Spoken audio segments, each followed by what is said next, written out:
Is it working? Yay, it's working. Hey, Unicycle, how's it going? Oh, goodness gracious. Good gravy, Marie. I'm going to have one of my licorice things real quick. Boink. Okay. So anyway, sorry for being a little bit late. But we're going to be doing more Druid tonight. I haven't gotten a chance to level them up. And no, I was not late because of a queue. I was just late because I was getting stuff ready. So, anyhoozle. Just making sure we have everything set up. I had all of a 2-person queue coming in. I don't know why. Maybe it's just the hours that I actually do this that I don't end up having much of a queue. Hi there, I'm Charcy. Maybe it's during the hot spots on the day. It's a lot higher. I'll have to try and log in around 3 p.m. Sorry for the crunching here at the very beginning. Hey, Pluto. These things make a bunch of noise. There we go. Okay, so let's make sure that all of our options are at the right level. They should be. Just so that everything works out fine. But we are still level 30. So we just got to Nightmare. We're a little bit under-leveled, but it's fine. I can deal with that. We'll be sticking with fire for a while. Because I need to get up to a reasonable level to get enough strength for the spirit anyway. And that's several levels off anyway. So we'll just do vitality with fire. And then we'll lean into the spirit shield for wind. And one nice thing is, in Nightmare, a lot of things are not going to be fire immune. So, and those things that are, this dude can take care of. So hopefully you guys are doing well tonight. And as we get a little bit further in, we will be swapping out this row of mana potions for that row. Especially since we do have meditation now. So that's actually, let's start in on that. Because we have some boss mobs here we can actually farm some potions from. Without having to burn up all of our gold. And I will be keeping an eye out for full rejuvenation potions. And I will be upgrading this guy to Holy Freeze eventually. Yes, I know I'll have Hurricane. But Holy Freeze boy is still nice. Because, well, his range is longer. And he's a little bit scary. You beat normal and made it to the cow level. You played once, but then the portal was gone. Wurt's leg was back in your stash and you can't remake it. You'll only be able to make the cow level in normal itself, but I don't know why you wouldn't be able to remake it. Because they removed the requirement for the Cow King in the Resurrected version. I'm not sure if you're on Resurrected or the original version. In the original version, you can't kill Cow King because, well, that'll stop you from being able to make it, period. Legacy. Lord of Destruction will actually block that out. You know what? We'll just go ahead and walk through. I feel like taking it easy tonight, and this is one of those ways.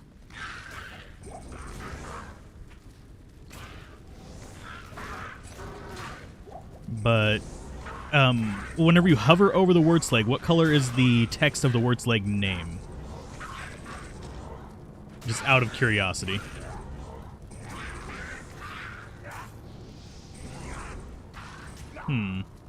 Strange. Because, yeah, if the Wurt's leg name is red, that means that leg is from the wrong difficulty. Or at least it thinks it's from the wrong difficulty. Which is possible that there was a bug or something like that that reset it to thinking it was, like, on a... from a different difficulty, because it reset or something like that. Hey, Data, how's it going? Hopefully well. I actually do have a USB flash drive like right next to me right now. So there is some comedy to that statement. Hopefully you are better quality than this one though. This is just a cheapo SanDisk.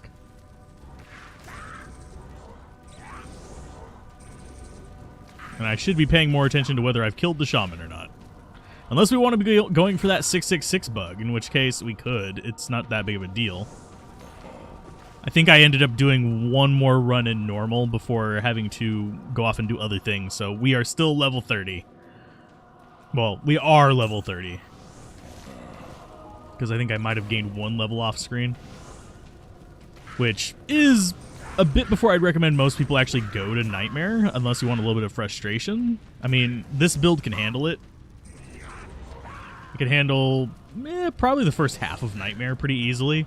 It's whenever you start getting into Act 4 that you really start to struggle with this particular build.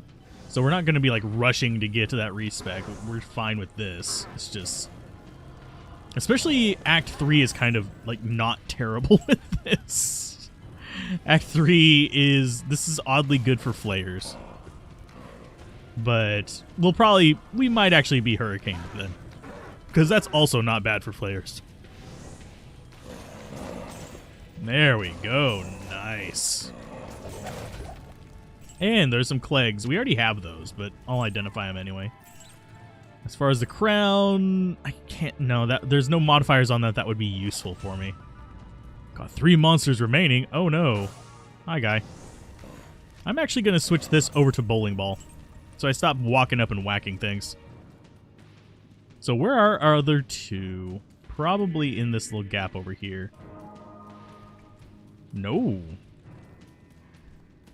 Where's Buddy 1 and Buddy 2? We have 2 monsters remaining. So we're gonna have to scour the place. It's highly doubtful we got any kind of the other bugs in here. There are various bugs, Den of Evil. It's kind of funny considering it's the first quest in the game. You'd think this would have like the most testing because it's like literally right there, but no. I've actually had it where it was not able to be completed because, well, things were just everywhere. For some reason, it thought there were 2 enemies that... I mean, not 2 enemies. 1 enemy that wasn't there. So you... Bowling Ball! And now that we have meditation, we can actually get away with this. Open Wounds and Fury is awesome when it procs on everything you've hit using a Hybrid Armageddon Wolf.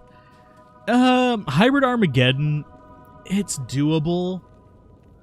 It's a pain in the ass, like you said. It 100% is not recommended for... people just starting out, but it can be fun. You do Armageddon with synergies. Usually it's Fire Claw instead of Fury, but yeah, Fire Druid is the fastest in normal as far as Druid builds go.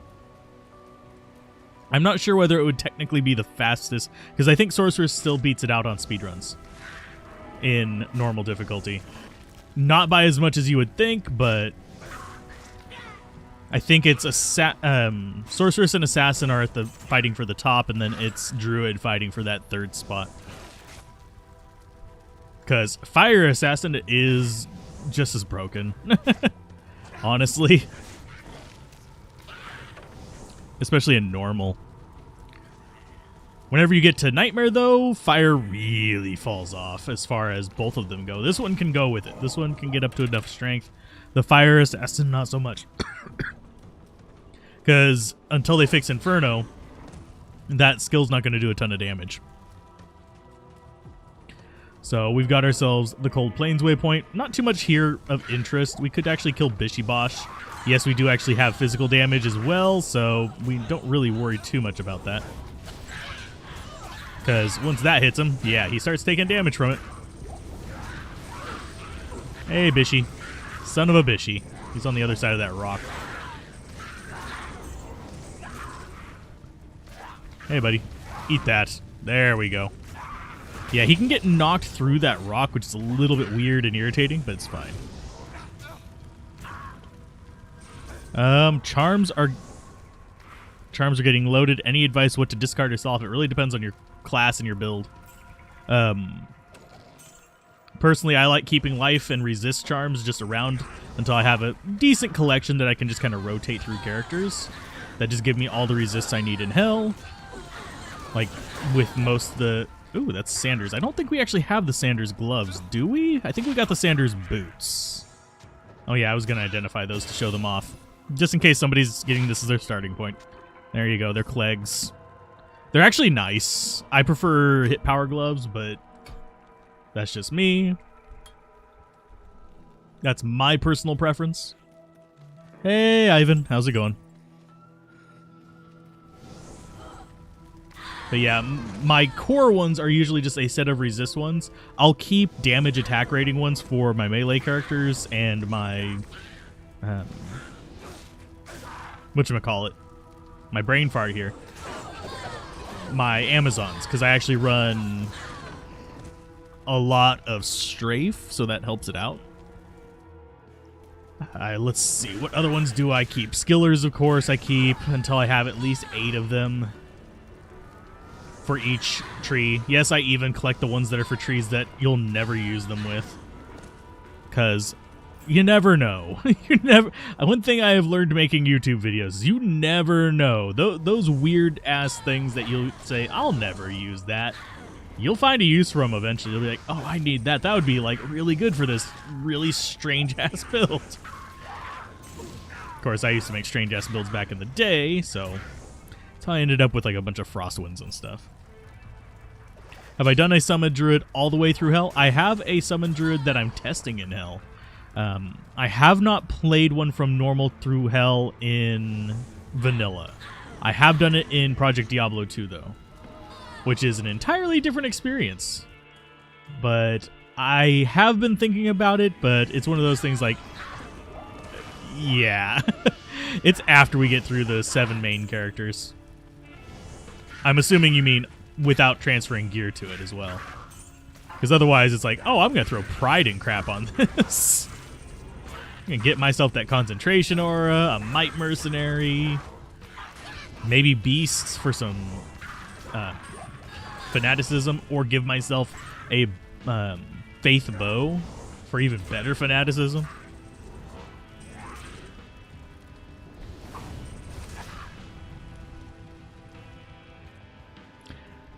It completely falls off. It is not something that is reasonable to play through the game with. Summons are a supplement on the Druid, not a main avenue to victory. And are we actually going to kill her? Sure, why not? We're under-leveled anyway. We need the XP.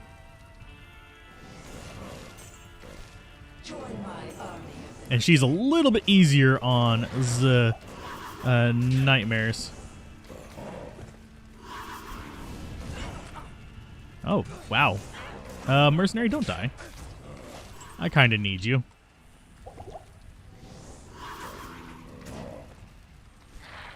I'm just trying to get Mercenary out of the line of dumbassery there. Because she actually has poison damage, if I remember correctly. Oh, we just hit one of the gravestones. Yeah, and she's one of those ones that'll actually stop the boulder, which kind of sucks a little bit, rather than getting knocked back. So she gets the explosion on her, which is just horrifyingly annoying.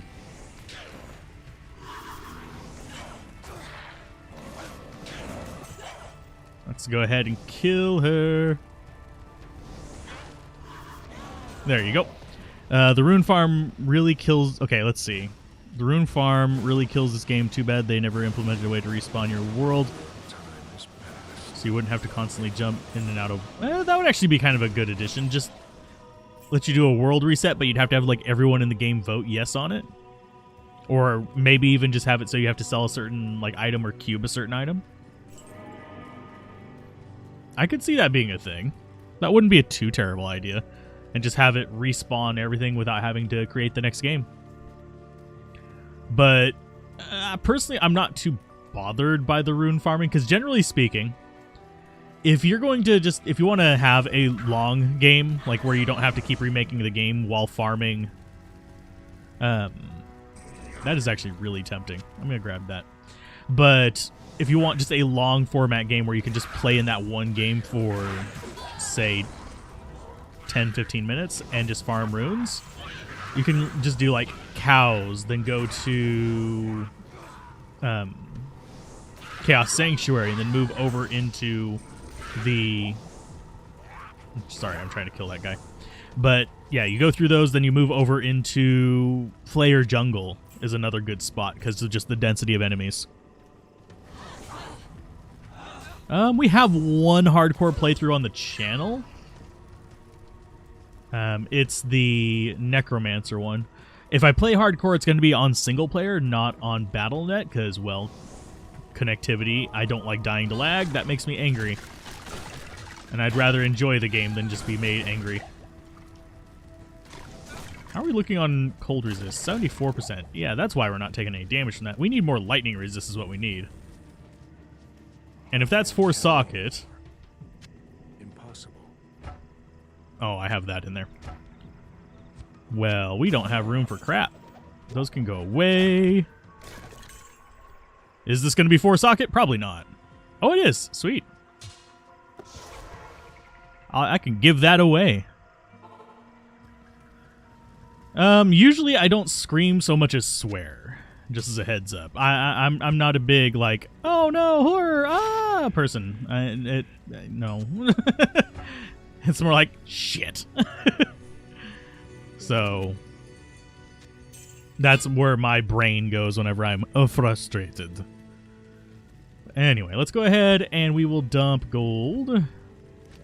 So we don't lose it. Since we've already repaired everything. Cows and Chaos in the same run, trying to farm for Enigma. Would you say it's best way, or should you magic find and then trade those?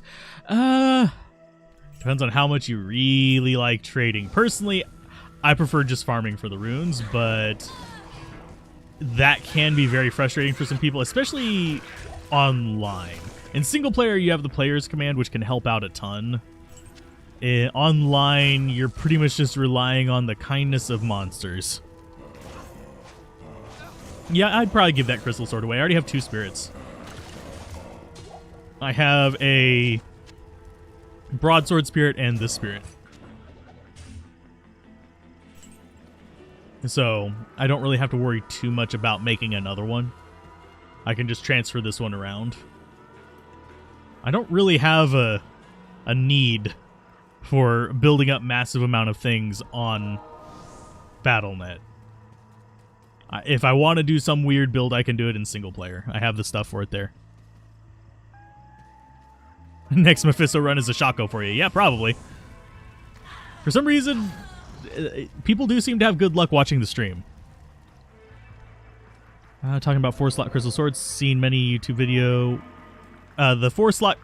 Okay, first of all, 4-slot crystal sword, for some reason, gained some weird popularity. It's a lot easier and a lot more reasonable to get a 4-socket broadsword for your first spirit. Crystal sword is just like the trendy, fashionable thing for 4 sockets because you have to get it in very specific places. But basically, it lets you make one of these. These are... Yeah. Yeah, monsters are not fond of being kind. But yeah, this is one of the... It's not necessarily broken, but it's definitely stronger than its cost items. So you can make it in any 4-socket sword. The broadsword is just really, really easy. Hey!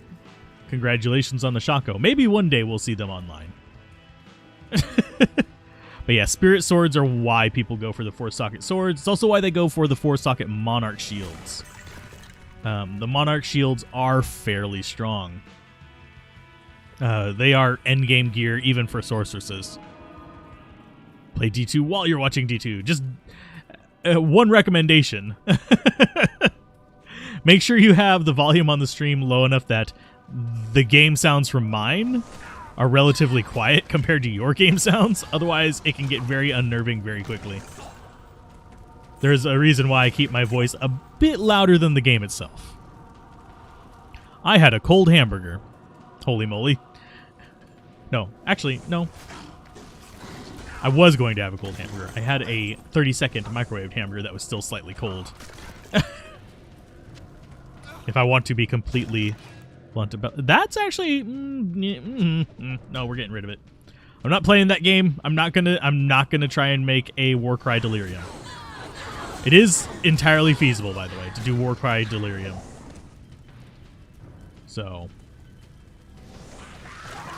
But yeah, it was cold in the middle, warm on the outside. And I was like, I don't feel like getting up to heat this further, so it's fine. And honestly, if I would have heated it up longer, the bun would have gotten that weird, crunchy, chewy, nasty stuff going on with it. Let's see. But yeah, for the most part, this is going to be a relatively easy walk in normal. I think we'll probably start running into some struggles in Act 2 just because of our level and our durability, but beyond that, we think we're fine. So what did everyone else have for dinner? And I actually do just like going through this area and just dropping out fissures, because, yeah, it's like little flashlights. They do need to up the... I'm trying to remember the term for it.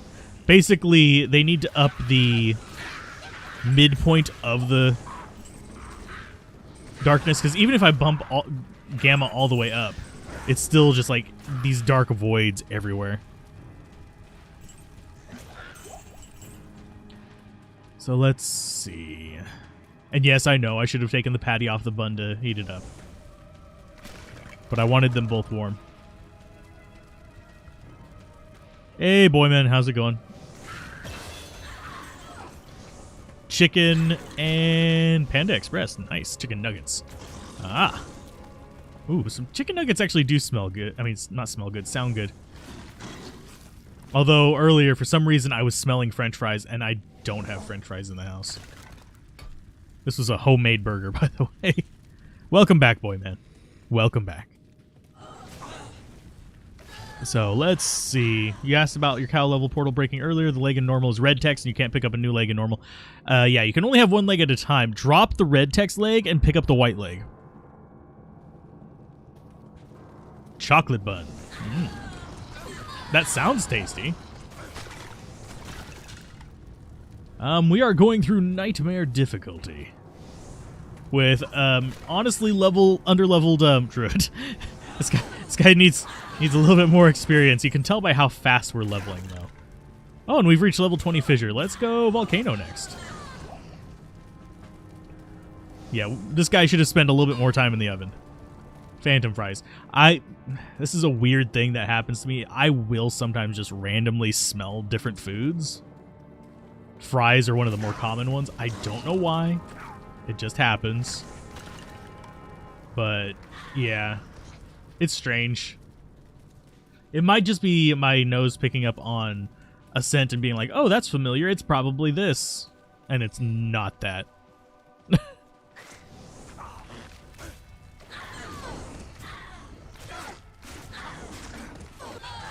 Because usually fries have been cooked in some sort of oil.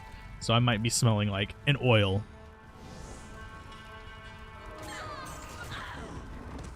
Let's see. I don't think Big Guy is going to be that big of a threat. He could be. I don't think he's gonna. Oh, Mana Burn. Cute. Yeah, Mana Burn's still bugged. Have a good one, boy, man. I will be thinking of the Phantom Fries for a while. Too bad most of the places with, like, good fries, the rest of their food is, like, ungodly expensive. Places with kind of, like, nasty fries are kind of like, we're cheap.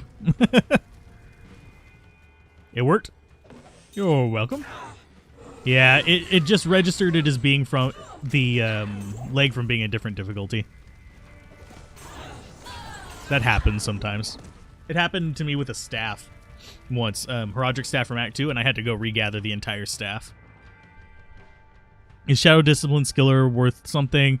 You don't see any build with it as its main, and she's got one with plus 20. It's useful to use, but no, it's not used in any main builds. You could technically use it for a bit stronger of pre-buffing, but it's not really that great. Aw, yay, douche neighbors. You can probably hear that. That's irritating. Yes, I have a douche neighbor on one side. I don't know if actually you guys could hear that or not, but yeah, it irritates me, so I might as well mention it. This dead tree teems with energy. They were revving their engine, and it was actually shaking the footrest that I have.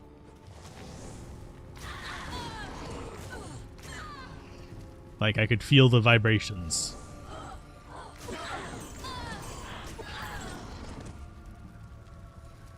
Let's see. They're still out there. They're just not revving right now. So let's find that waypoint. And we will be very happy. Said no one ever. You are so awesome for revving that fucking engine. Oh no, the neighborhood was already gone. It was gone before I got here. Let's see. Where the hell is that waypoint? Good God. This is going to be one of those where we have to wander around the entire area, isn't it? Yeah, probably. But yeah, those are the types of neighbors that, if it wouldn't, like, cause even worse issues, I would totally put a potato in their tailpipe.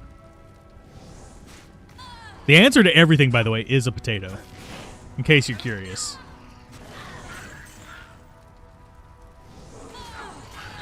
Need alcohol? Vodka. Need a meal? Baked potato.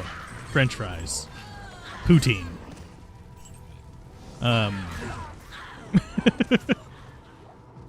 Yeah, answer to everything is potato. Bad neighbors, stick a potato in their tailpipe. Although I was weirdly YouTube recommended this to me. I don't know why. But it recommended me things people had stuck into like these drains to clog them up. There was a potato in one. There was soda bottles and stuff like that in another. Let's just say it was a bit interesting to see them extract those things, because none of those are easy to extract from a drainage pipe.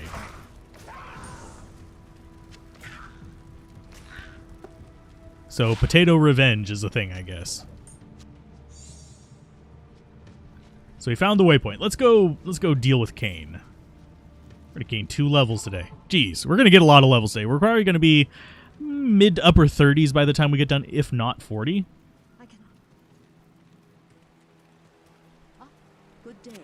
So let's go ahead and grab that. We did get another skill point from doing Den of Evil and just not coming back. And yeah, we'll keep dumping into Volcano. Volcano is actually useful. We're not going to be going Armageddon. This is going to be... I know a lot of people will like go boop, boop, boop, boop, boop, come down here to get Armageddon while they're in fire. It's not worth it for me. By the time I get to that, I'm going to be using a much, much higher level skill, so...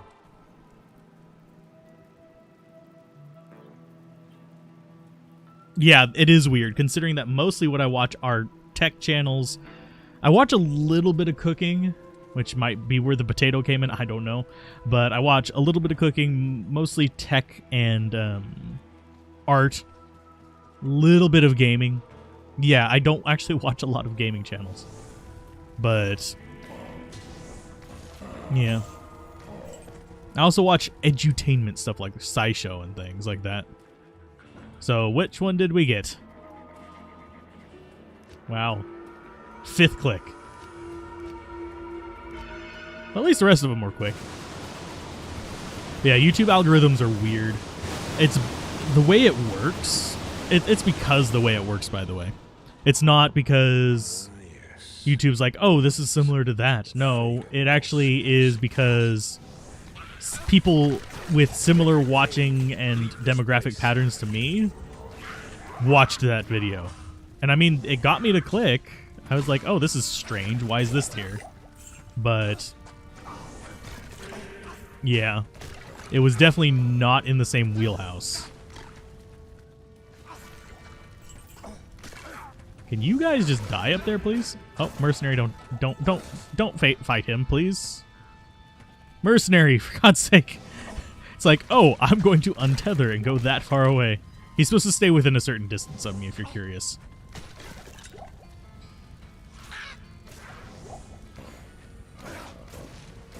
And him being amp damaged means that he's going to get completely destroyed by Grizzled. And see, now he's just going to get stuck down there. Come on. Mercenary, don't untether, please. That would be very unfortunate for you.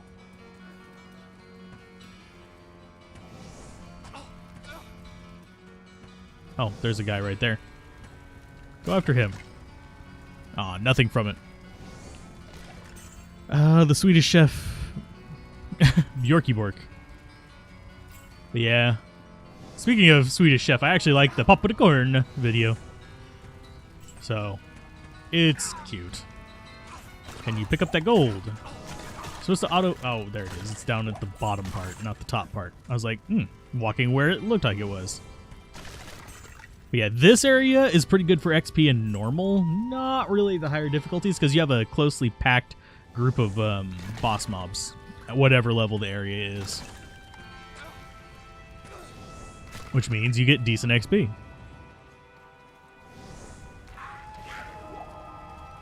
That's why it's chosen for that.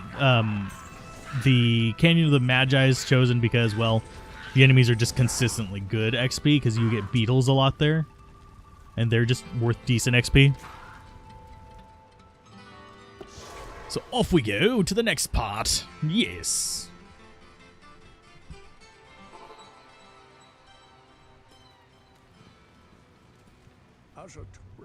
As a token of his gratitude, he'll identify crap if I actually bother walking back to him.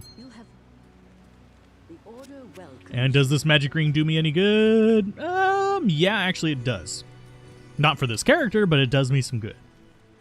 It'll hold me over and actually has some resists that are gonna be semi-useful on a paladin. So, dumpy. We're good. So, Darkwood, I think we will go ahead and do Countess. I'm not sure whether we'll do it on Nightmare or not. Oh, I need that. I didn't even see that before. I'm glad we came back through. But yeah, I still need gems. I still need runes. I still need stuff like that. So I will be picking them up. And since we have Bloodhawk nest spawns here, we could actually get a unique Bloodhawk nest. Although it's pretty rare.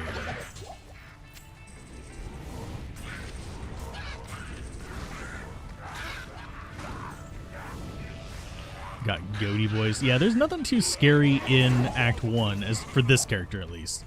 It's whenever you start getting into like the actually dangerous fire-resistant enemies of Act 4 and stuff like that that it starts to get a little bit frustrating. Got Blade of Ali Baba drop. Unfortunately, also got 2x gold daggers. Best to sock Blade of Ali Baba with? Depends on what you're going to be doing with it. Generally speaking, Ali Baba's in that weird place where you can make some fun stuff out of it, but if you have the resources to make the fun stuff out of it, you're better off making something else. You can use fire into like mid-nightmare if you want to. You can see it still murders things. Especially if you're playing with one player as opposed to like Players 8. In Players 8 you would see a bit of an issue with like these guys, because they do have fire resists, but for the most part, the dangerous enemies are not going to be that big of an issue in Act 1. When we start getting to Act 4, yes, I'll be probably swapping over. Level 33.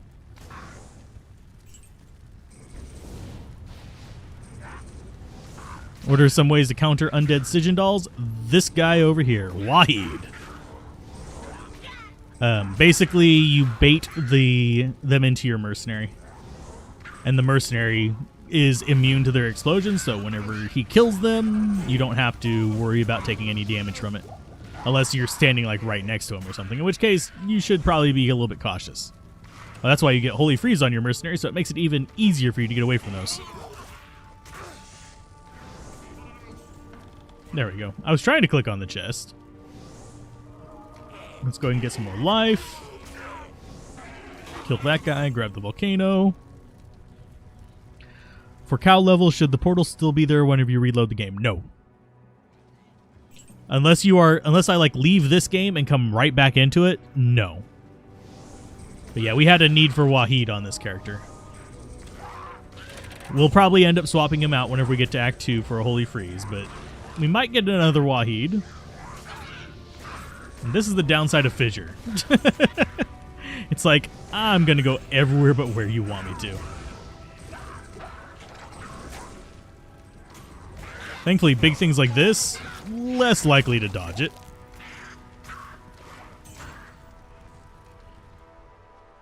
Hey, Kenny, how's it going?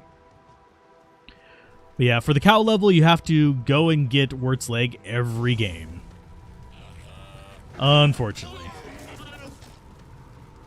It's one of the more frustrating aspects of it, but I understand why it's there. And yes, I am looking for the Black Marsh waypoint. I'll go ahead and grab that. These, they come in large enough numbers that you end up just wiping out half of them with one fissure just because of the sheer number of idiots.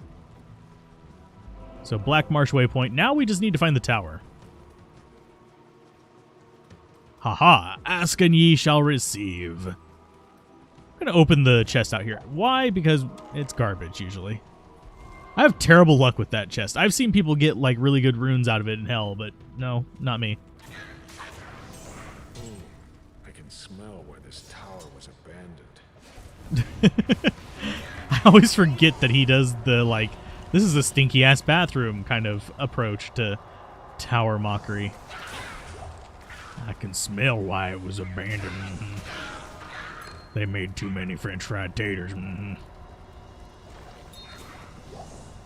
There is no such thing as too many French fried taters, by the way. And if I remember correctly, weren't they made in Belgium? Or am I misremembering? You played an Elemental Summoner Druid back in the day, thought you'd play one now and felt like, Elemental Summoner is still fairly strong. You actually go with Max Bear and you go Wind. All you got is Digglers. I mean, Diggler's daggers are not the worst thing ever. I'd rather have Spine Ripper or Flesh Ripper, but still, those are not bad. You got Digglers out of that chest. Oh, okay. And I'm 99% sure it's that spot right there. I was just wandering around hoping that maybe we'd have a crossroads, but we don't.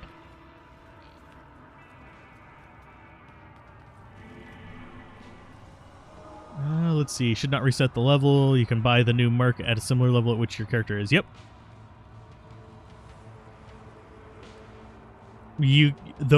Whenever I go to hire a mercenary, like right now this one's level 32. Whenever I go to hire one, it will be usually within 3 or 4 levels of me, if not 1 level.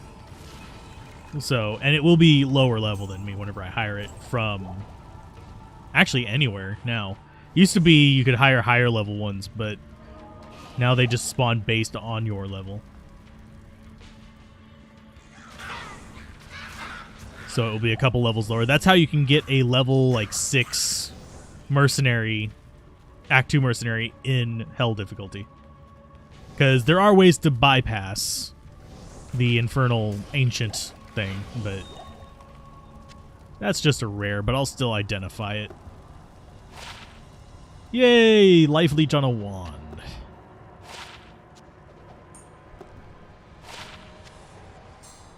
I don't need more jewels right now. I'm a little bit inundated with them.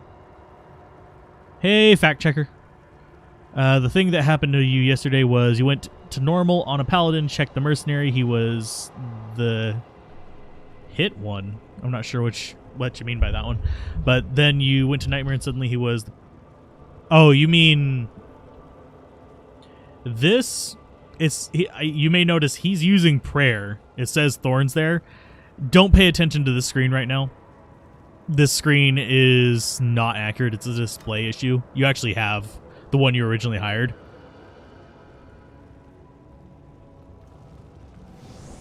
It's just a display error. It's not what he actually is. You can tell what they are by looking at their feet.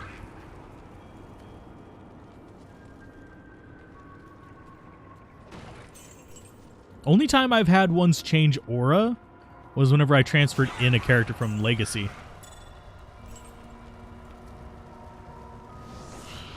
And that was because it just automatically assumed that it was correct when it wasn't.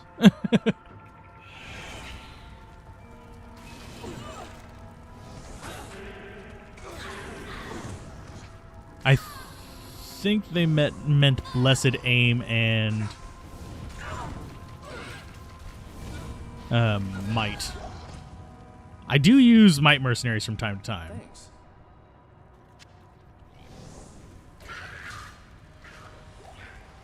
But yeah, Blessed Aim is your chance to hit one, and Might is your a damage booster. And I actually prefer the damage booster one usually. Blessed Aim is weird. Blessed Aim actually overrides Penetrate, unfortunately, which is all kinds of annoying. Which means if you are building a strange melee Amazon, which you usually will not run into online, but like a Daggerzon or something like that, you could actually be making them waste 20 points because they went in and actually wanted the attack rating from that. Come here, you Devil-Kitten champions that like running away. And I love the auto gold pickup. It makes these side rooms actually worth it. Because, I mean, we've gotten a little bit of gold from that. A few thousand at least. Is it really profitable? No, but it's better than it was where we were spending like half an hour picking up all the gold.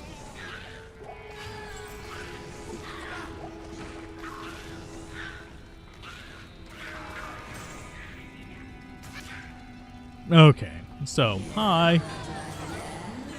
Kill all your little friends.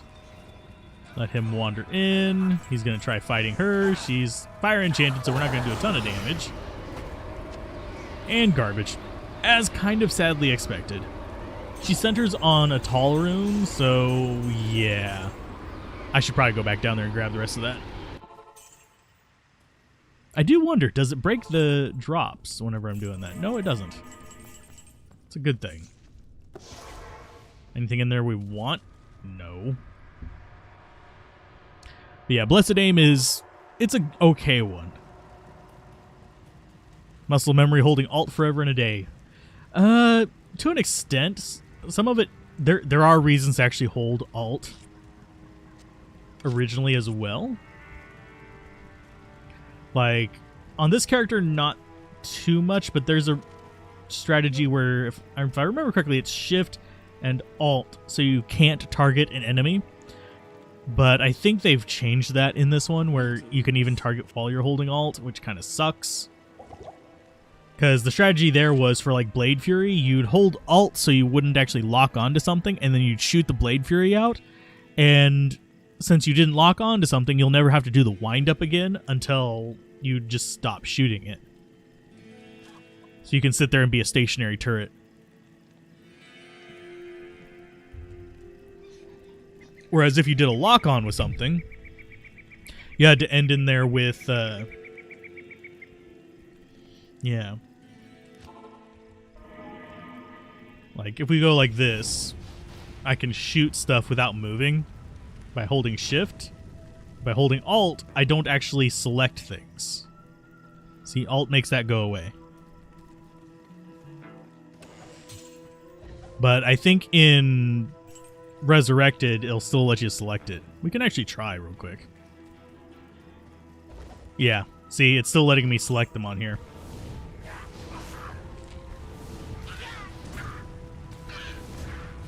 Which is unfortunate. Usually early on, Blessed Aim is okay. You were playing a weird spec that was just for fun, trying out something, so while using a weapon that ignores armor, you went for Blessed Aim. Ah. I mean, it helps. I mean, your attack rating is still taking effect, so that's one thing that some people actually get confused about is whenever it says ignore target defense, attack rating still does matter. And honestly, I would say it matters a little bit more than it did whenever you don't have ignore target defense, but that's just off the cuff. Like, I haven't mapped it out before, but that's just always what it felt like to me. I suppose I could math that out and make sure. But basically, you're reducing one of the numbers in the formula that's working against you to 0. Or in the case of bosses, a proportion of that. Because some bosses actually have the ability to semi-ignore target defense. So, and have a penalty on reduced defense. Because yes, minus 100% enemy defense is different from ignore target defense. Don't ask me why, it just is. That's one reason why for the Zealot, we're actually going to be using a 3F Jagged Star that's actually part of the Druid set. Alders! Yay! Alders is kind of a disappointing set. Oh, hi. You guys are extra fast. Stop that.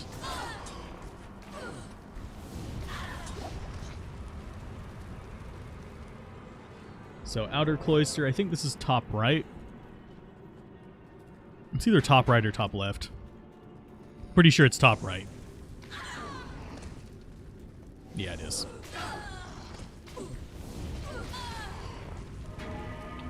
Okay. So, we just recently had a video on this area. I should have ran through it with a Druid as well. But, yeah, we didn't have enough time in that video. A lot of people do misunderstand what Imbue is. And why they should be doing like certain things at certain levels. For the most part, yes, the level 94 rule is fine. Generally speaking, you don't need to be quite that high. Because a lot of things, the mods that you want, you can do them in like the 80s, if not the 70s. You were in a tomb run once where there were 3 people. One of them was a high paladin, had one of the damage auras, and just ran around with stuff dying. The Oradin, it depends on what difficulty you're in. Whenever you get to hell difficulty, that's usually not going to happen. I have to say usually because there are ways to make it happen in certain areas.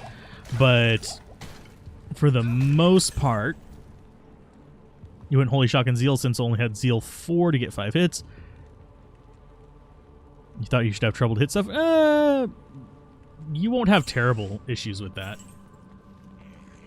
Because the main factors in chance to hit are, 1, attack rating and defense, which most people know about, but also your level is a major factor in it.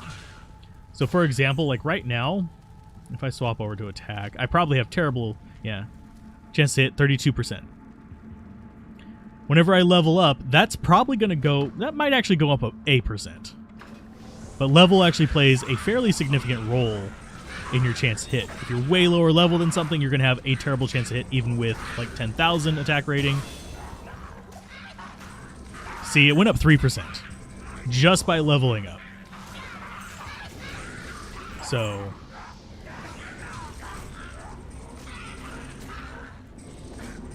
and the shamans I have 33%, which would have been probably 28% on the previous level. And that's what leveling does. That's one reason why I say you generally don't need to dump into dexterity for attack rating. I mean, yeah, it can help out against things like if you're going to do Ubers, yeah, it helps. But against just normal enemies that you can actually match the level of, the hell was that noise? I just heard something go geed. Oh, there's still one alive. Where are you? I hear you. I do not see you. Oh, it's there.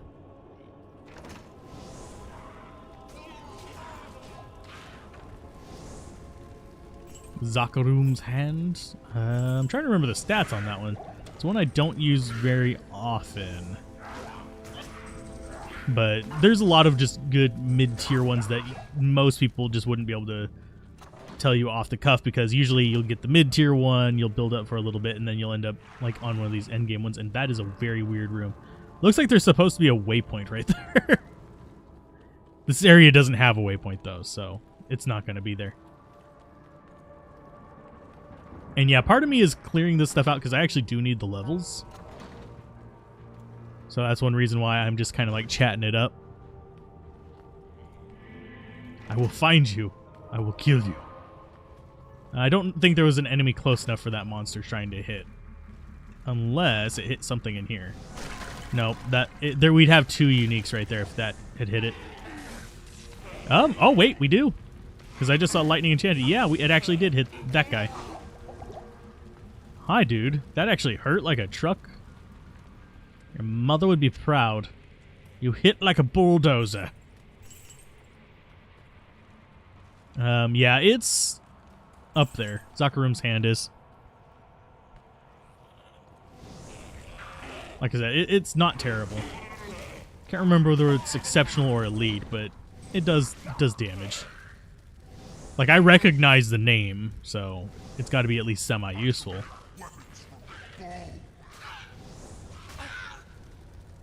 As opposed to, like, Frostwind, which isn't. Oh, he's mana burn, too. Lovely. Mercenary, I need your meditation. Thank you. I need your meditation medication.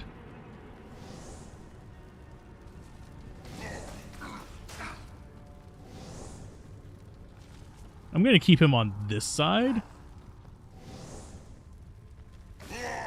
There you go.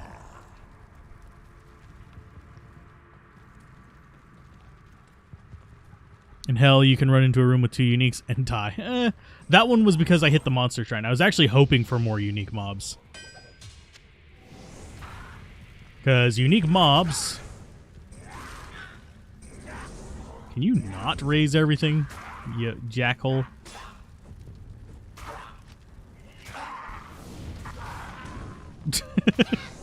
When in doubt, pull out the big boulder. Let's see. Exceptional gives 2 points to Holy Shotgun and Ice One. Okay. What do you think of the shared stash? You like the extra space, but you do not like having a new level 1 character start off with a lot of advanced equipment and tons. I don't mind them starting off with that, but all you do is you just don't use it on them. I mean, it doesn't hurt anything that it's there. Generally speaking, I don't pull things out of the stash until like 7 or 8. If I am transferring equipment, I do solo self-found too, so... So usually on solo self-found, I don't even look at the shared stash. And yes, I've actually done one run off-screen. I know, disappoints people, but it's what I do. It's like when people are mad about, like, being able to use other characters' gear. It's like, if you don't like it, don't use it, or respecs. I can't get upset over that.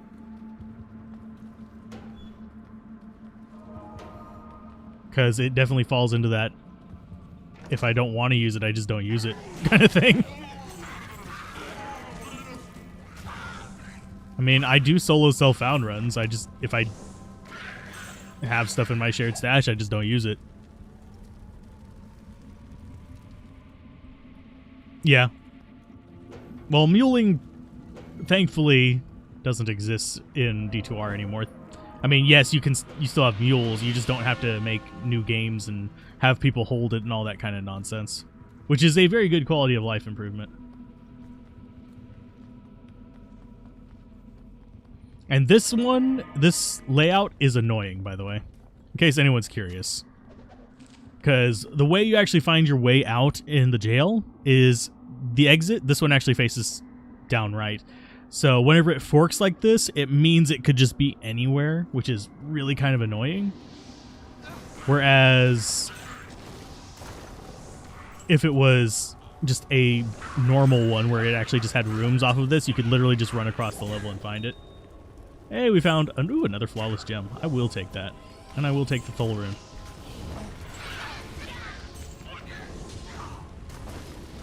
Like, I know that it's not there because that's not going to be bending over into the place that we were going to. And didn't you love it whenever the games, like, crashed while you were muling and you lost half your stuff? Yeah, that's always fun, too.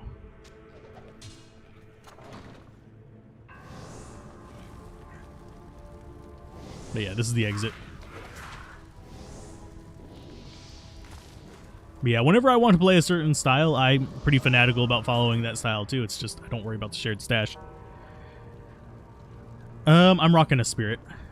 I have a leaf on swap, but I'm not using it right now. Let's see. Friend of your...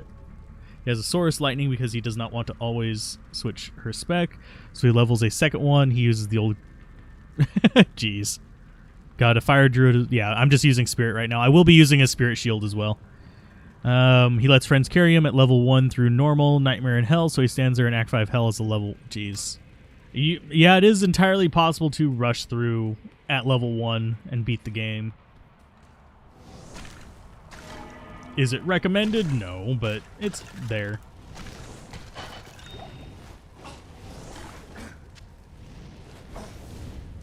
These guys get a little bit frustrating, but we can kill them. As far as this build will work up until mid-nightmare, usually. Once you get into hell difficulty, you will start to have a little bit of struggle, and it's a really good solo self-found. Like, it's a solid first character choice, but in Nightmare, after you get to about Act 3, you'll want to consider respeccing, simply just to get... There they are. I thought I heard them in there. I was like, usually they're closer to the door than that. But, yeah. You'll want to respec into Wind, and we'll do that eventually. It might be today, it might be next session. I'm not sure which.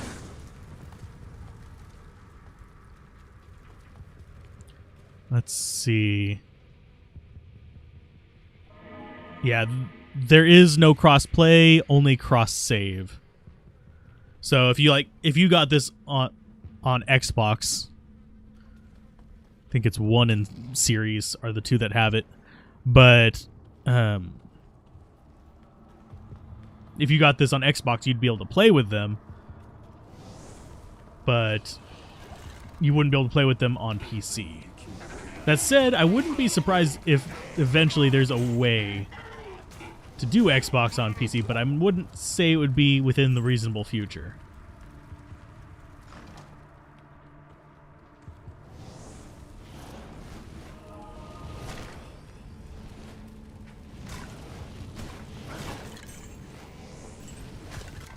And yeah, there were ways to like power level people. There's ways to rush people to hell difficulty at super low level.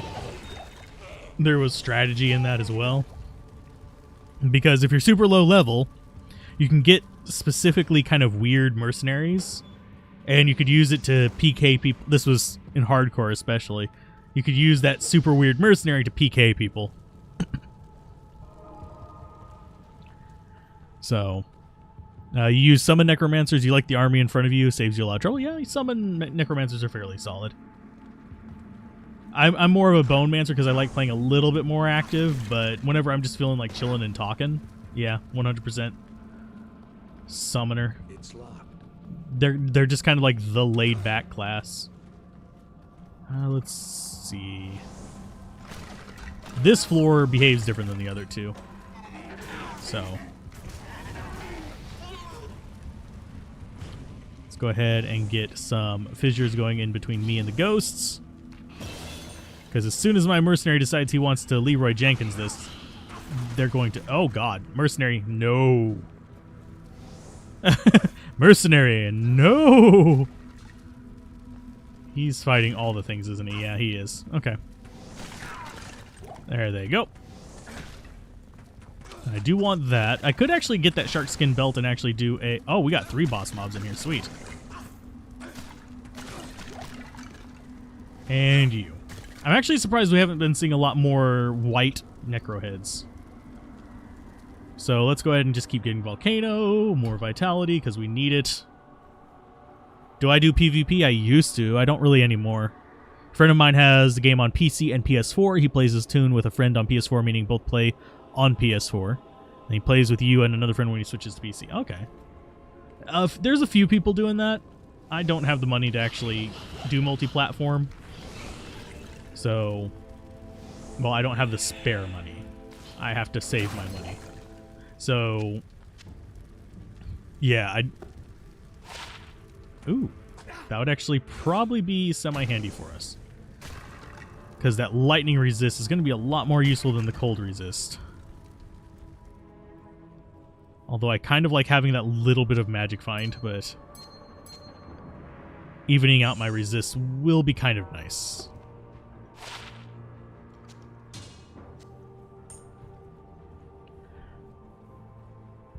But yeah, I'm not big on PvP these days. I've gotten to an age where it's like, I do not feel like being a sweaty boy.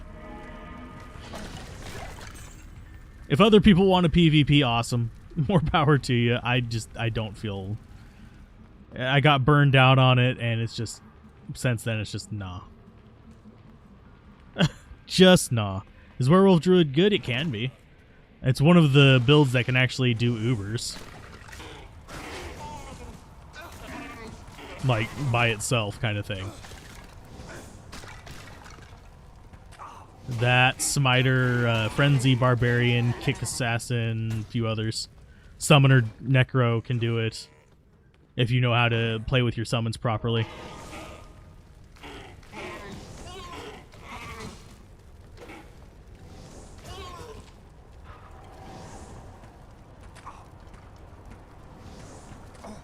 Can you actually get one in there? There we go.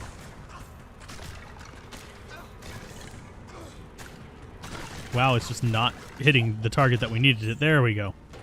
It's like, why are you hitting everything but him? Okay, so I should probably put Volcano on here. Just, let's go with F2 there. Yeah. I will even get you up. You're going to die immediately whenever we run into something, but it's fine. Just so we're not using the same skill the entire time. What skill are you using this episode? Firestorm. Or Fissure, or Bowling Ball. Teleport Staff works too. Or Teleport Amulet. Bow Amazon Strafe build. Theoretically, you could. I haven't tried one versus the Ubers. I would imagine your chance to hit would be an issue. But I'm not certain.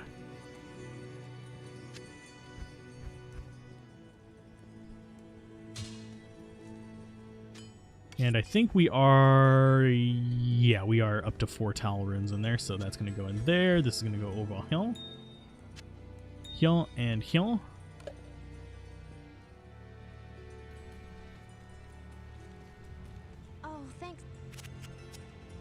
And we are looking good. I'm going to be right back 1 second. Because real life, just a moment.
Okay, we're back. Sorry about that.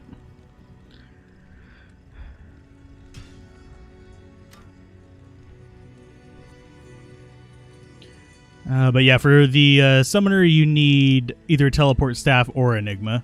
But yes, teleport is a must for the summon necros. You want the large skeletal army, which you can get, yeah. But you also want to get blunderboars versus the ubars.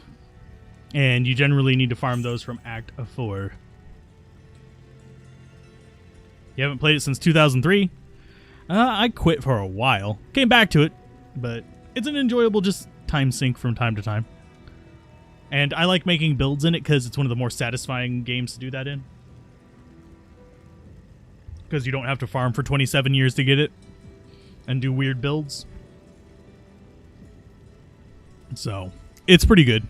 You're level 47 source, so switching to cold and fire instead of all fire. Frozen orb and meteor or blizzard. Okay.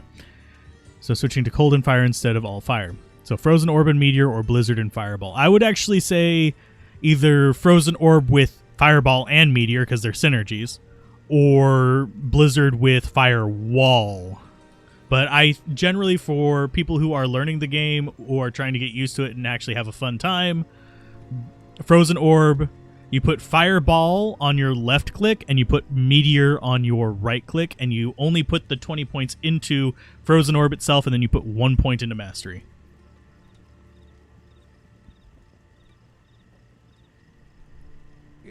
Yeah, blunderboars are the giant crushing blow guys.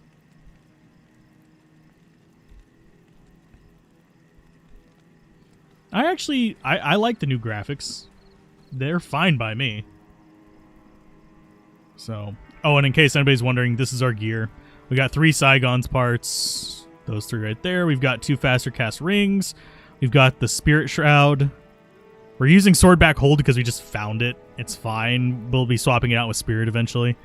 We've got an amulet that I haven't swapped out. I need to go get Eye of Etlik off of somebody. And then we've got those kind of floating around.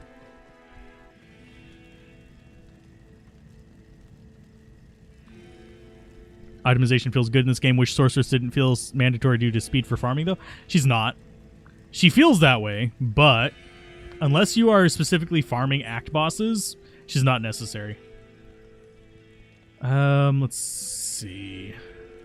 How are we looking on other stuff? But yeah, we're a while away from this and this. I actually just think I didn't end up transferring Eye of Etlik over, so that's fun. Yes, you revive the blunderboars. But yeah, this is a Fire Druid. We're probably going to stay with Fire Druid until probably... I would have to say... Let's go ahead and drop that there. Oh, wrong thing. But yeah, we're probably going to stay with Fire Druid probably until Act 3, maybe Act 4. I hear them in there. I don't see them. Okay, so they're up by that door. Okay. I mean, I heard the little lightning boys. I just didn't see them. So as far as here, we should have 1 super unique and at least 1 pack of boss mobs. And there was one of our boss mobs. Ghostly. I'm actually surprised our spirit survived that. We only have 1 point to earn. So there's our little super unique. Oh yay, cold and lightning immune. Nice. Yeah, that's why we don't keep the spirit up very much. That is Milibrega's rod. We still actually do need that, so I'm gonna grab it, throw it in there. Am I actually going to end up using it? Probably not, but it's there. I like gathering the low level sets. Where are you getting $70 from? What's the best class specialization combo that can basically run around and kill everything without running into immunities? And yeah, you can still get lightning immune. The jab is on, you use jab to take down the lightning immunes. But probably if you're just wanting to go around and not have to worry about immunities, Probably the Bone Necro is your best bet. I'm pretty sure if you're paying $70 for this, you're getting ripped off.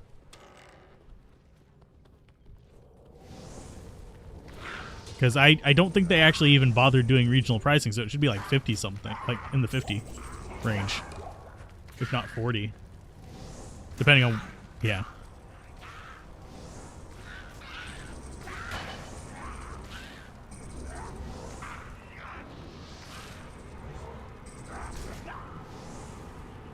But yeah, blunderboars are good for uber revives. You have a few other things that can actually be semi-decent, but for the most part, against bosses, blunderboars are your go-to. But if you're just going through the axe, these kind of guys are actually kind of good. Ah, Canadian rubles.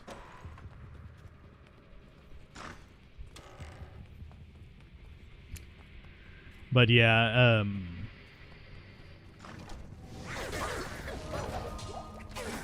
yeah, I haven't done any price checks up there.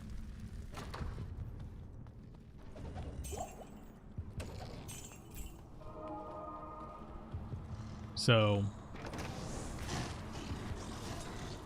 I'm just going to go ahead and nuke all them. It is overpriced for just a graphical overhaul if you don't want to play the game.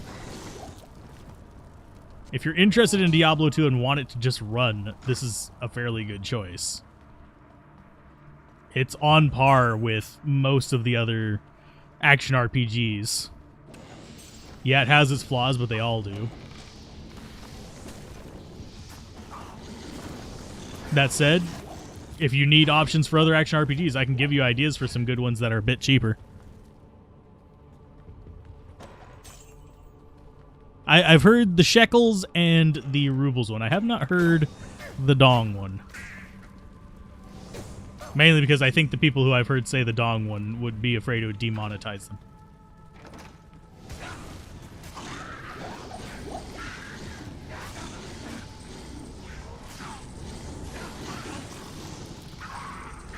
Yeah, I have just the basic version. I didn't get like any of those special weirdo additions or anything like that. Is that going to be a 4-socket as well? Are we just going to be giving away 4-socket swords today? Nope, that's 2-socket. How do I beat an elemental? I mean, how do I beat Duriel with an elemental druid? Put fire under him? Yeah, dong is Vietnamese. I just haven't heard people call it dong before. You got it for 54 Canadian. What level am I right now? 35. I'm underleveled.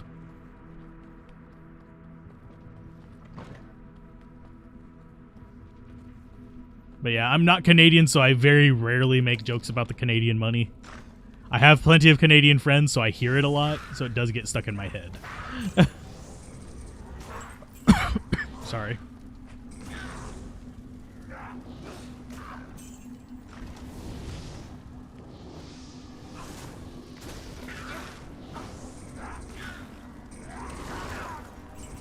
Weirdly enough, a lot of my Canadian friends are from Manitoba. Don't know why.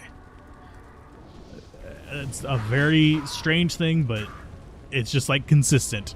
All of them either live in or have lived in Manitoba. And I don't know why. Well, I am glad you are enjoying it. Frank. I'm not even going to try to say that first name because I would probably butcher it. Yeah, I think it's Frater. But if you are enjoying it, a subscription definitely does help out the channel. But generally how the YouTube algorithm works nowadays, subscriptions are meaningless other than as a positive signal to YouTube that people are enjoying it. Because first of all, it's really hard to get to your subscriptions. And second of all, they don't feed based on your subscriptions. What they do feed on is your interactions with the channel. So let's say you watch a channel a lot, it'll actually recommend them more often. Toronto? Ah.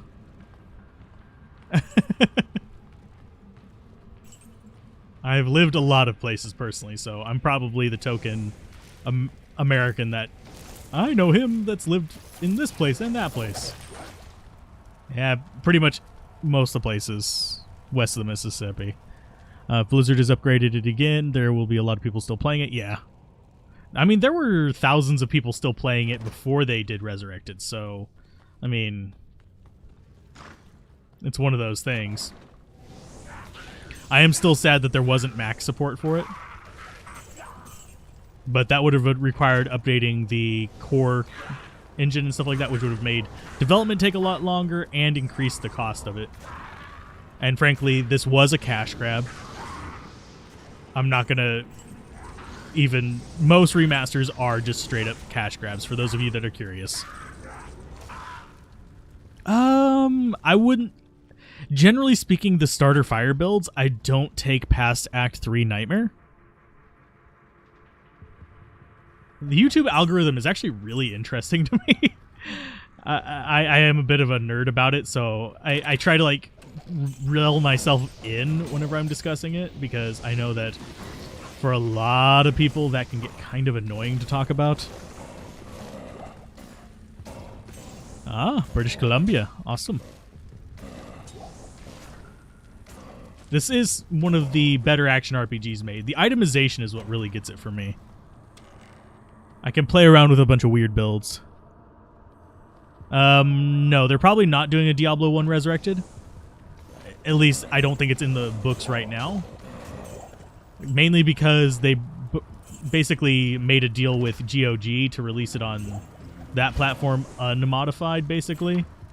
I mean, yeah, you've got the Sierra expansion and all that kind of stuff. But basically, they released it on there as is, which kind of leads it to point to, we're not going to do a remaster. Is respec inevitable for a character to make it all the way to hell? No. Our first two characters, which were the Necromancer and the Sorceress, we actually intentionally went through without respecing at all, so we have all three respecs on them. This one we are going to respec in Nightmare to Wind. Paladin, I might go through without a respec. We'll see. I'm going to do a Zealot, so I can. The Assassin you generally want to respec with unless you're doing martial arts. The Barbarian, you don't have to. You can actually just kind of go down his tree and just stick with like a Frenzy Barb or something like that. And the... Which one am I forgetting? Amazon. You don't have to respec. You can start out as a Lightning Javazon and go all the way through. Poison Javazon's a little bit rough in hell, but it's doable. Bow Amazon is just like playing a Barbarian.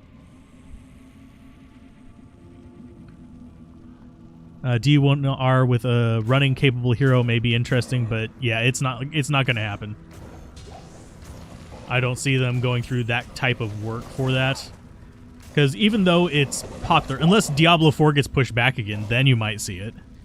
That's about the only thing I can... Hey, Alan. You probably know people I know. I'm trying to think how many people I know that have lived in Manitoba. It's at least 5. And that's kind of strange for someone who's never been in Canada. And has never worked a prestigious job where people would be traveling internationally.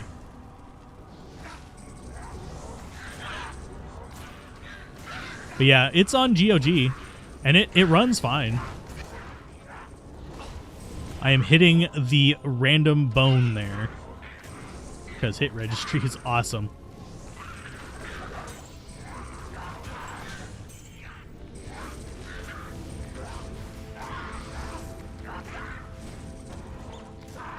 There we go.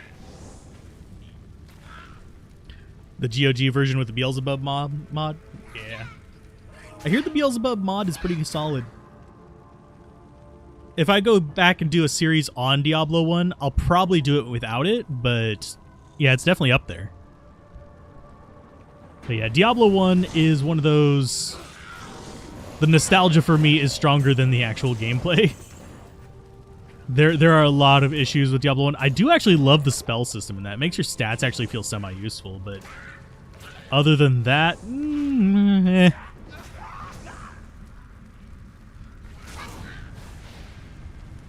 Let's go ahead and grab this. Grab that. And most of the people I know from Manitoba are art people, so if that, it's not even like D2 stuff.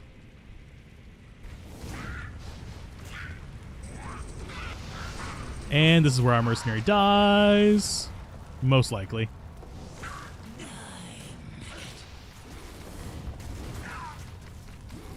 Oh, she might actually. Oh no, she's ignoring him. He might live.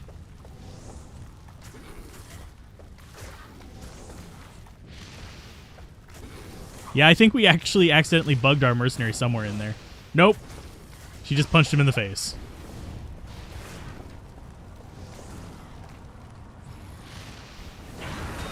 There you go. And we got spell steal. Do I actually have... I do not have room in there. Your reign's over. I'll come back down for the rest of that stuff.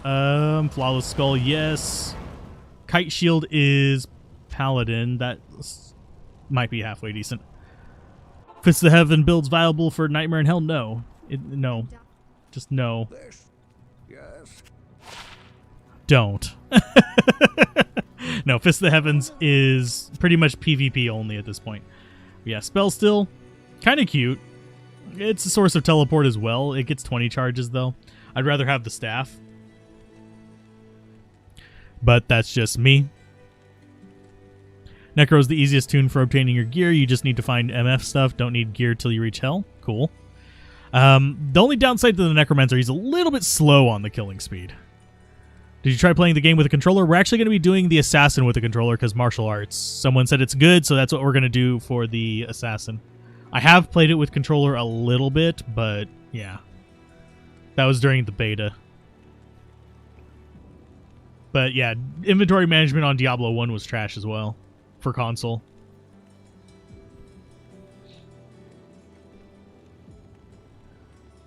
She's just ignoring him. We accidentally bugged some stuff. What happens is if he tries to teleport into the void, he'll get glitched. And I think that happened while we were going through the catacombs. Because we didn't actively bug him. Good day. So let's go ahead and drop this in there. We actually have a bunch of those. I'll go ahead and keep that. Just because, why not? But I don't think we're going to end up using it. I mean, I just naturally quest bugger because I always go to Act 2 like right away. And I just went through the wrong portal. I'll just grab these to sell them. Falcon Mask is probably garbage. Giant Sword. Can we? Yeah, we can make room for that. If you're wondering what this is, it's the Paladin Shield. We already have one. Thing you hate is the user interface switches. It takes like half a second or more. Yeah, you don't want to be doing it on the fly. Good day.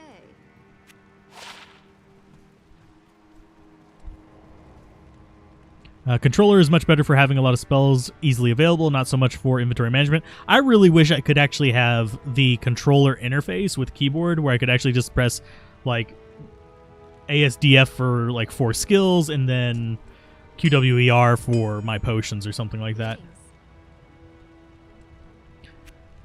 Yeah, I have Diablo 1 on PlayStation 1. I thought about covering that instead of the other one. Holy... Too bad that's two-handed. That would actually be really fun. Just do a two-handed zealot with that because it's auto-repair. Upgrade that, it would be... It'd still be crap damage.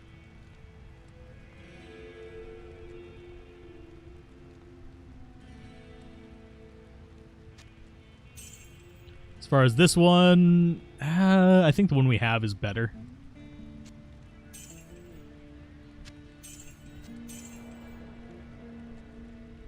So let's load that over. We need to sell that. The rest of this is going to be kept.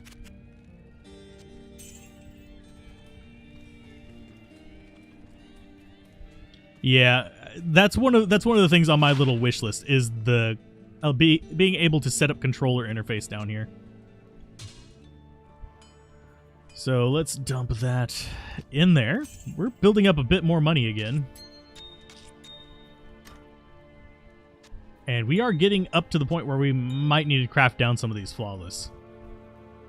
So yeah, Elrune we're actually up to a cap on as well, which is good. What I find kind of sad, we're lacking Eld runes, and they're actually used in like 6 rune words, so not having them kind of sucks. We actually have gotten 2 low runes. We've gotten like 3 Elds total.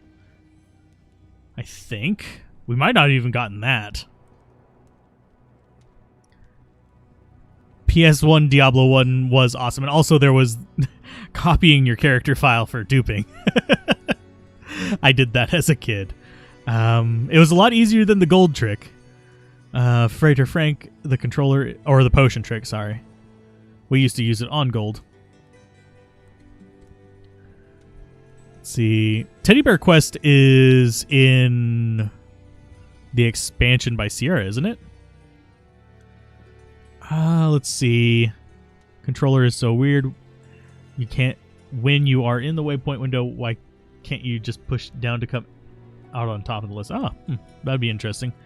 But what's my favorite build in Diablo 2? Are you talking just overall or per class? Because overall, it's going to be probably Bone Necro. It's not the fastest thing ever, but it's just consistent, reliable, and just enjoyable. There is...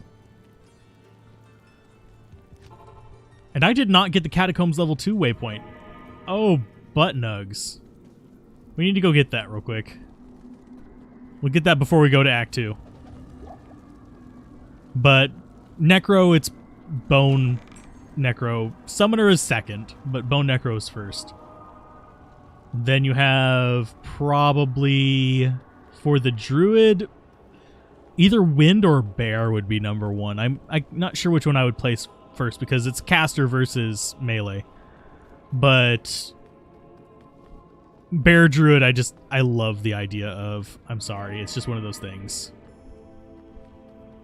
I enjoy it. For Amazon, Strafer probably is my favorite. I know that's like heretical, but I actually find that so enjoyable with a Delirium helmet. It's so much fun. Let's see. As far as Druid, yeah, we said Bear or Wind. So that's Druid, Necro. Wait, we got another Amrune. Sweet. Barbarian, I just don't like that much. I mean, I'll play him.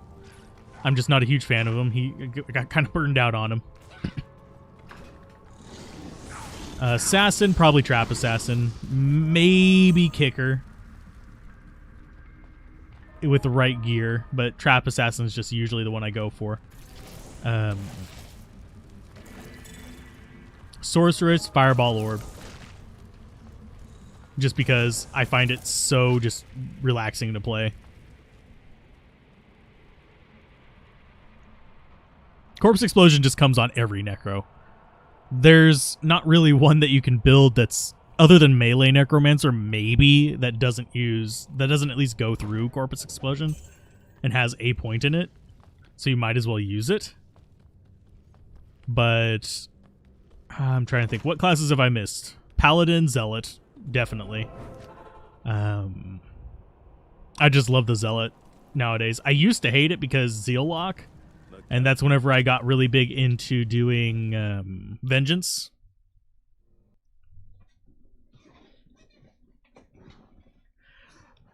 I mean, the Pit Zerker is a really good Magic Find build. I hate swapping skills that much. Greetings. I like more relaxing builds, if you couldn't tell.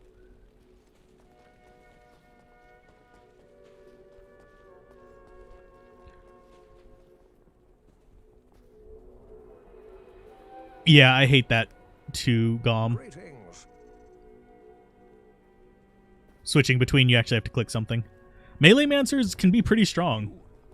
Bone, if you use the armor Bone, it can actually be really interesting. Because they have a Bone actually will recast Bone Armor whenever you're hit.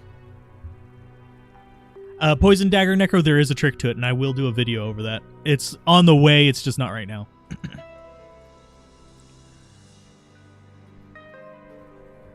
But yeah, I max out Bone, and I just use plus skills for the corpse explosions. It makes them big enough. For me, at least. So let's see. Let's take that off of you. We'll throw the other two things on the ground. We can get ourselves Holy Freeze. Say goodbye to Wahid.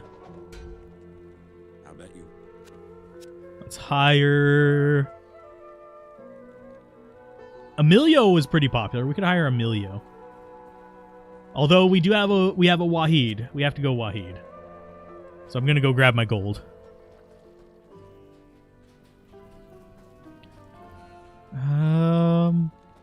I like Poison Nova. Poison Nova would be third, though. In fact, unfortunately, my main Necro right now in single player is Poison Nova. But that's because I got that Necro head, and I will probably never spec him off of that permanently because that Necro head is just too damn good. We don't have a need for Wahid. There's actually... Fend feels a bit better, by the way. I need to do a video on that as well. Fine, we'll go Emilio. I guess we don't have a need for Wahid. I'll put that to good use. I'll put that to good use. Trap Assassins are a very safe build.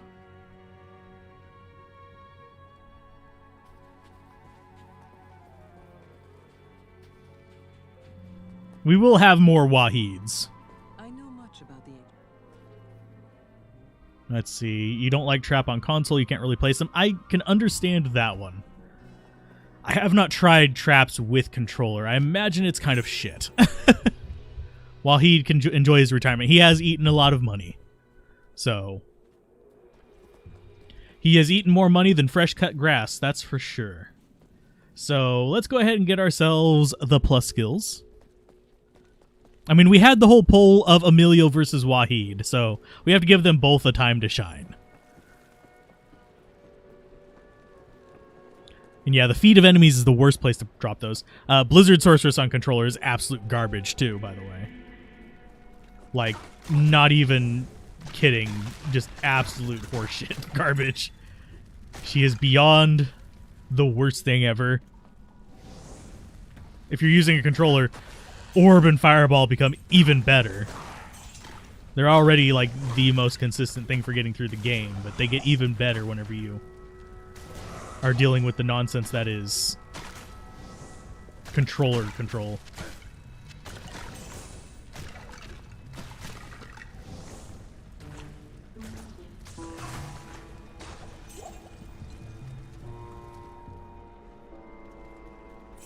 We have Emilio. And he's got Meditation and Holy Freeze. If this is not the stairs, we go back the other way. This is not the stairs. I don't think.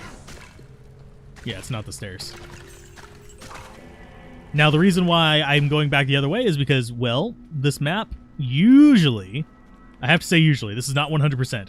But usually you'll end up with the stairs either right around here, here, or here. But Blizzard was really big on continuing console development until the N64. I don't know what happened to make them not want to, but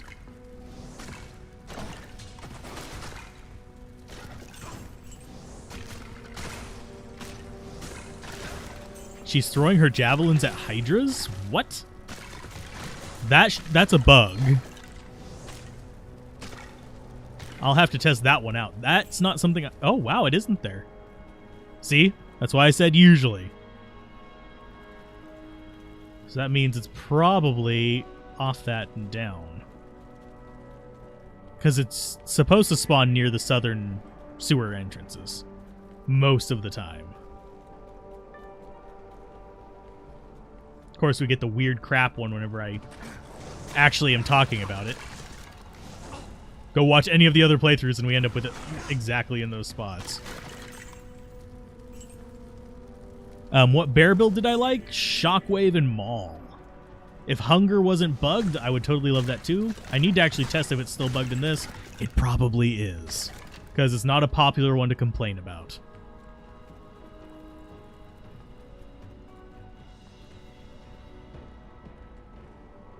StarCraft Ghost didn't happen. Yeah, that's actually an unfortunate thing. There's been leaked ISOs of it, of the development of it, but there haven't been any finished versions. As far as N64 stuff, I think StarCraft, the actual like N64 cartridge, is what burned them out on it. Can you control a Frenzy Barbarian with mouse and keyboard? It's a pain in the butt, but it's doable. Because you if you don't do it right, you can actually end up just running around like a chicken with your head cut off. She will target the Hydras like mobs. Yeah, that's a bug. Should definitely report that one. So Mercenary, please don't walk into the pain. Emilio is definitely more suicidal than Wahid, that's for sure. Thanks. Is that a 4-socket poleaxe? That is cute. Can you pick it up?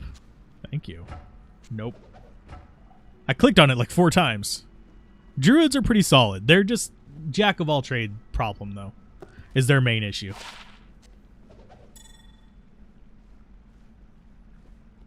I'm not sure whether I'd actually want to use that or not. I don't think I do.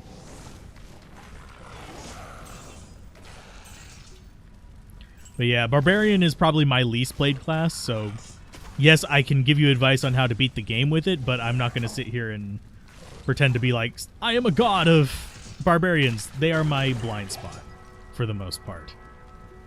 They're good with a few builds. I like Frenzy Barbarians. I like Whirlwind Barbarians. I like Warcry Barbarians. I don't like playing them that much. I am much more if I'm going melee, I want to be the tanky Paladin or the Fury Druid or the Werebear Druid or something like that. What's the next best armor after stealth for a fire source early nightmare? Like you're looking to upgrade from stealth? If you're looking to upgrade from stealth, you're going to be wanting to go Nephlum, I believe it is. Or is it Ethlum?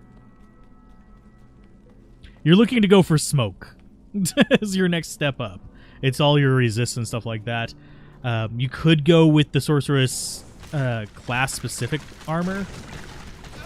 But usually what you want to do after stealth is you actually just want to get unique armor. Oh god, they are murdering his face. Why, mercenary? What the fuck? Oh yeah, they're immune to fire. Hadoy. I'll resurrect him.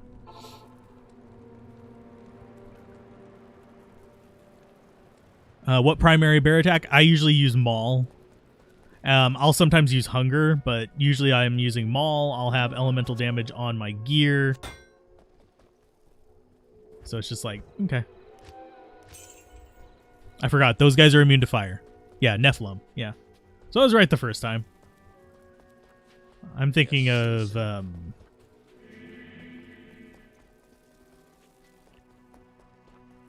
honestly, if this wand had Bone Spear instead of Attract, even if it was just 1 point in Bone Spear, I would keep it. But I like all 3 of those spells.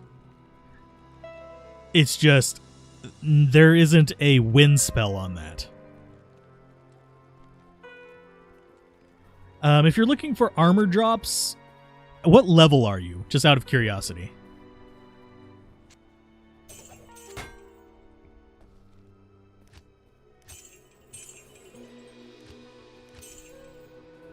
G2 first started the Barb rule till Blizzard broke the class. Yeah, until they broke Whirlwind, he was actually really amazing. I mean, he's always been relatively strong, it's just he's just never been my favorite class. And Paladin was complete horse garbage for the longest time because Zeal was broken. Give us old Whirlwind back and keep new Zeal, and I'll be happy. 35-ish, and what skills are you using? Out of a curiosity.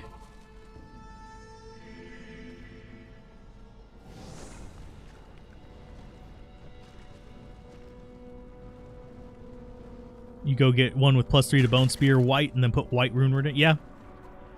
Oh, I have one of those in single player. It's a really solid thing. Okay, so yeah, we are using Volcano here for a reason. Oh, you can hit me, but I can't actually target you with that bite me game. Come on, Mercenary, come back here. Mercenary, stop detethering. Yeah, he detethered. He's already... He's at that point where he's just not going to obey me moving away.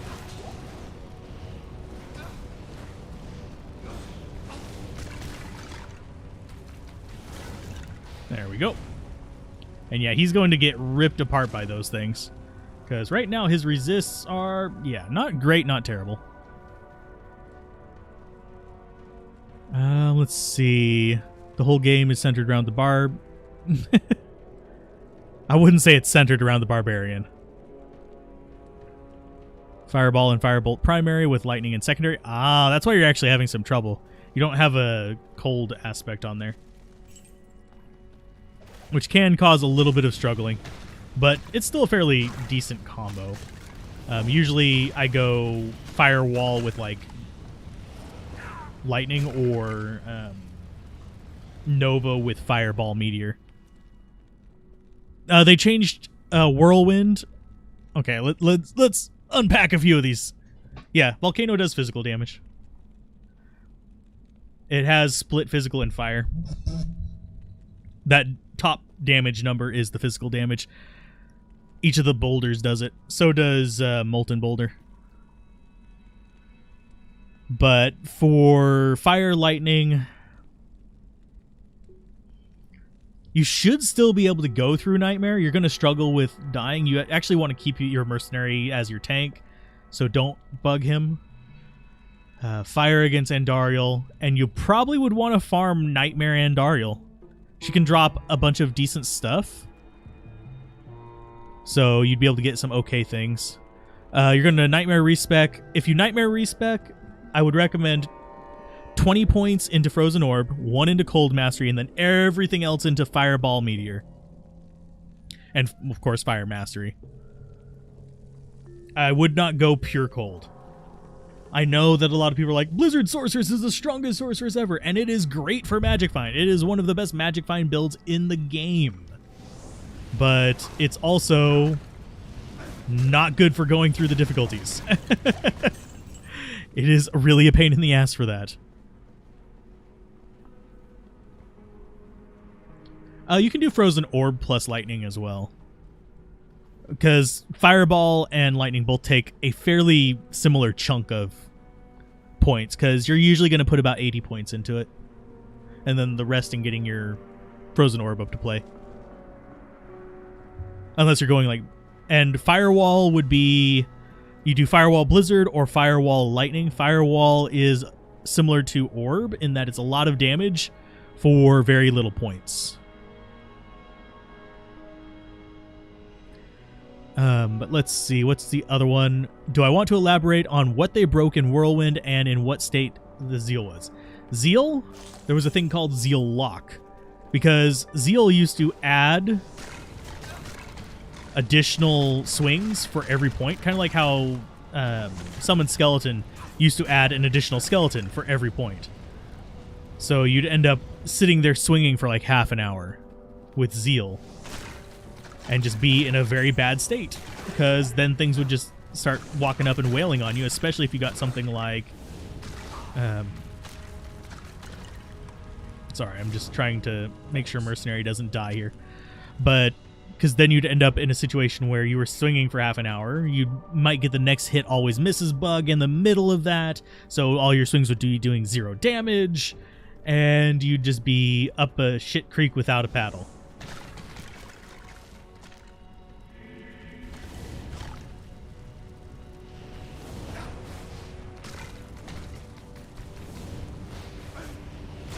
Get rid of that guy. We have... Oh, it's still Burning Dead. That's fine.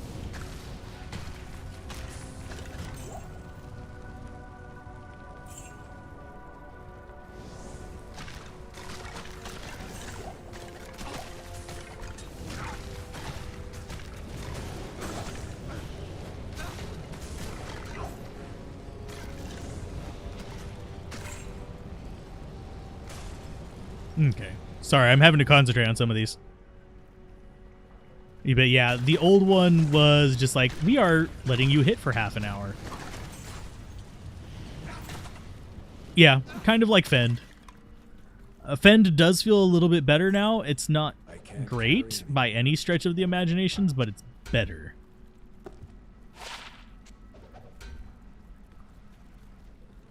So let's see. I'm concentrating a little bit in here because we are technically still fairly underleveled.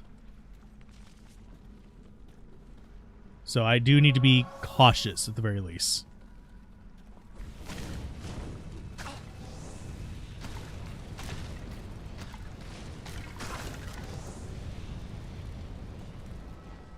So yeah, it was bad. And then Whirlwind, since what gear am I using on the mercenary to keep him alive? Insight, crappy resist armor, and a blood helmet with some leech.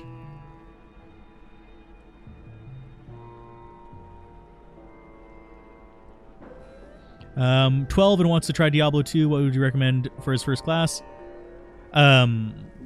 Oh, anyway, back on the Whirlwind thing real quick, and then I'll do that recommendation. Whirlwind used to hit, not necessarily ignore attack speed, but it would hit more frequently. So you'd end up with people just running Whirlwind with a spear for maximum range and just wailing through stuff.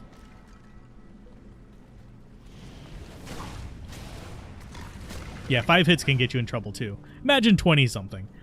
But as far as starting character, are you going to be playing with a controller or a mouse and keyboard?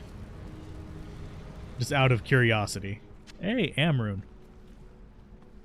Because if you're going to be playing with a controller, that's going to change what I'm going to recommend. But generally, it's going to be Paladin or Assassin. If you're playing with a controller, I would lean a lot heavier into Paladin. Because Assassin's kind of, unless you know what you're doing with the combo skills, it's kind of garbage with the controller.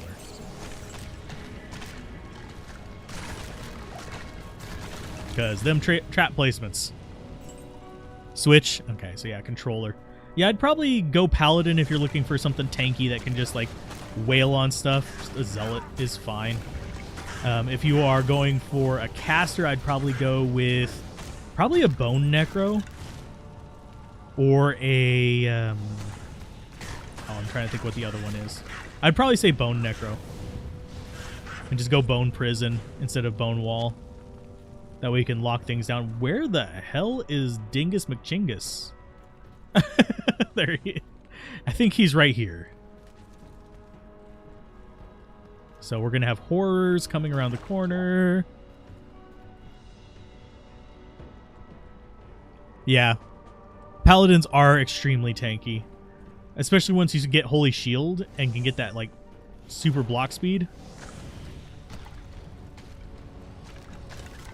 Yeah, Paladin is the tanky boy. He's your warrior class. If you've played D&D at all.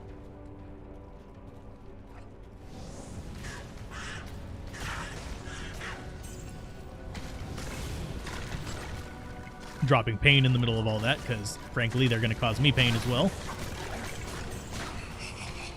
This is one of the few situations where I actually wish I had Carrion Worm, so it would actually eat these things. And we are probably going to lose the mercenary here, if I had to guess.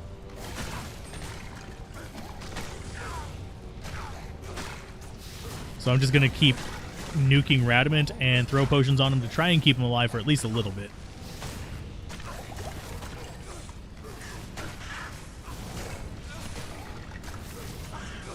Bone Necro, because Bone Spear is a ton of fun too. And as long as Radamant keeps reviving things, we'll actually probably keep our mercenary. And fun little tidbit, there's actually, and for some reason Radamant reminded me of this. Can I pick up the Book of Skill, please? Thank you. But Radamant is definitely reminding me of the fact that the Act 5 mummy that Bale spawns is actually poison enchanted. It's an actual modifier on him. Storm Charge, why do you go for the Bone Rune Word? I'm not sure what the question is about, but basically, the bone rune word, Blessings to you. it basically works where as you get hit, you'll cast up bone armor. But if you have high bone wall and bone prison, it synergizes with it. So you end up with a really strong 700 and some odd point just buffer against physical damage, which basically makes you immune to physical damage once you get it up and running. So it's just awesome. Oh, you're trying to get more summon skills for your... More points is nice for it. Generally speaking, I only go for bone armor on characters using bone wall and bone prison. So not summoners. Yeah, Emilio's solid. He's still kamikazes, but that's fine. That's always fine. Let's see. But yeah, he just has cheapo gear. And once we get this up to 20, we'll probably respec. Because right now we are at 9 on there. That's 11 levels. That'll probably put us through Act 3. So that's not too bad.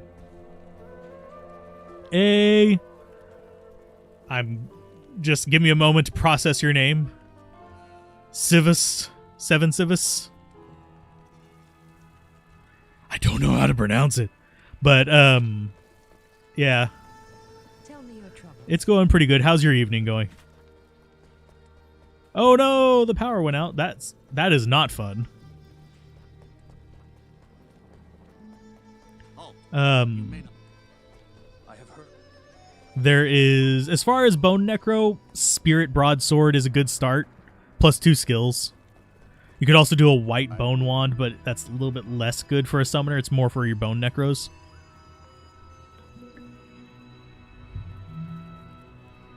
Power outages are never fun. I don't care where you're at. Call you 7. Just, I'm terrible with names, so I'll probably forget that, but I can call you 7. But if I ask you what's in the box, don't answer that question. What's in the box? Yes, I actually like that movie. It is cheesy in a good way.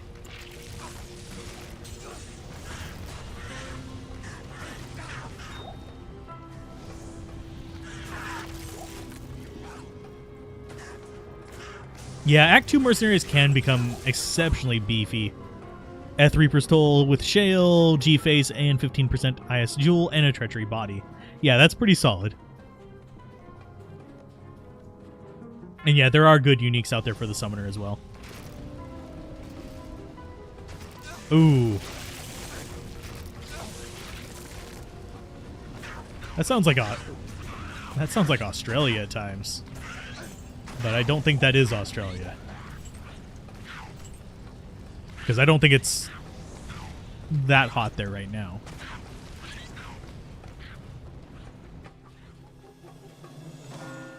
I don't think it gets hot there for a couple more months at least.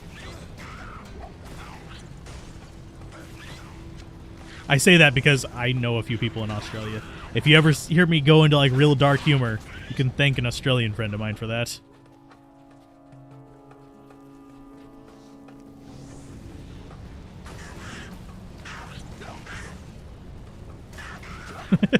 I'm glad at least someone in here knows what I'm talking about with 7.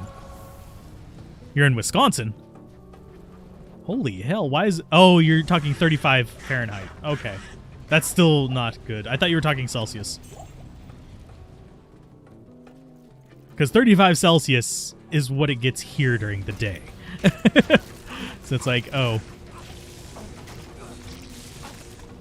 Yeah, Fahrenheit or Celsius does make a difference. It makes a very big difference. That's... I have lived through both without power.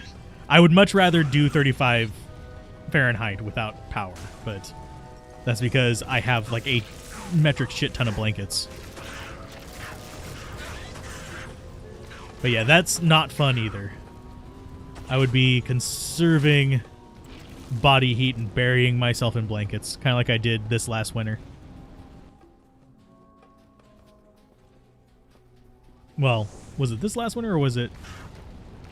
Yeah, it was this last winter.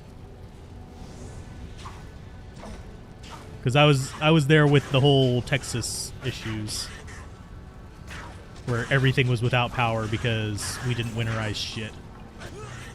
Go mercenary, good job.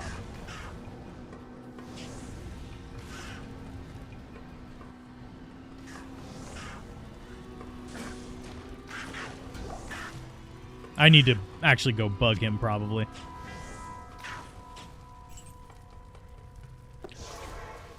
He's just taking a nap. He'll be fine.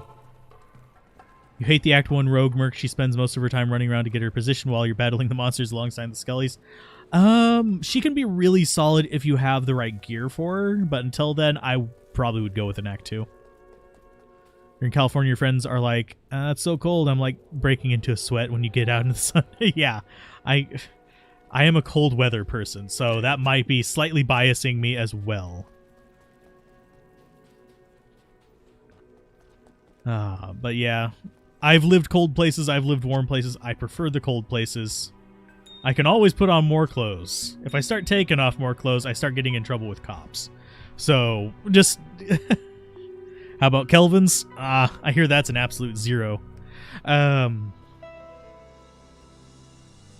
go and grab some gold.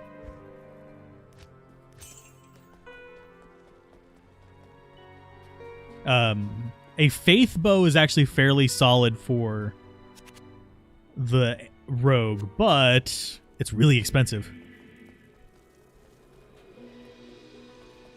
It's warm in Wisconsin. Usually it's 25 this time of year. Yeah. Winter is coming.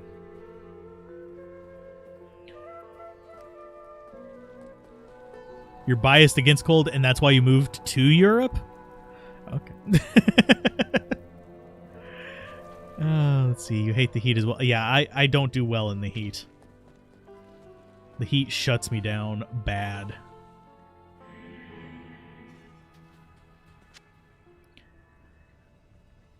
You still love going very high in teeth in your Necro. Back when you played, you would use teeth and confusion on Necro, make everything just look at each other while you blast away. I just wish teeth was actually a proper shotgun, where you could actually just kind of clump them, but you can't. Unlike Charge Bolt. Charge Bolt, you can shotgun. Teeth, for some reason, you can't.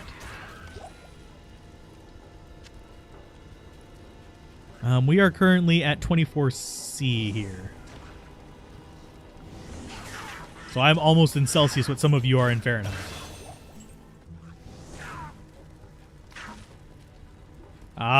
Bronchial. Yeah, lung problems, cold is not fun. I have a few people I know who have various issues where cold just wrecks their face. I also know a guy who's got circulation issues, and cold wrecks him too. Basically makes his fingers turn blue. 4C. Yeah, it's still sweat weather here, so let's go ahead and get more points in Volcano. We're at 10 points in Volcano. We're going to have a relatively easy time with Duriel, probably. Well, teeth, you can clump them up and spread them, but you can't shotgun. The thing is, you'll only be able to hit something with one tooth, period. You can never hit something with more than one tooth. Whereas with, like, Charge Bolt and stuff like that, you can hit things with every single Charge Bolt if the target's close enough and big enough. I use Volcano on fire immunes or stationary targets. Then I use Fissure on large targets or just general use. And I'll use Boulder sometimes whenever I just need to finish off like one guy. Because as you can tell, Fissure is not always that accurate. It just kind of goes where it wants to. It's like the safety dance. You can dance if you want to.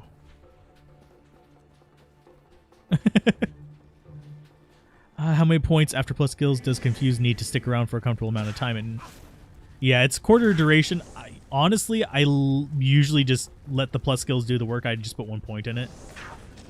And it's usually enough because you just want to break their AI. It's not really a matter of, You don't necessarily want them killing each other. You just want them to stop going after you for a split second so that they path to somewhere else.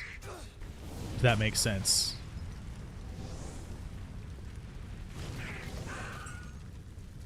Act 5 Mercenary is actually fairly decent. Only thing I would give him is either masteries or let him actually use a variety of weapons. He's tankier than the other ones. Naturally.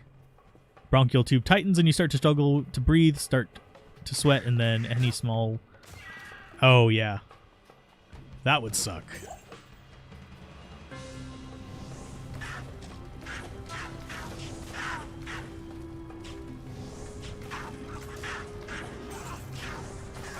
But yeah, I usually just do 1 point, and usually I'll have like at least +5 skills by hell difficulty.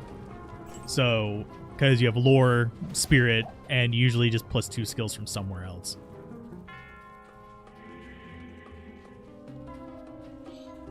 Most of the southern United States is still in sweat mode. So,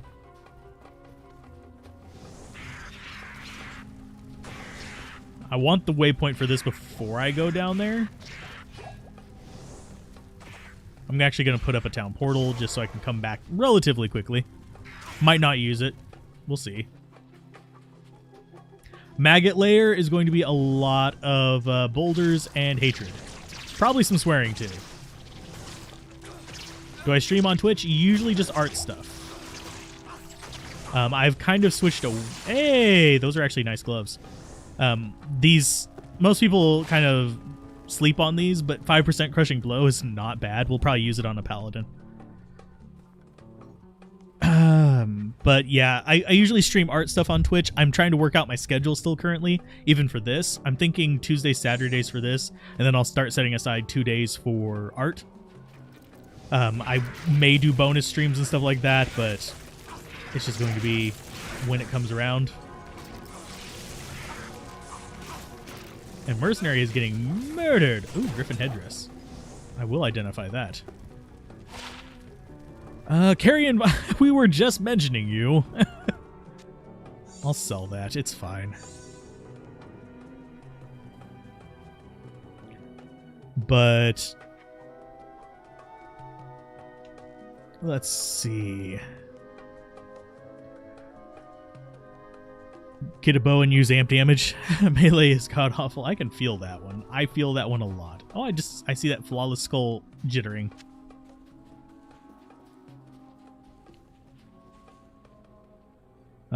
Swearing in Maggot Lair. Maggot Lair is bad for like a third of the builds in the game. It's tolerable for another third. And then there's the other third that are just like, I don't see what the problem with this is. Like, Zealots do just fine down there. It's just anything that doesn't have a I am fighting in a tight corridor skill is angry.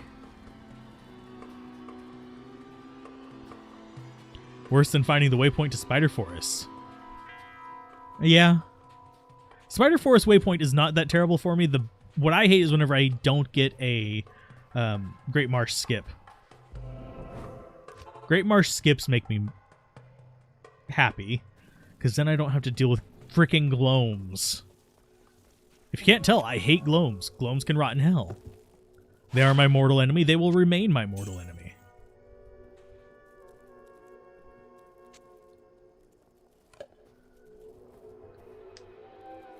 I actually love Maggot Lair as a bone necro because you can just pierce all the way down the hallway to the very freaking end. It's awesome. There's not an argument between Zeal and Smite for me. I actually use them both. Smite, the Zealot, I get 20 points in Holy Shield, and then I get my Zeal and Fanaticism up. All you need is 1 point in Smite, and all of a sudden, hey, I'm a Smiter. I'm a Smiter now. Look, Mom, I can smack things with a shield. It's fine. You already have Fanaticism, so it works great.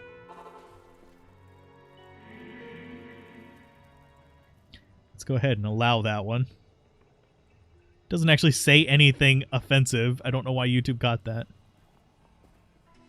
Oh no, it said reproduction. Oh no! We're gonna ban it. Iron Maiden. Iron Maiden's solid for bosses in normal. Usually I'll switch to having a Thorns Mercenary and use amp damage to kill the bosses later on. Yay! I'm glad you got power back. At least you guys are on the national grid, so you actually have a backup. So that does help out a little bit in getting it back up in a reasonable amount of time, unless it's like an issue with the actual power lines.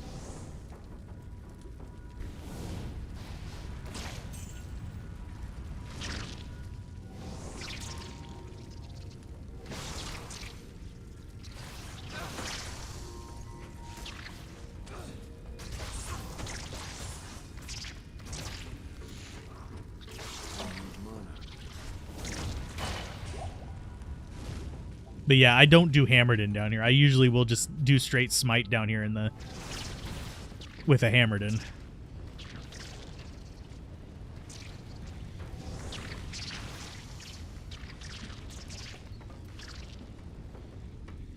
And I'm going the wrong way.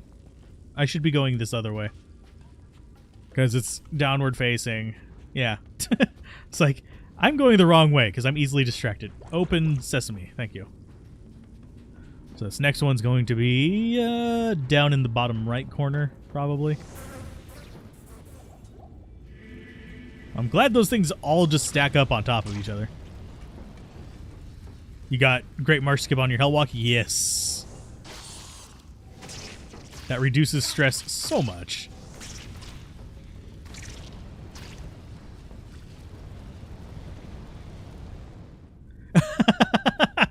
Arm of Leoric with Bone Prison. Yes, that can be annoying. That's why you don't get hit whenever you're using it. Oh, yeah, I've done Summoner down here. If you don't have Teleport, it's just a nightmare. It's just not fun. This build is one of those, it's a mild inconvenience build. It's not the end of the world for me.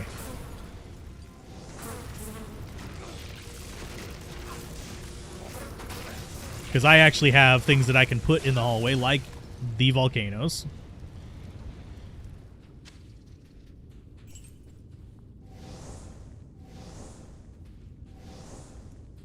Why can't I cast it down there? There we go.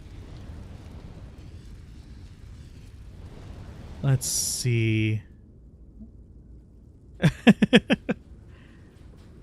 I'm going to go ahead and pop this and then immediately drop a volcano in the doorway because I hear a bunch of bugs.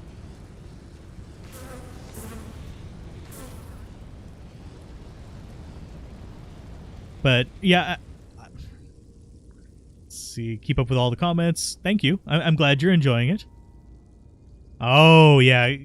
Having not played for a very long time is very jarring with this game. When I first came back to it, my memory was just complete butt about it. That's why some of the early runs are absolute garbage. And I'm very glad they're unlisted now. The playlists are still there if you want to watch me flail about and be stupid early on. Coming back, but relearning happened and I'm back to where I was. Probably even a little bit past. But yeah, that's another thing I like about the YouTube streaming, by the way. Unlike Twitch, yeah, if I was on Twitch and I actually like marketed myself properly and stuff like that, probably could get up to like at least maybe just under Dobrunsky's size, which is a few thousand viewers. But here, generally speaking, most streams, even like big streams, don't get above like 1,000 or 2,000, which means you actually can interact with people. I think the most we've had on the streams here was like 150 or so viewers. And that's still manageable to like read and stuff. Yeah, Volcano's fun. Mercenary running up and just charging things, a little bit less fun, but we can deal with it. Don't get ahead of me, Mercenary. I don't want you going in there. Okay, it's not where I thought it was. I was slightly afraid he was running into the room with the toady. Yeah, Dobrunsky's pretty chill. I don't have any issues with him. Reality is I don't have issues with most Diablo 2 creators, so I'm neutral on them. I will correct information that I find is incorrect on them, but I don't have a problem with most of them. Unless they've been complete dicks to me.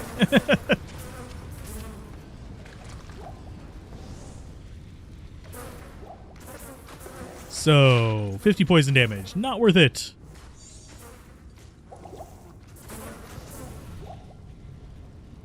So let's see. There we go. Stay back, mercenary. Your kind is not wanted in here.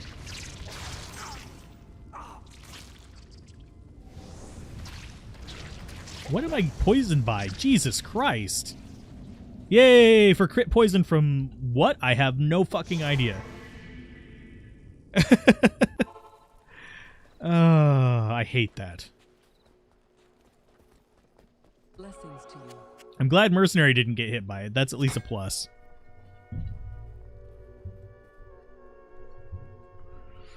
If you go to Newegg, their shuffle, they keep trying to make you buy main boards for 350. Oh, geez.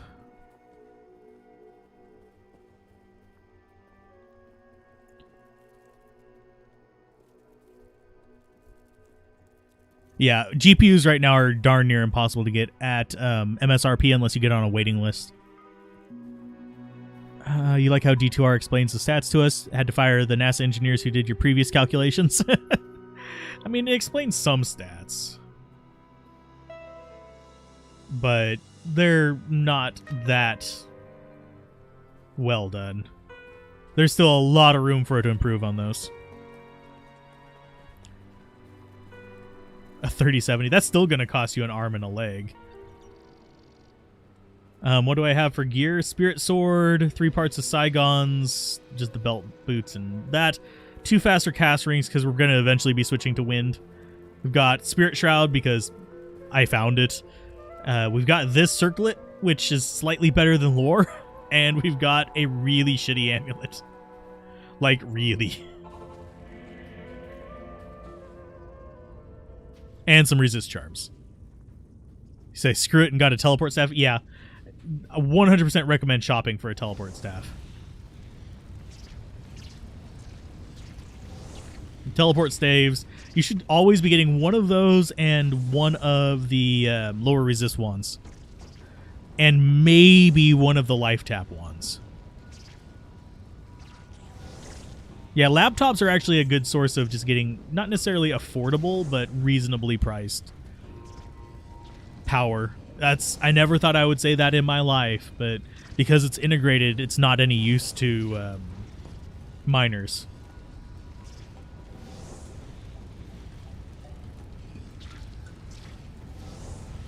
I think it's still alive in there.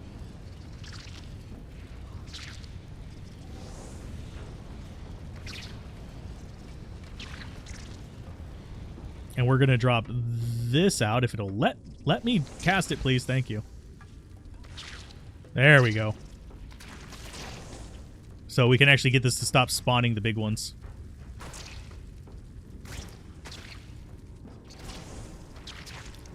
It's very picky as to where it'll actually let me cast it. There's an invisible wall like there that keeps you from actually targeting properly. And he's actually started healing. Lovely.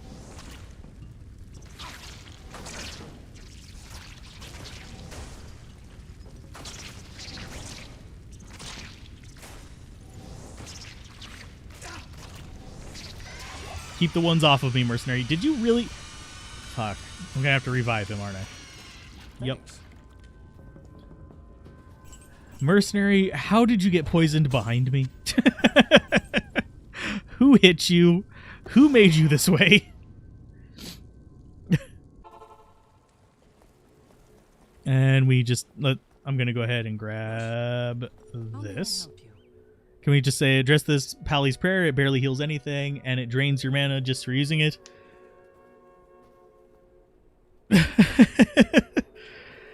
Prayer, ever since... I think prayer is one of the few things that Synergies actually did okay with.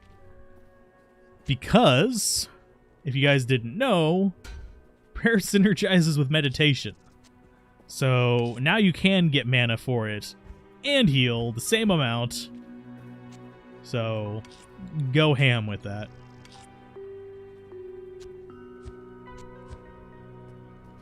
Let's see. Trade. Get rid of you. Because you're garbage. And that is probably the worst part of this act out of the way.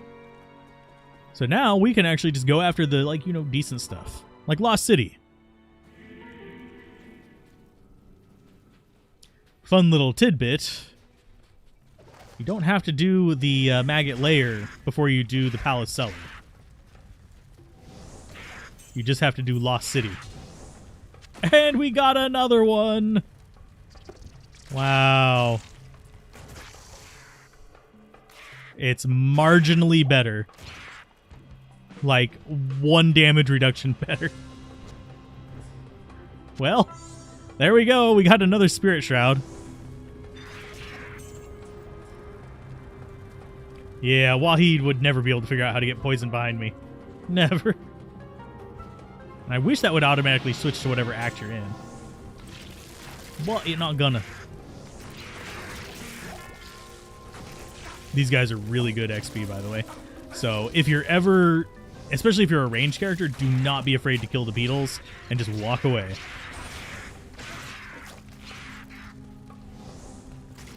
Because watch my XP bar as those are just dying. It just chunks up. It's lovely.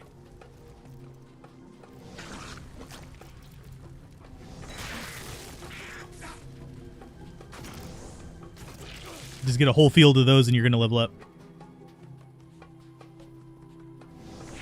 I'm forgetting to use shift to compare items.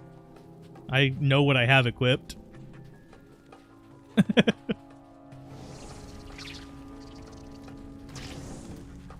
But yeah, I didn't use it to compare that, so I don't see a real need for that. You can see it's like, it's fine. I've never really needed that. I can hover between them about as quickly as I can find shift on my keyboard. Which is sad because this is a new keyboard, so that is actually true in this case. If you guys are wondering what happened to my old one, it's spaced out. Like, literally, I couldn't use the spacebar on it. Every time I'd press it, it would just stay down. So I'd have to, like, pry it back up each time I pressed the spacebar. I was like, God dang it.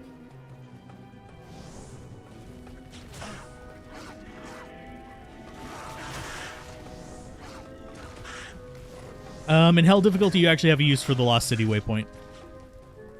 Ancient Tunnels is a very, very solid magic find area. But generally speaking, you only bother with that in Hell difficulty. And Ancient Tunnels, if you're wondering, is the little underground cellar dungeon thingy in Lost City. We might actually run across it before we find the path out. I'll tell you if we do. I barely ever actually farm that, though. I know it's super popular to farm Ancient Tunnels. I prefer River of Flame Chaos Sanctuary. Those things are the reason I hate this place. The flingers that fling poison. Nothing else here pisses me off nearly as much as them. They're still not gloam bad, but still. Hey, there's our waypoint. Probably not going to have our exit on this side. Yeah, we're not going to have our exit on that side. We got to go all the way up to the top. But yeah, there's a Lost City is the location for Ancient Tunnels, which is a level 85 area. I can't remember whether Dry Hills. I'm trying to think what other areas there are in Act 2. I don't usually farm Act 2 in general. It's not really my favorite area to farm. Die, you fools. We might not actually see Ancient Tunnels. Thought we would by now. It's usually on the outer edge of one of these cities, and you'll have like a dead body look like it's crawled its way out of there.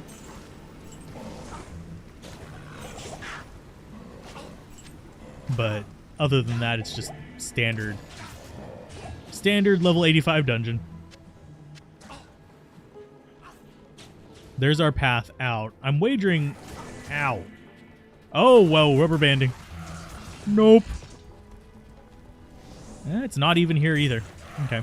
But yeah, it's just a hatch in the ground. It basically plays like a sewer. So, generally speaking, cold sorceresses farm it. You collect antidote potions like a fanatic. I can understand that one. I feel that. I'm usually too lazy to. I should. I usually don't need them unless I get like into a bit of a bind, but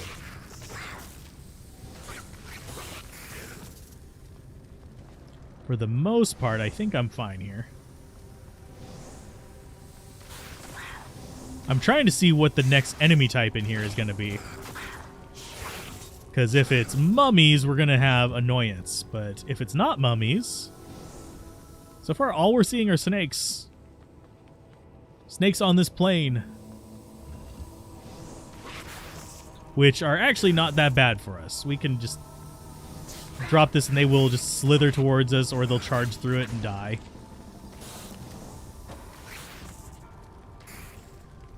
Which gives us okay experience, because we're not even level 40 yet.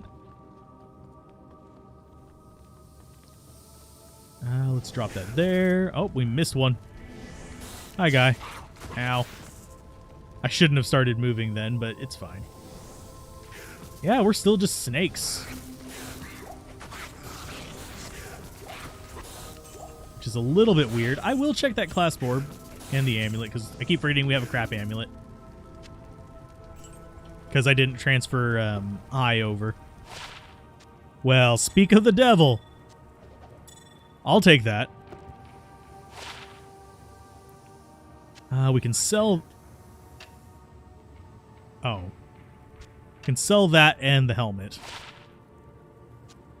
to make up some lost money.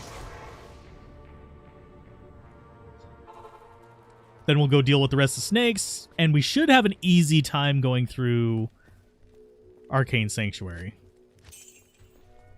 And yes, I am intentionally taking these kind of laid back and relaxed. Just because, frankly, one, I prefer playing that way. And two, it's a little bit more useful for new players to actually like hear the steps and stuff like that rather than just see someone teleporting as quickly as possible through an area to get to the end point.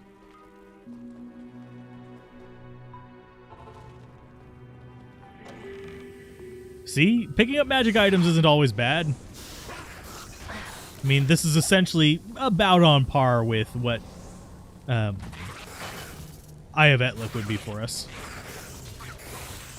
I really am wondering why we haven't gotten our next enemy type. There should be one more enemy type in here.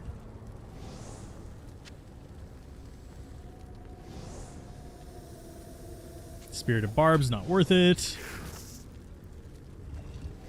Honestly, if that was fire skills, I could make a lore out of that and be better than what we're using.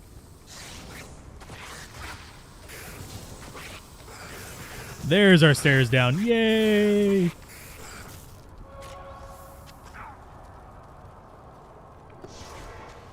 And always, I don't care how cocky you are, unless you're playing hardcore and you're just going to straight up die, always put a town portal right here. Because... yeah, these things can wreck your face if they get the bad mods. The only character that doesn't really have to worry about is the Necromancer.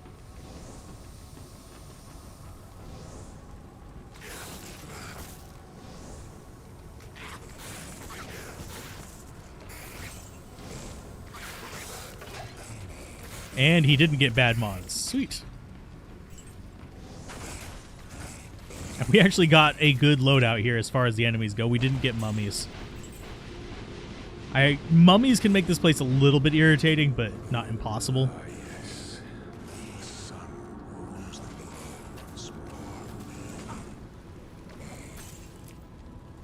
And if I had telekinesis, I'd actually pop all those, but meh.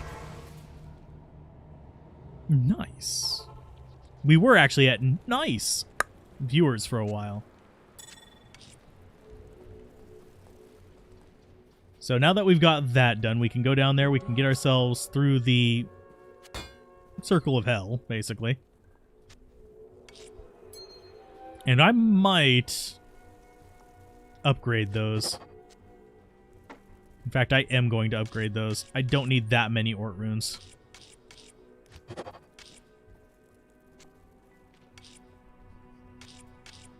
And I think these take a gem, don't they?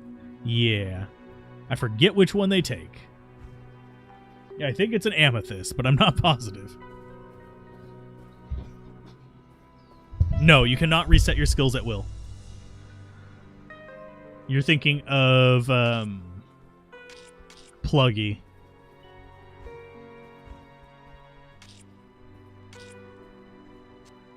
And I don't have D2R Pluggy, and I don't think anyone's actually made it yet?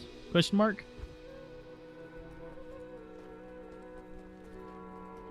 But we have a skill reset in Act 1 that we can use if we want to. Yeah, I like the new stash. I wish it was 3 personal stash, 1 shared, but it's fine. Topaz? Okay. Do we actually have a chip topaz? We do not. If I get a chip topaz, I'll upgrade that to an AM. AM is amethyst. Ah. I mean, that makes... I need to organize them in order for that in that screen, but I'll do that eventually.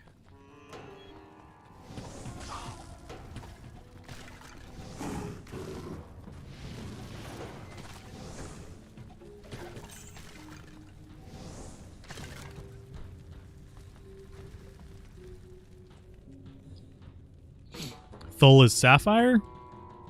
It could be. I literally do not remember. That's not something I have, like, committed to memory. I have too many other things I have to keep up there. And my brain is old. It gets cranky when I try to overwork it.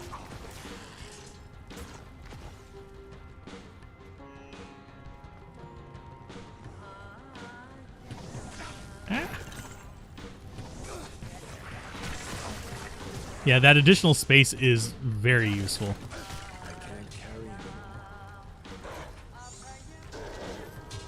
And a 4-socket broadsword. Sweet. Was that ethereal? No. I don't know why I thought it was ethereal. Just looked grayer than usual. Should I just make a bunch of spirit weapons and just go give them away in a public game? You think people would be upset about that? And we don't have the skip. Yeah, we don't have the skip. There's a skip that can sometimes spawn for this room that lets you go into that room directly.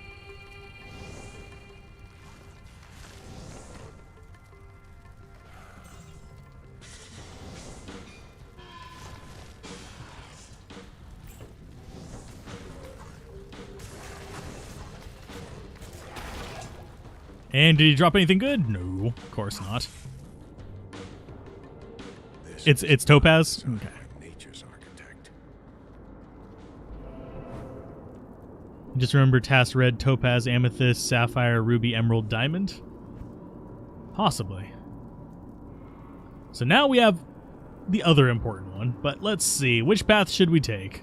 Let's do teleport path. It's going to be the easiest.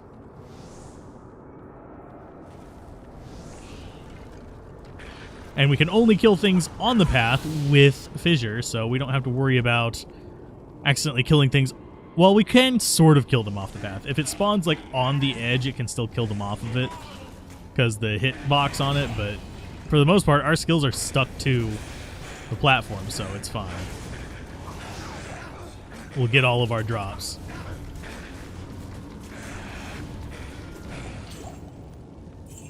So let's see. Anything good in there? Nope. No more dropping your stuff. Yeah, the no more dropping your stuff on the ground is a big one for me because that's actually one of the reasons why playing online was kind of frustrating for me.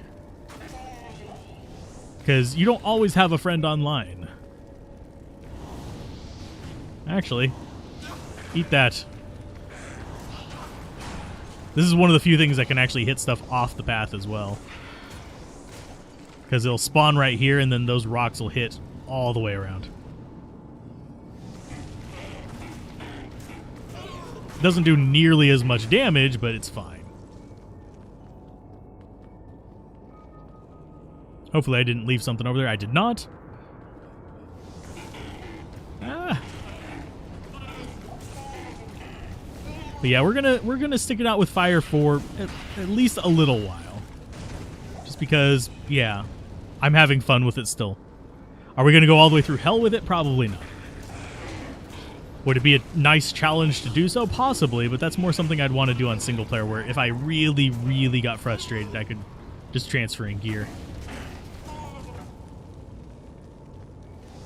Here, my transferring in gear is still possible, but much more limited.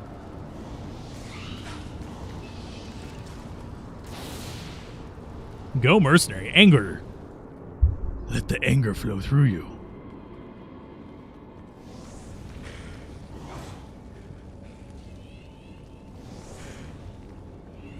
Do the necromancer mages actually do any damage? They do a little bit. Their major problem is they don't scale. Like, you have ways to boost the physical damage of many characters, but you don't have a way to boost that elemental damage from them. You can reduce enemy resist. That's about it. But you can't boost their damage enough to make it really, like, good. Oh, and if you guys are curious, you should actually pop... Normally I'm too lazy to do it, but you should actually pop these chests at the end here.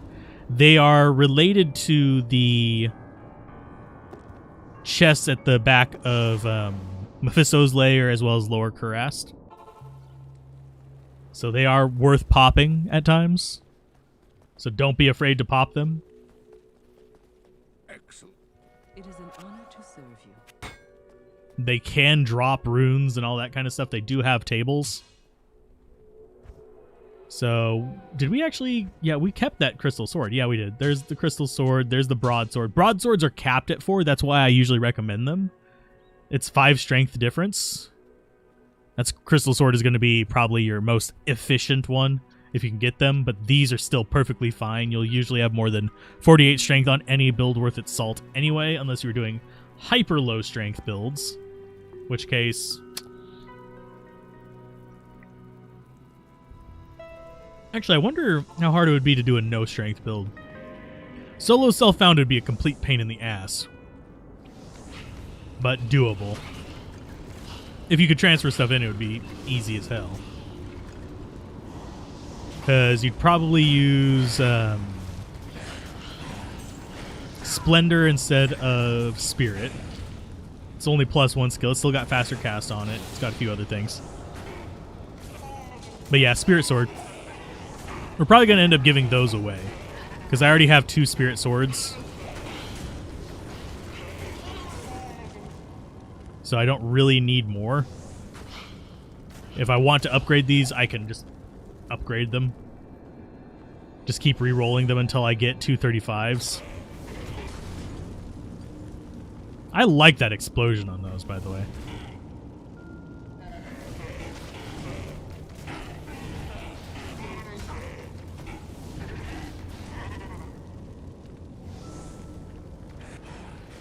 That reminds me, I need to grab circlets. I have to be fairly decent level to get those circlets to roll what I want.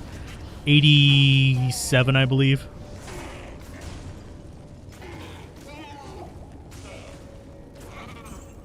Being so weak that you cannot wear clothes. I mean, you could wear ethereal.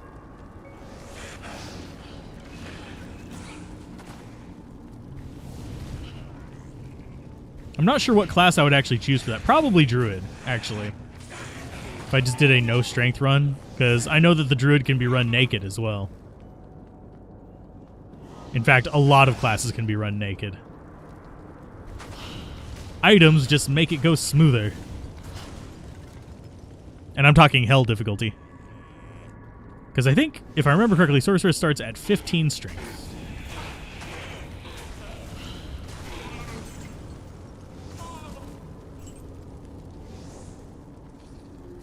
Oh yeah, all the characters we're doing on stream, like, we're going to do one of each class through Hell difficulty. This is going to be basically your easiest way to get through the game kind of walkthrough, if that makes sense. Ow. So for the Druid, actually, we didn't do the easiest way for the Necromancer. We went Summoner. That's the second easiest way for Necromancer, but we've already done multiple Bone Necro playthroughs, so...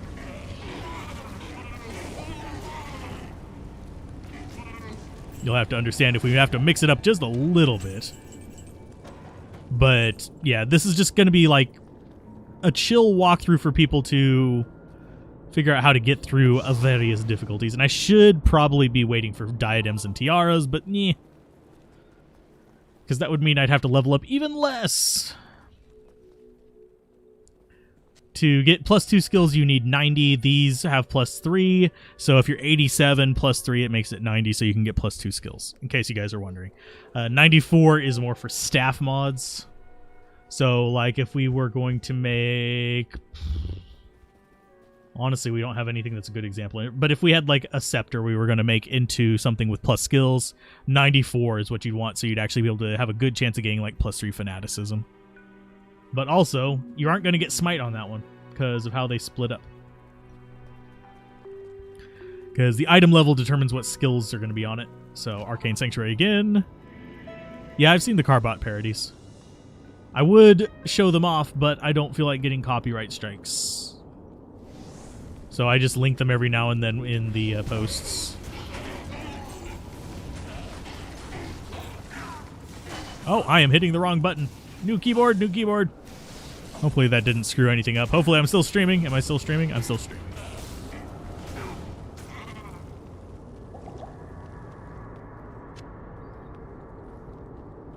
But yeah, I think the latest one I saw was the one where they were making rune words and actually stuck the rune in the shield.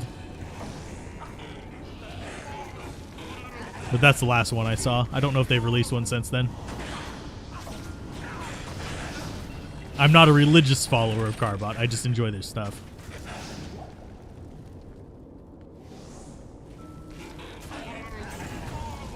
I do think they might want to outsource the voice acting, though.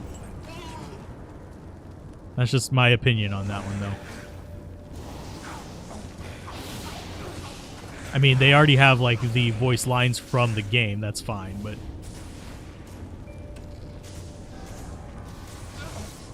Bye, lightning tower piece of crap. And we're a... Please tell me we don't have to... We're going to have to do the stair one, aren't we? We're going to have to do the stair one. It's fine.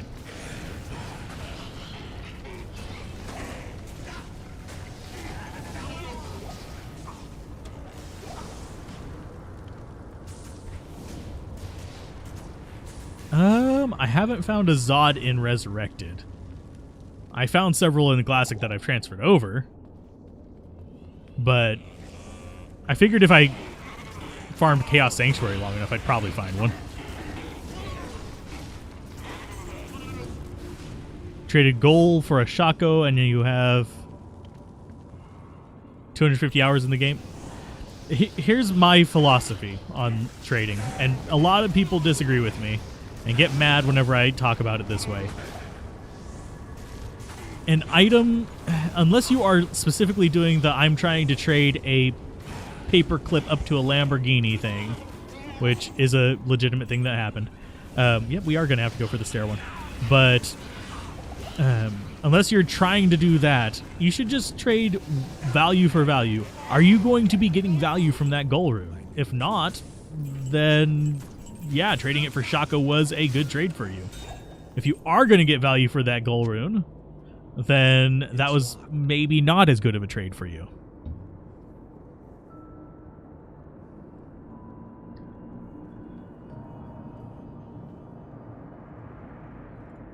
All your tunes are named spelled with rune words? With runes? Jeez. That would be an interesting thing to do. Name your characters after the rune word, so if you needed to look up a rune word, just pull up your character list.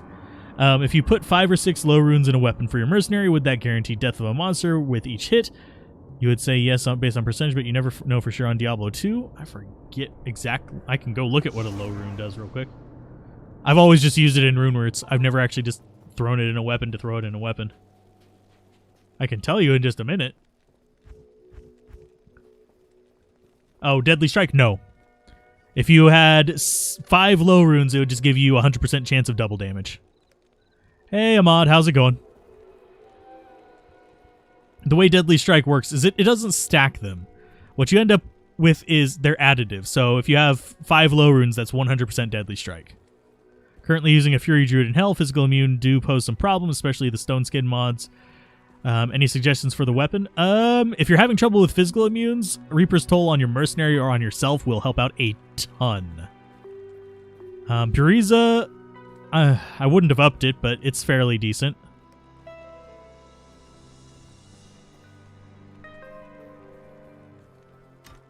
Good evening. But yeah, Deadly Strike is just double damage. So it would just give you a 100% chance of double damage if you put 5 of them in there. Let's go ahead. I'm going to condense these real quick.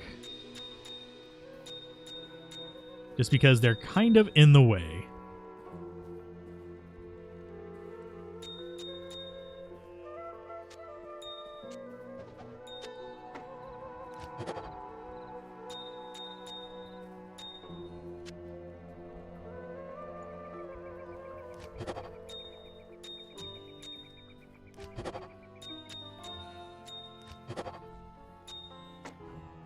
There we go. Now we've made more.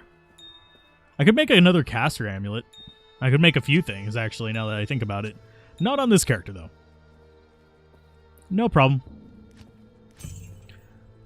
But that's one of those things that if you don't ask, you don't know. And there's a lot of people who don't know how the percentages work. Like, Crushing Blow, like, if you have multiple things with Crushing Blow, it just adds the percents together. So you end up with just a... Yeah, Reaper's Toll is hard to find, but you can find it in Nightmare. I can tell you real quick.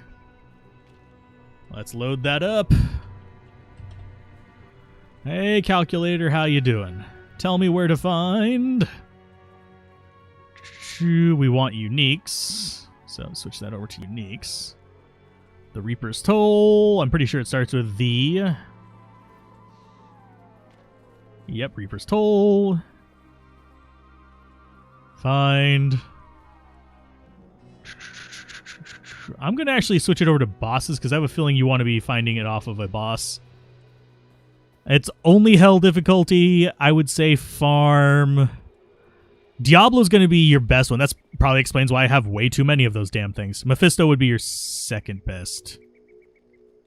Because Bale takes a little bit too long, so yeah, it'd be Hell, Diablo, and Hell Mephisto. If you're having trouble getting through to that in Hell difficulty, though, I'm trying to remember the rune word. Lawbringer, I believe, is what it is.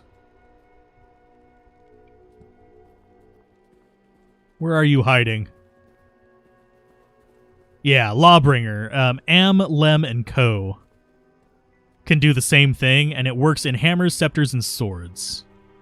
So you'd have to be using it yourself on either a hammer, two-handed hammer works actually kind of good with it, or a very fast sword, like a phase blade.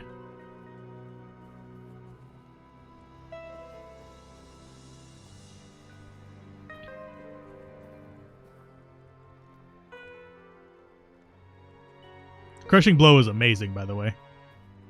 But Radamant or Underground Passage... Hell? For what? Where can you find a magic conch? From Hell Merchants. Like, Farah, if I remember correctly, in Hell difficulty, she can actually sell them. I'm not sure why you'd want a conch, though. But, yeah. How often do you end up actually using all those P-gems? Besides rerolling charms, there's a good use for them. Actually, I can go over that real quick.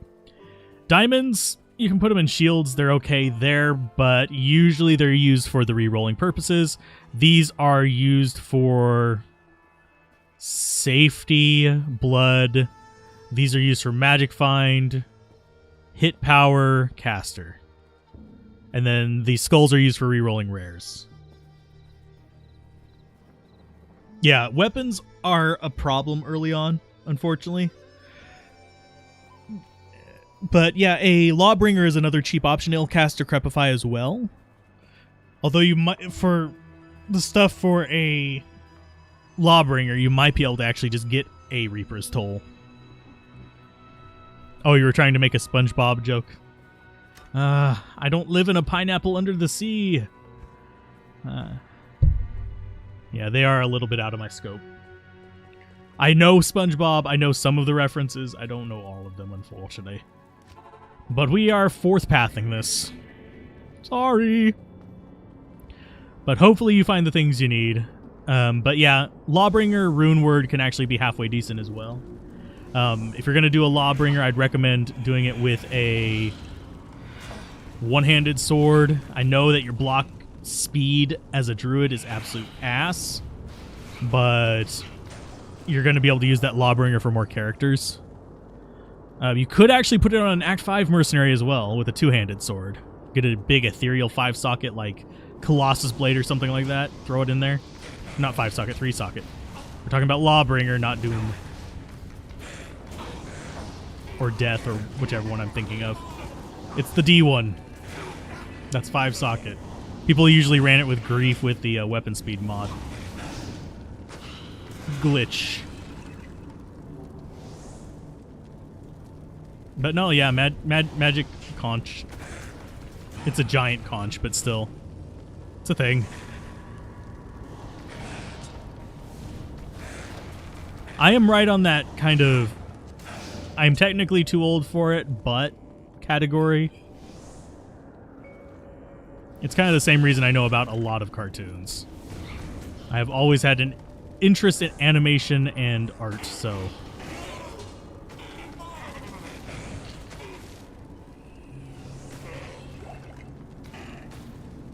This guy's durable. He's just not walking on the vents.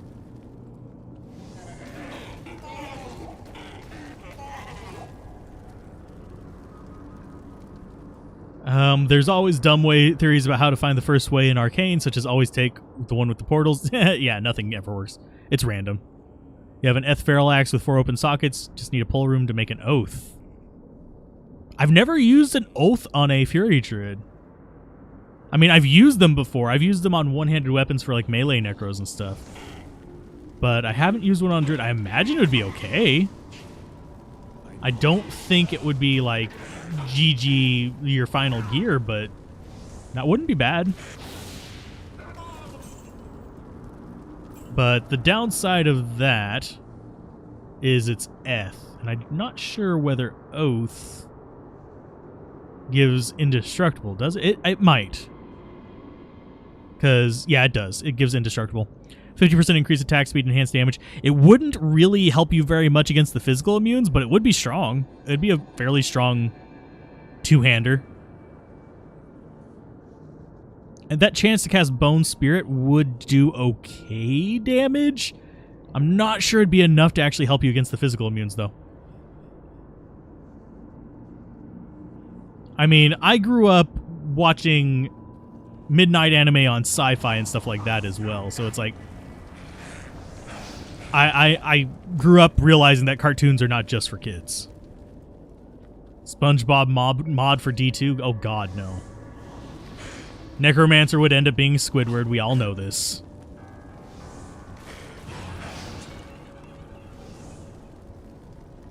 Yeah, it has indestructible. I had to go look. I have that up on the other monitor. Oh god. And every time you're trying to clear Maggot Lair, everything just says, a few moments later. Yes, I know that one's from a few hours later or whatever it is. It's from SpongeBob. Yeah, I don't think it would actually help you that much versus physical immunes. Yes, the Bone Spirit would do some damage to them, but you may just want to, like, grab a just base elemental weapon. Trying to think what rune words would actually be really good for that, just that have a ton of elemental damage on them. I mean, Crescent Moon is okay in a pole arm.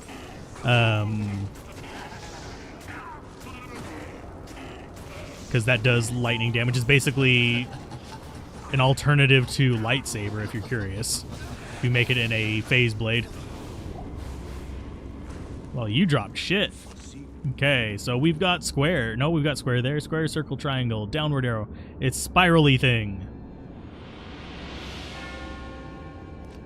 Yeah, it's spirally thing. What percentage of magic find is considered good? Usually about 250 is more than enough. Mr. Krabs the Barbarian. But yeah, there's a few elemental damage weapons, but they're usually like, they use things like Cham and stuff a lot. It's like, why? Why are the elemental damage ones locked behind these massive, extremely rare runes? It is an honor to serve you. Beast is fun too. I could just skim through them real quick and give you an idea of which one. We're looking for two-handed weapons. Just start from the bottom of the top. No, no, no, no, no. I know that there's a few that actually have a decent amount of elemental damage. That's too expensive. Phoenix is too expensive. Passions, no. Obedience is... Obedience would actually be kind of good. It's a polearm 5-socket. Helco, Thul, Eth, and Fall. So Cole and Fall are about your only ones that are even remotely hard to find in there. Has Crushing Blow. It deals a little bit of cold damage, but it gives you a level 21 enchant. That would actually be okay for dealing with them. Oath would be mediocre. Let's see... No. Lawbringer is okay. It's Am, Lem, and Co., but it only goes in hammers, scepters, and swords.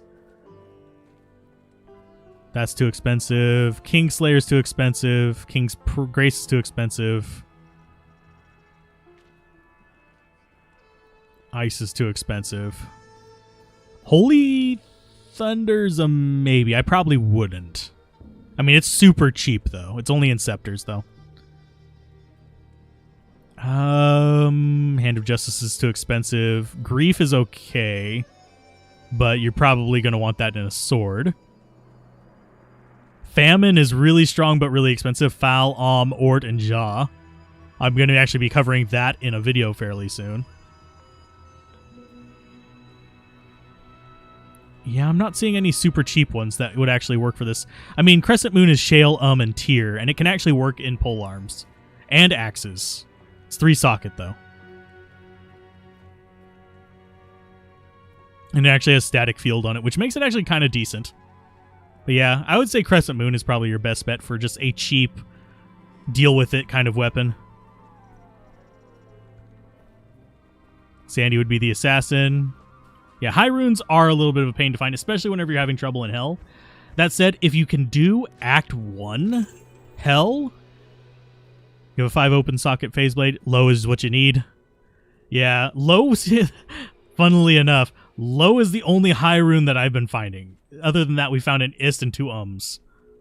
So it's like, hey, Amistry, how's it going? But if you're able to do Act 1, if you are able to survive and kill in Act 1, you can farm. I can actually show you the waypoint you want to go through. But you want to go to Outer Cloister in Act 1. Yeah, Crescent Moon is just like the solid one. Famine, it depends on what kind of build you're playing. It's more of just, I need elemental damage. It's not really my favorite rune word of all time, but we are going to be covering it in an upcoming video. Plus damage is not applied to fire spells, but unless it is +% fire damage. Like from but just plus damage is not.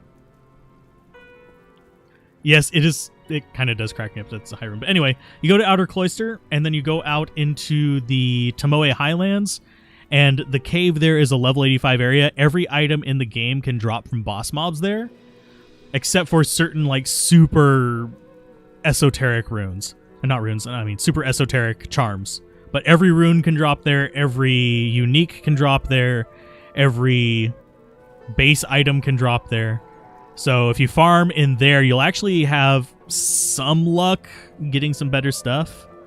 But you need, I would say, at least 200% Magic Find to really see any kind of return on it.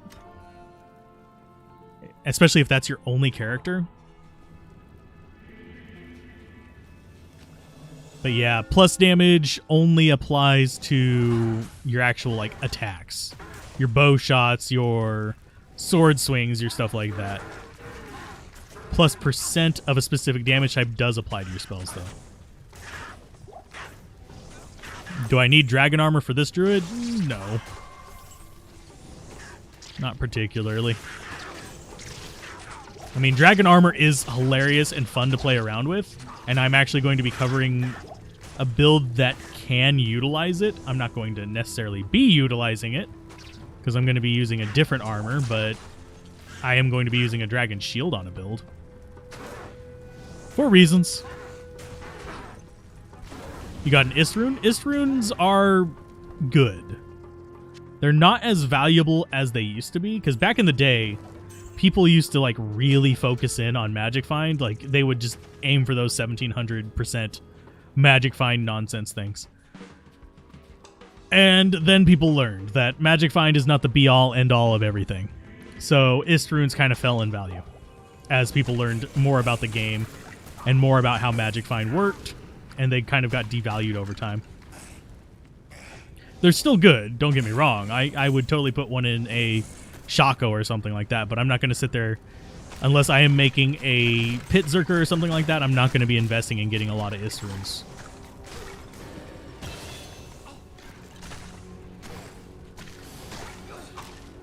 Dual Spirit. Or at least a Spirit Sword and a good Resist Shield is my go-to. You could also do a Splendor Shield if your resists are fine. That's a +1 skill shield. You're going to find that fire, if you're trying to go solo fire, it's going to start falling off whenever you get into hell difficulty. Because you're going to run into a lot of fire immunes. And things are going to just generally have good fire resist outside of that.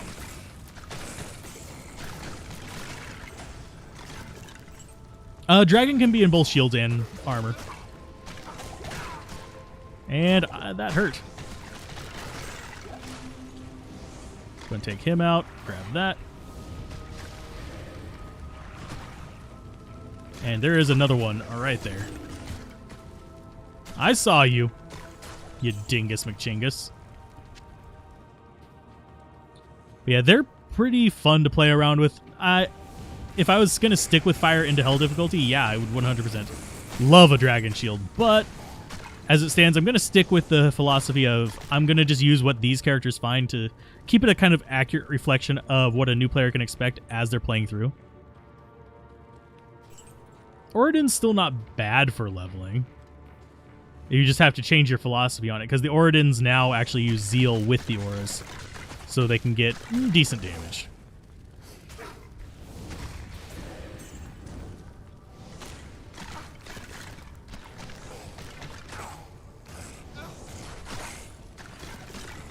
And we have another revival guy on the other side as well, which kind of sucks.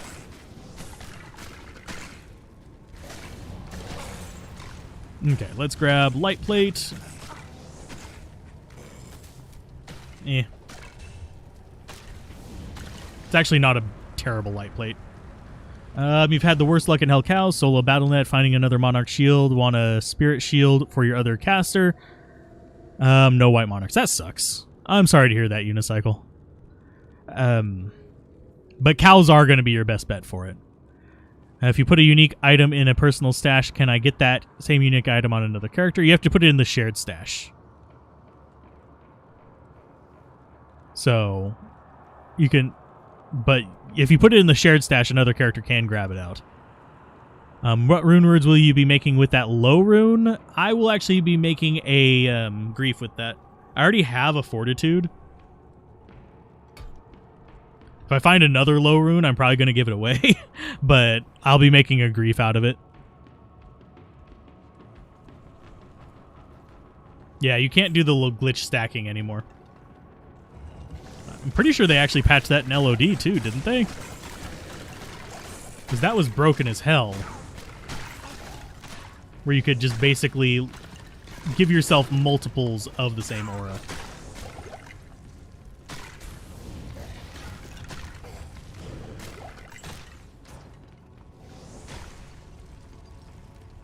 Yeah, stack bug with Dream was broken. Stack bug with Holy Fire was a pain in the butt as well.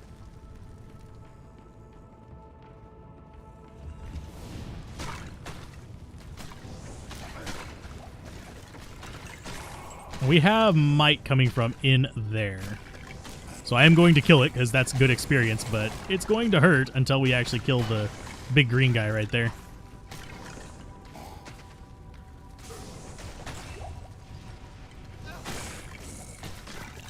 Yes. I actually have mostly mules on this account. I did create placeholders for each of the classes so I wouldn't, like, hit my 20 numbers and then not be able to actually make characters that I need to make for the 7, but...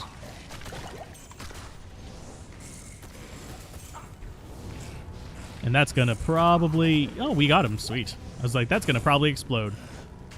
No, we got through it.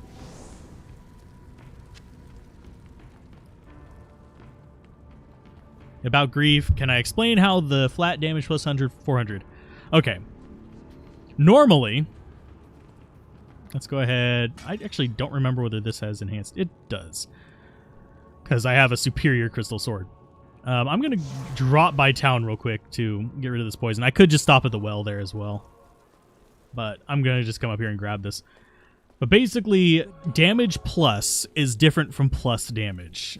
So we have, let's see. I know I have some weapons in here with this, I think. Yeah, this one has, see how it says plus 8 minimum damage and 63% enhanced damage? The way this one works is plus minimum or plus maximum whenever it says those, is that it actually adds it to the base value of the weapon and then the percent is applied on that.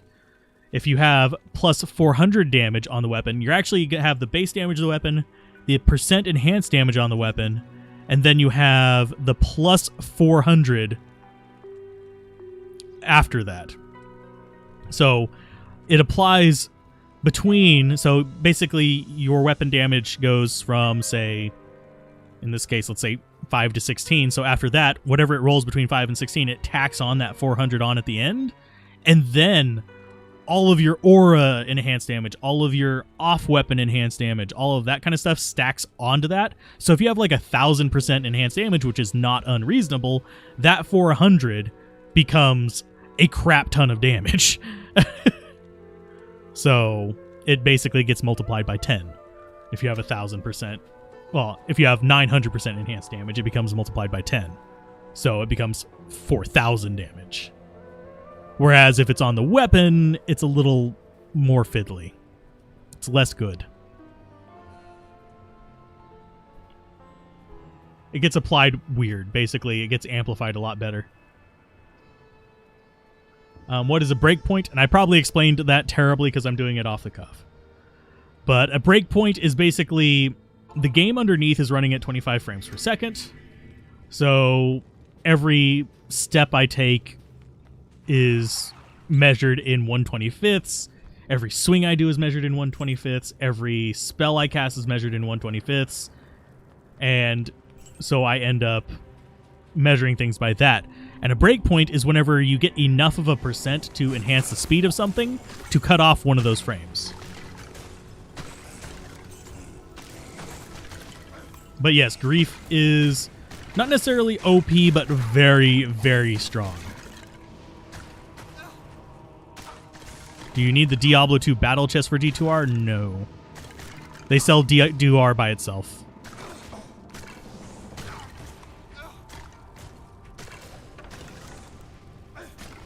You can buy just D2R by itself.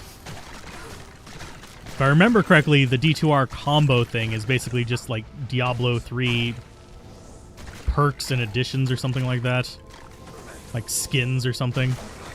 Oh, come on. Fuck off, game. I really don't like you right now because you can suck it. I'm sorry for getting sweary right there, but I had straight line of sight to him, and it wasn't letting me cast it because he was inside the pillar. So it can bite me. I was trying to volcano him. You were looking for a Vex? Usually cows or Chaos Sanctuary is where I farm for higher runes. Especially on multiplayer. On single player, you can do lower cuirass runs a lot easier. On multiplayer, you can sort of do them. It's a little bit more tricky and you have to find games. But yeah, you can buy Diablo 2 Resurrected from the Battle.net store online. It's digital only, unfortunately. Just in case anybody's curious, no, there is not a physical edition that you can buy.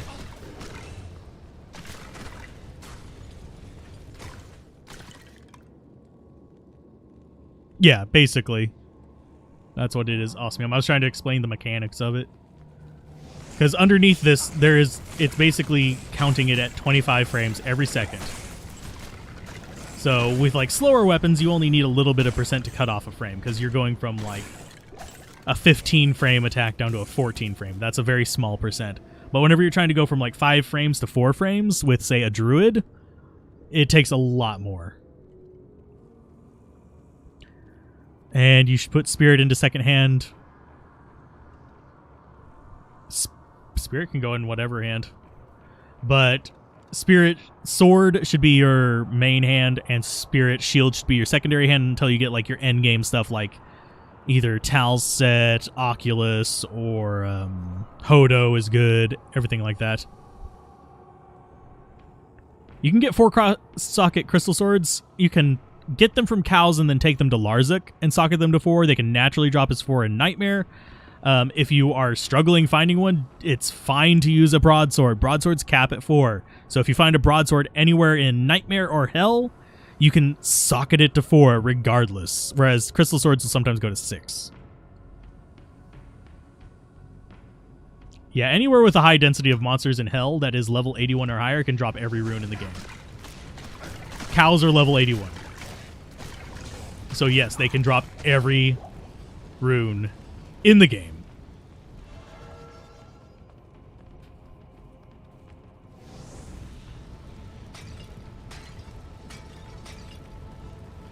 Let's see. I think this... Yeah, he's in there. I can't see him, even though I can see him.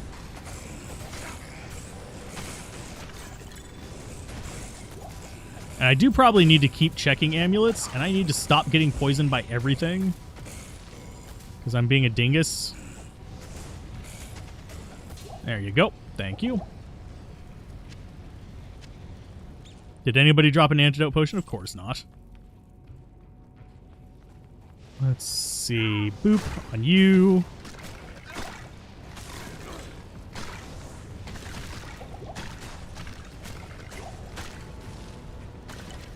Hey, there's an antidote potion right after the poison wears off. Dang it.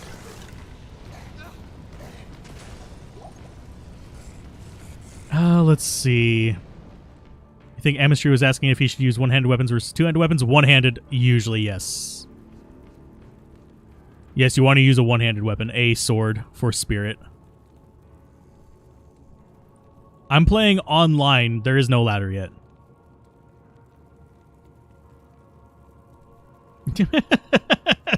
Yeah, you probably don't want to call your girlfriend a battle axe. Battle axe is not a term of endearment. Unless you guys are like orcs or something, in which case, maybe? I mean, I don't know your personal lives. My sweet, sweet battle axe.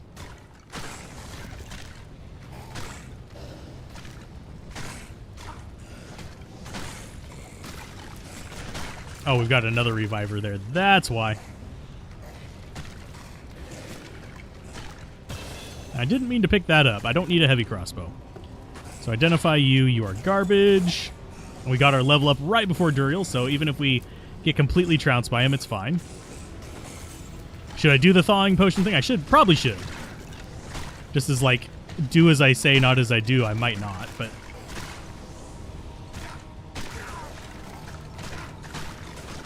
Mercenary, you got those.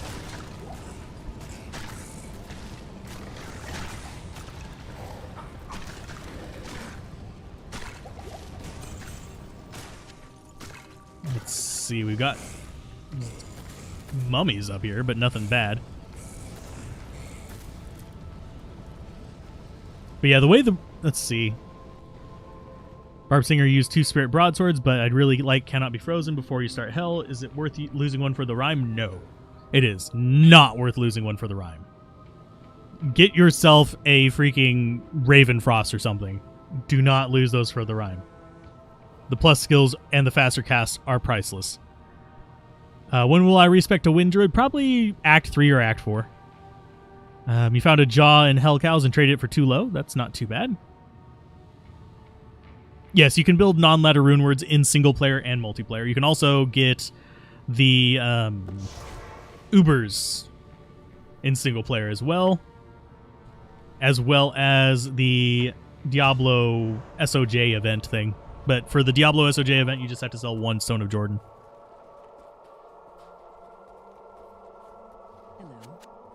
Hello. Antidote potions. I generally don't like cluttering my inventory with them.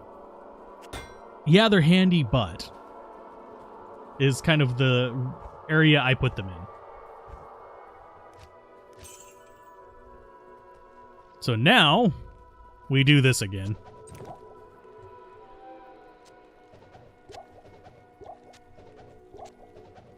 How do I know I could? Oh, and I need 1 slot in here so I can actually get the first one. There's nothing the right portion can't cure.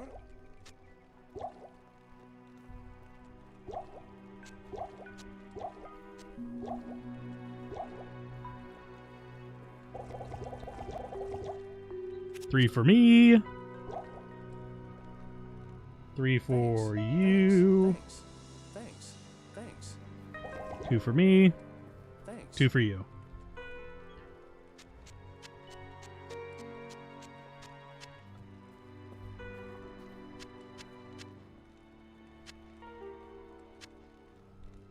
And then we'll buy a few more healing potions just in case. I think I'm going to bug the mercenary as well. All rune words are available in single player and non-ladder in D2R. There are no ladder-only rune words anymore. Yet. We'll see. I don't think there's going to be, but there might be. What's the main difference between online and offline play? You only have offline characters, so you've never had any server issues in PlayStation 4. People. That's the main difference. Whether you want to deal with people or not. As far as Diablo 2 Resurrected, there really isn't a need to be online. It does make some things easier, but... Oh, I don't have enough gold for that. Hadoip. I don't need that anyway. So, more life, more volcano.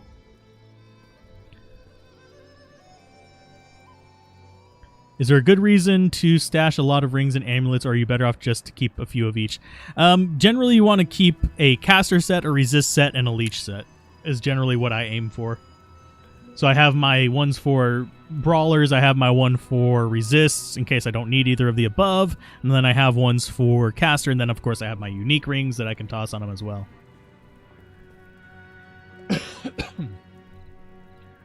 Ladder unique items only can...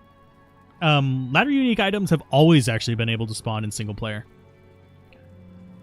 So, and Thunderstroke is actually kind of nice as a melee Javazon. How does single player know when they're ready to sell that SUJ and start the event? In single player, you sell 1 Stone of Jordan, and it starts it. Like, how strong is strong enough? Very strong. You generally have to have your endgame build set up. Smiters are okay at it, stuff like that. Basically, what you'd run Ubers with is what you'd want to use for that.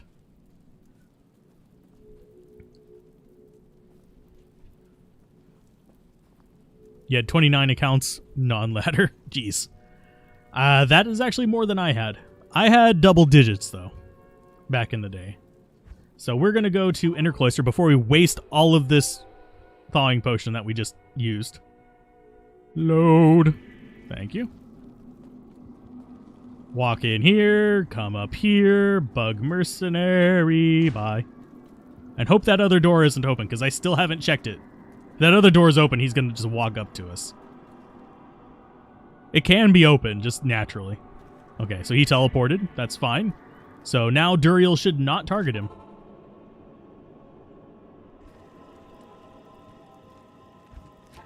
Off to loot Golane. Golane? I mean, I guess it could be one of those diet meals. Sand's not high in calories. But I think it's a silicon job. Okay, so we've got that open. We got Talrosh's chamber. I'm going to go ahead and throw that up as a decoy. Going to get back in tomorrow.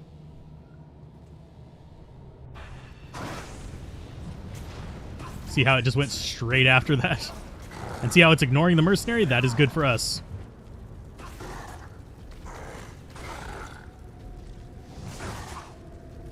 Running around in circles. It's the greatest strategy ever. Especially since he'll just run through it. Thankfully, he doesn't have the charge attack anymore. So he can't just, like, yeet at me from across the area.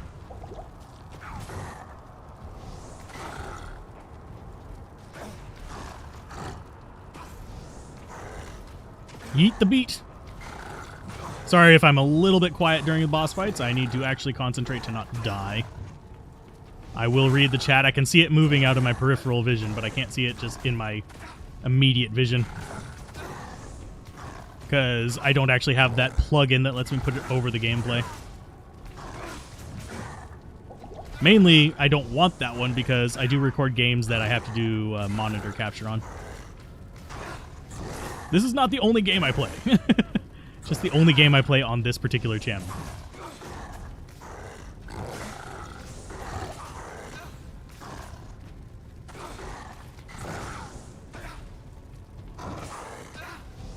Fine, we'll stand here for him.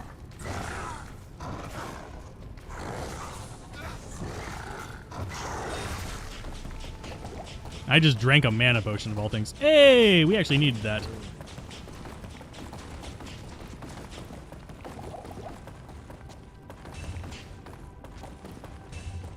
Do we need any of the rest of this? God, no, but we'll sell it.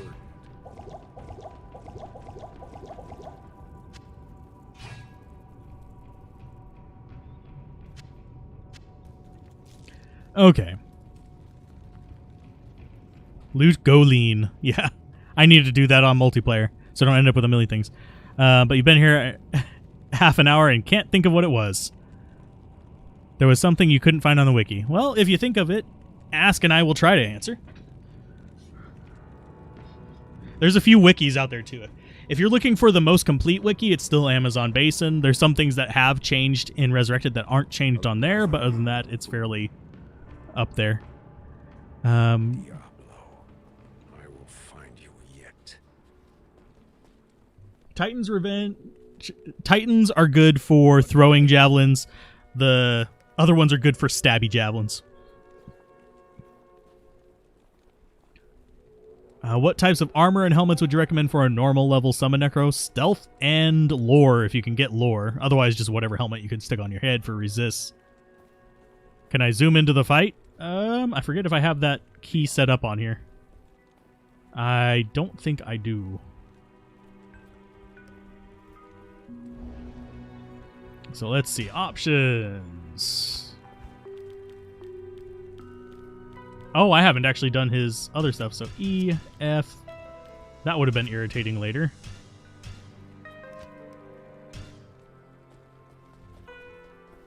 Blessings to you. But yeah, you can zoom in. Stay a while. I just can't read while I'm fighting a boss. Terrible news. Bale is in possession. I have a Let's Play channel that is kind of just on the side burner right now, but I've been working on making more content, building up a backlog for it, and then we'll just start releasing regularly on there, but RPGs in general.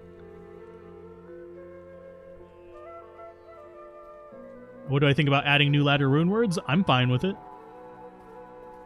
But yeah, right now, the next games on the lineup, like on this channel, we're actually going to be looking at Last Epoch as well. Especially if the servers go down for like a weekend or something like that, we'll be playing Last Epoch instead of Diablo 2. But also off screen, I'm going to be doing Long Gone Days, and probably might start a full playthrough of all the Final Fantasy games, at least the numbered ones. Maybe Final Fantasy Tactics, because I like Tactics. Any excuse to play Final Fantasy Tactics is a good excuse to me. But it is what it is. But yeah, originally this channel started out as... This channel's been through a lot. It started out as a strategy RPG channel, then became a TCG channel for like 2 years. Yeah, it's easy to run into a wall, but I know that area well enough that I probably wouldn't run into a wall. But then I went to a TCG channel, which was TCG gameplay and shoutcasting of tournaments. And then I went to Let's Plays because I didn't have as much time and energy to actually do this, so I just did variety gaming Let's Plays. Got a little bit of growth there, and then moved on to this Diablo stuff as Let's Plays for a long while, then guides, and then moved into just strictly guides for Diablo 2 and just started a second channel for Let's Plays. Learch's Arm, is that best in slot for Summoner Necros? No, but it's good. I love Final Fantasy. The old ones didn't always age well, but I love them. They have Final Fantasy is the reason I got into gaming. Final Fantasy 1 can be blamed for that. Yeah, Lightning Javazon is perfectly viable.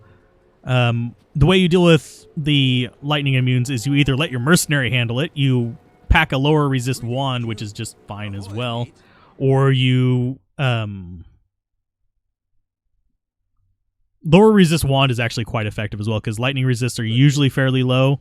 There's some that go up into like the 120s, but usually they're like 100, 105 resist, so you can break most of them. But you can also just use jab.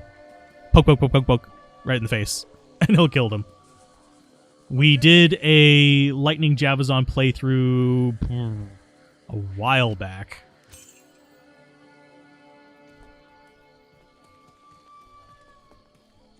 Yeah, I use jab on the lightning immunes.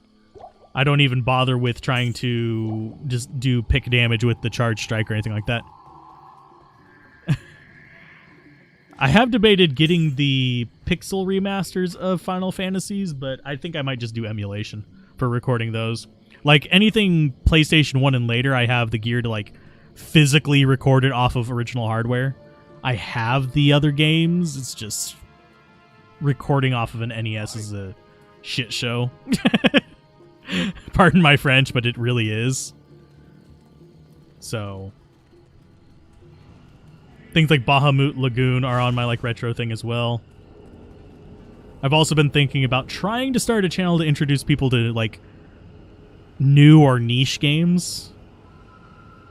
But you can dissolve there, my friend.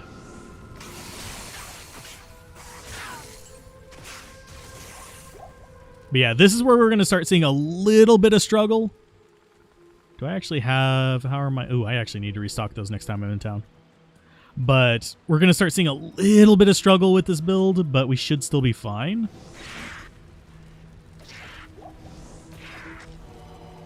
It shouldn't be like the end of days kind of situation. What's the best Necro build? The one that you enjoy the most. Personally, I find Bone Necro to be the most fun. If you have all the good gear, Poison Necro is probably the strongest. If you have an aversion to actually like paying attention while you're playing, then Summoner. Summoner is just like, oh, my minions will handle it. I'll just go do this other thing.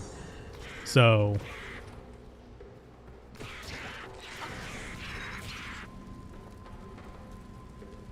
you wish PS4 could zoom in better. It gets a slight zoom, but nothing nearly as good as PC. I don't know if it has the stepped zoom. Like, the PC can actually do that number,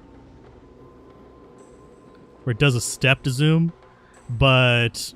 A step zoom, I'm stuck. But, sorry. I just corrupted half of you. I apologize. Tactics Ogre is good. I actually have original disc for that on PlayStation 1. I don't have the SNES cartridge that was released in Japan.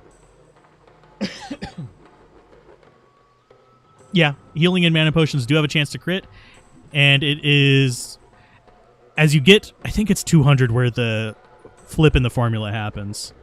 But basically, it approaches 49% chance before that, and then after the break point, it's 51% and goes up.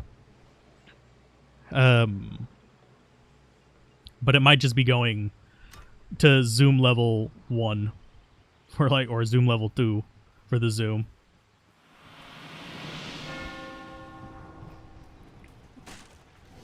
But here we just have swarms of enemies that are just gonna get nuked by vents in the floor.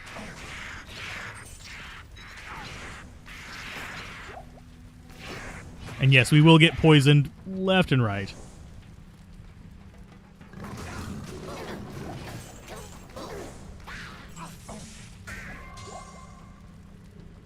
You press the zoom button and then you use your mouse wheel to do a step zoom.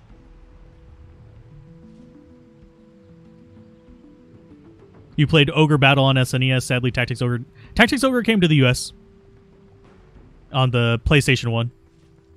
The PSP version is supposedly better. Supposedly. If I can get it for a reasonable price, I would consider it. But reasonable price is, like, free right now.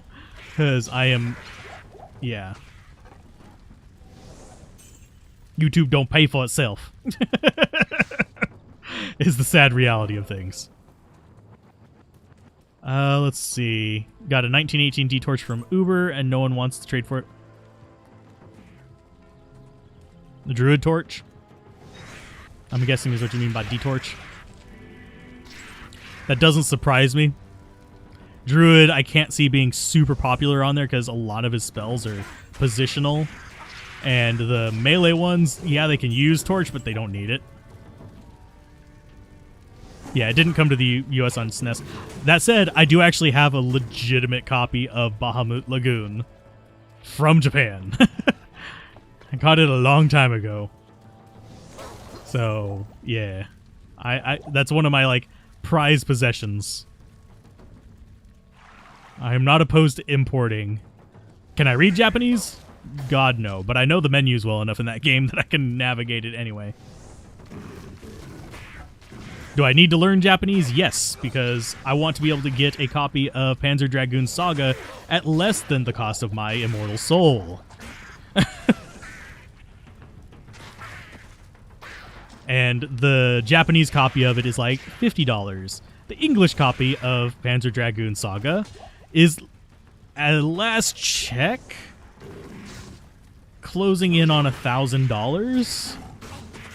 If you can find a good deal on it.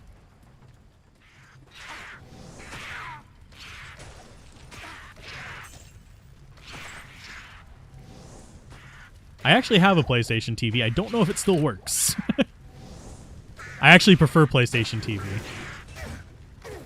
No, we're not picking up Eisenharts. I already have like 3 of them.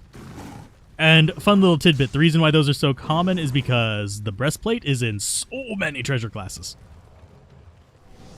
It's one of the most common things. Sadly, I don't have the money to be like splurging on stuff like that. Otherwise, there were some deals that I saw that I was like, oh, if I had the money for that, I would just binge on that and do an unboxing, but no.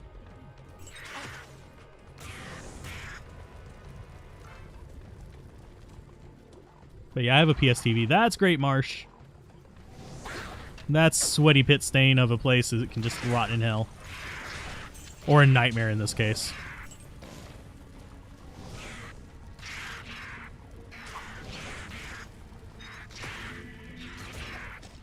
Yep, it's the RPG.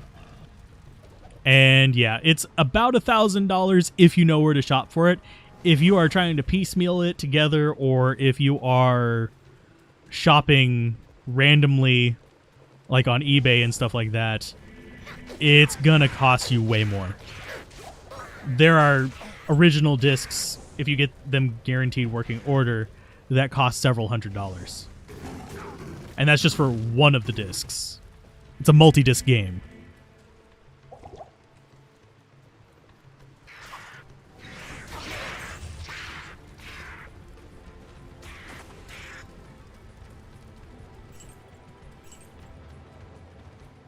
But yeah, I have a PS TV.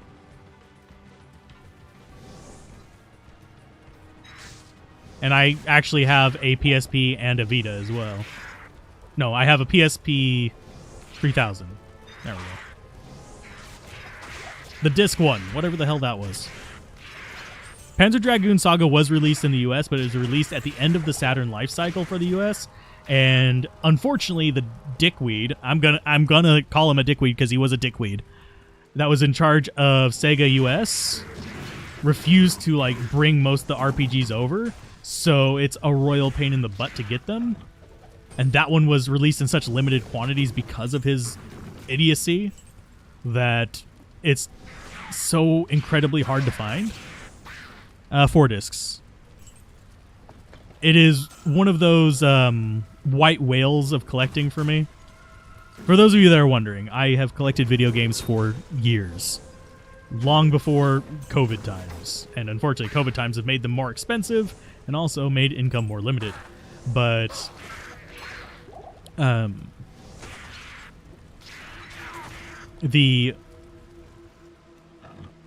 collect RPGs specifically. It doesn't matter the platform. It's RPGs. Specifically JRPGs and dungeon crawlers. But RPGs in general are my main bread and butter.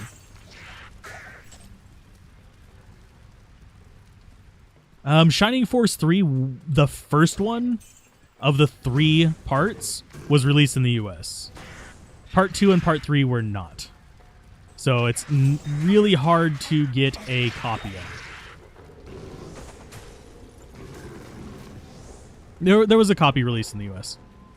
But the 2 and 3 were not. There's a translation project going on for it.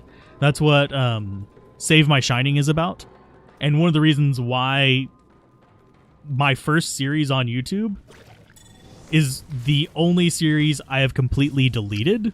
Not made private, not unlisted, straight up deleted. And it was because of that fiasco.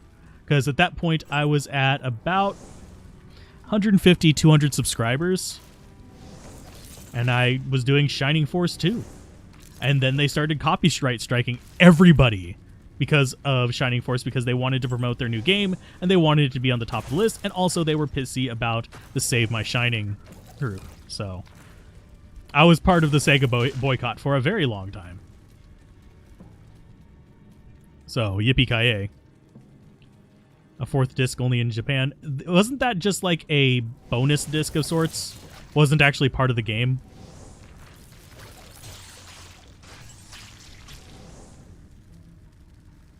Betrayal of Krondor and Master of Magic. Master of Magic sounds familiar. Betrayal of Krondor I think I've heard of, but I can't put a like visual to it, like in my head. But if you want to leave them as like a comment on one of the videos or something like that, I can look them up after this and tell you if I've actually messed with them. Or if you want to just post it on the Discord, I can look there too.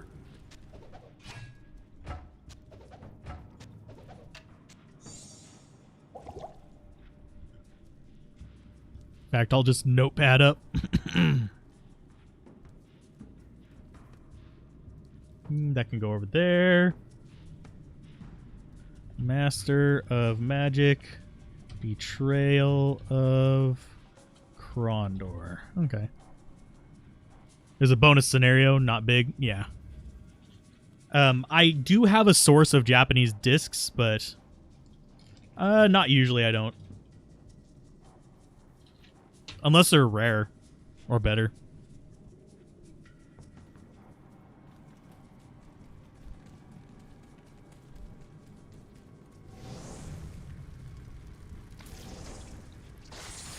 They're okay gold.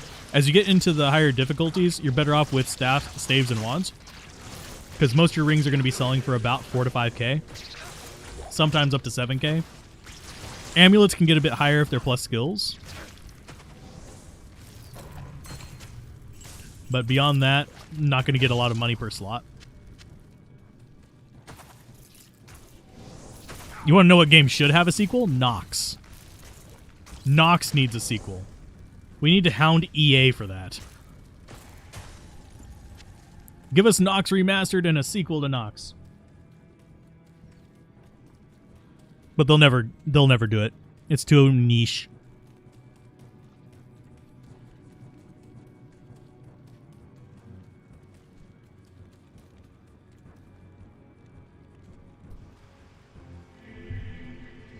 But anyway, no, I stayed away from Sega for the longest time.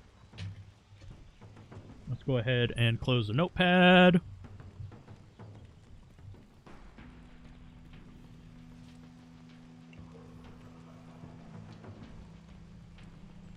And I'll just name that A. And why am I getting...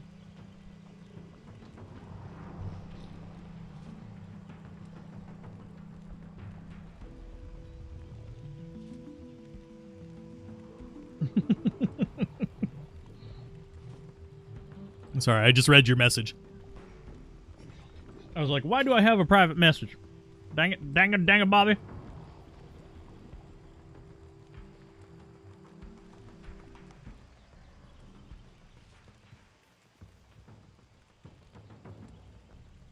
But yeah, I nerd out about the YouTube algorithm. I just saw that message, by the way.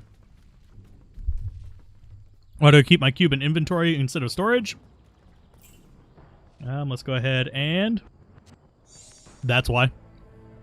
It gives me 12 extra slots in my inventory for basically free.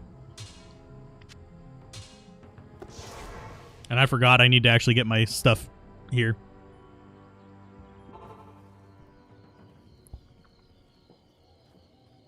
The only thing you dislike about Tactics Ogre looked on Let Us Cling Together. Just called it lucked. But is if you put stuff that your character gets hit less or takes less damage, enemies keep using debuff spells like stun and whatnot. Oh, Yes. I haven't played through it on there, but I hear that the mechanics are actually quite different on the PSP version as well.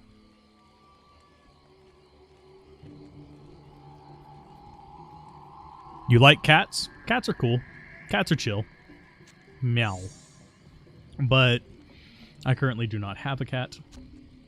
I am a cat person, not a dog person. But Good evening. cats, they're not quieter. They do their own shit. And they only bother you when they want or need something. That's why I prefer cats. Dogs are like, I need your life now.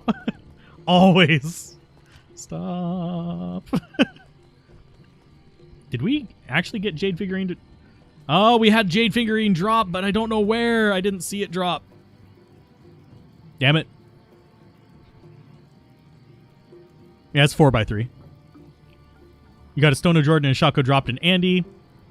I forgot. Hey, that is a good drop on Andy. that is a day's worth of drops. Yeah, the Summoner was overpowered in Nox, but every character had a different story, so our golden bird of Kuile is somewhere on the floor in this massive pile of, like, what the hells. So, do we go find that? Or do we just keep moving? I'm going to run up along this way. And if we see it on the ground, I will pick it up. But I don't think we are going to find it. It is somewhere. If someone saw where it dropped and can tell me, I would greatly appreciate it, but I have no idea.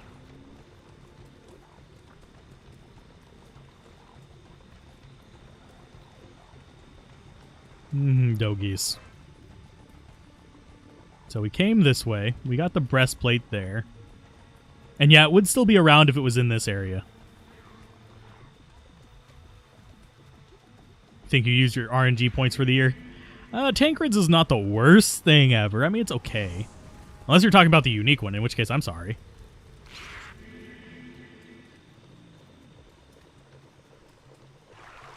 So that's Spider Forest.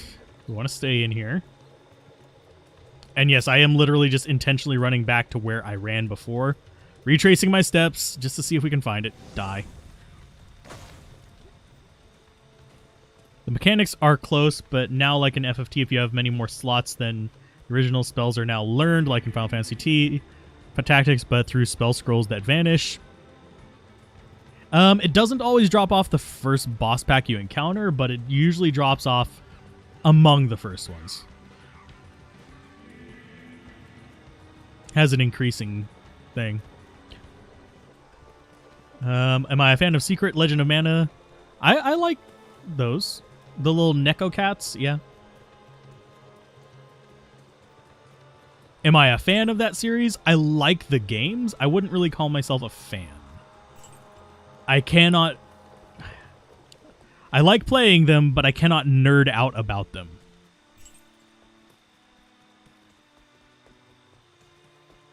Because I don't know them in enough detail to go full on nerdy, dirty nerdy about them.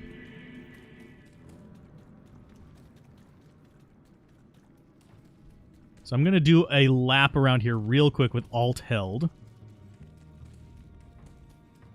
The only other spot it could drop is like back at the very beginning of Spider Forest. I don't remember hearing its noise. Did it drop in this massive pile of... No, it didn't drop in here. Well, ass. I really want that because I want the extra 20 life. Fido might put up a fight. Honestly, most of the time, the cats that I've had would put up more a fight than... We're doing this. But the cats that I've had would put up more a fight than the dogs I've had. The dogs I've had are those ones that will scream at you and then run away. So, yeah. They're like afraid to chip a nail kind of dogs. Since they combined wizard and made witch the female wizard, they have the same spells. They have all the debuffs as well. Ah. That's kind of weird, but that's cool. Hey, there it is. We now have a Jade figurine. I did not see that drop. Yeah, it's the statues drop by... It's usually like one of the first 3 that you find. You can get it off of champions too. But I did not hear it drop back then. I was expecting it to drop before we even found the waypoint, but... And yes, I am going this way on purpose because I want to see if this juncture is a 4-way or a 3-way. Because if it's a 4-way, we might have a skip. It's not a 4-way.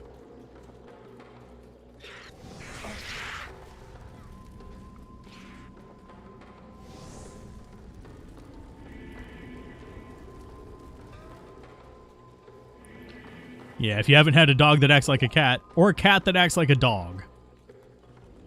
My favorite cat's name. I'm not going to say its name because that's banking questions. But, hey, and we do have a skip. Sweetness. But my favorite cat's name is not going to be mentioned. But they basically would play fetch with tinfoil balls. Don't know why they would only fetch tinfoil balls, but they would fetch tinfoil balls. That's Milbrega's shield. Not a bad shield for early magic find.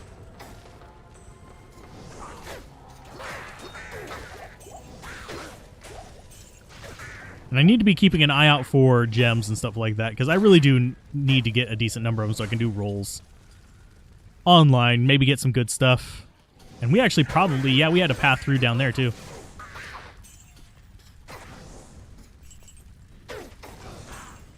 And this is the waypoint. Nice. I am happy about this. There we go. Let's grab that waypoint and move on out.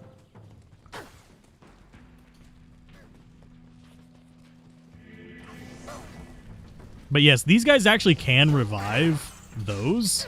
They just don't do it very often because they prefer shooting giant jets of fire. And honestly, I do like their new fire a little bit. It's a little bit cooler looking to me.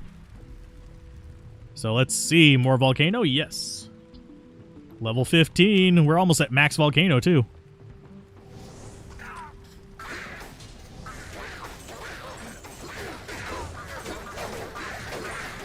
And Swordback Hold is doing a little bit of work here.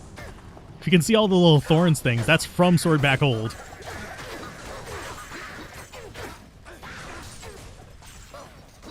And no, none of these Grand Charms that I'm picking up can be skillers.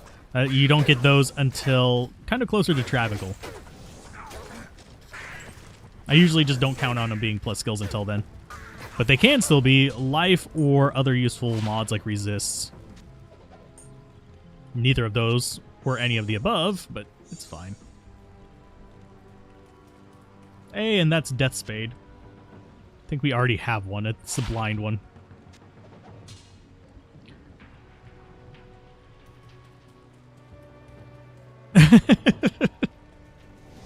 Nah, it's a common banking question to ask what your first pet was or your favorite pet and stuff like that. It wasn't my first pet, but it was my favorite pet.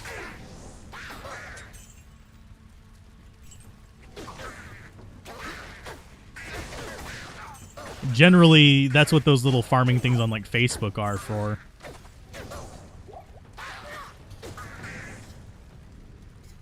Because if they can connect the data together, it makes it a lot easier. But that takes some time and effort to correlate all the data together. But it can be done with a script, so definitely be cautious there. 2 decks, that's about as high as you can get on those, but let's go ahead and cast it there. Hopefully it spawns on that side.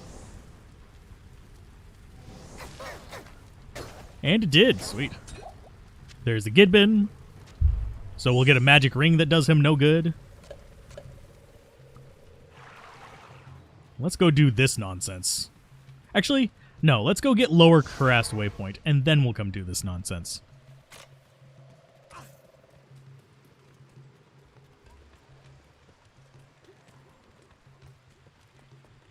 Let's see. What's funny is with how many things require you to put in the last 4 digits of your social security number, that's like so like not secure. That's the problem with everyone requiring it as identification, is then everyone just has it. So it's like, it's all of a sudden not quite so secure. I honestly think it should have been kept to government identification purposes only. Not every credit card and rental application and getting a vehicle or signing up to do whatever.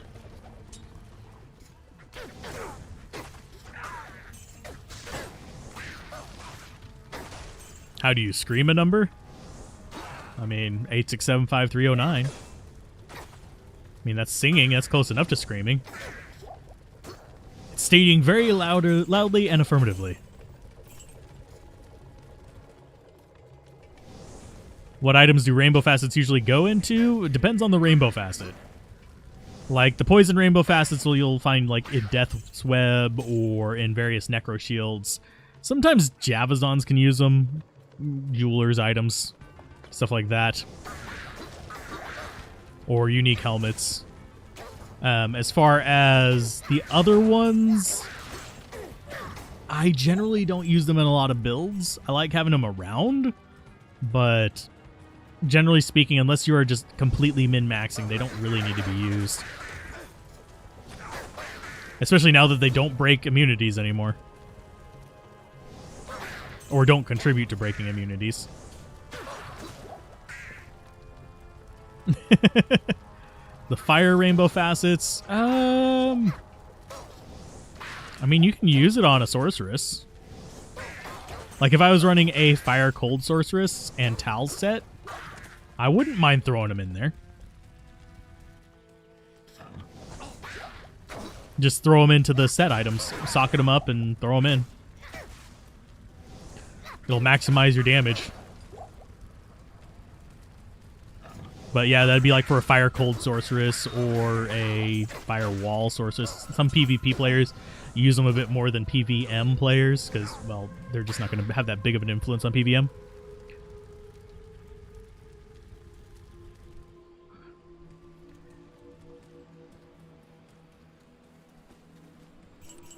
For some reason, this is making me think of the bubble conversation.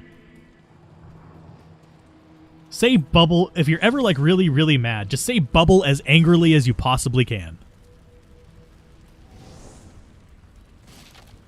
Wow, those were parked way back there. I really am surprised our spirit is surviving. I say that and he's probably going to die immediately.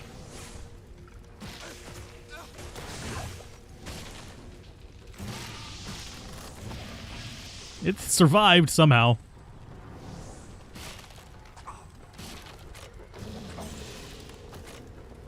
That does not have a spot for that to be coming out of.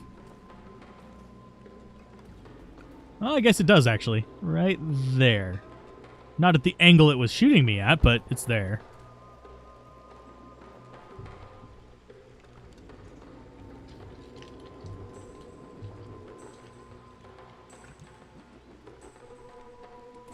Well, to get our driver's license and stuff like that, we have to use our social security.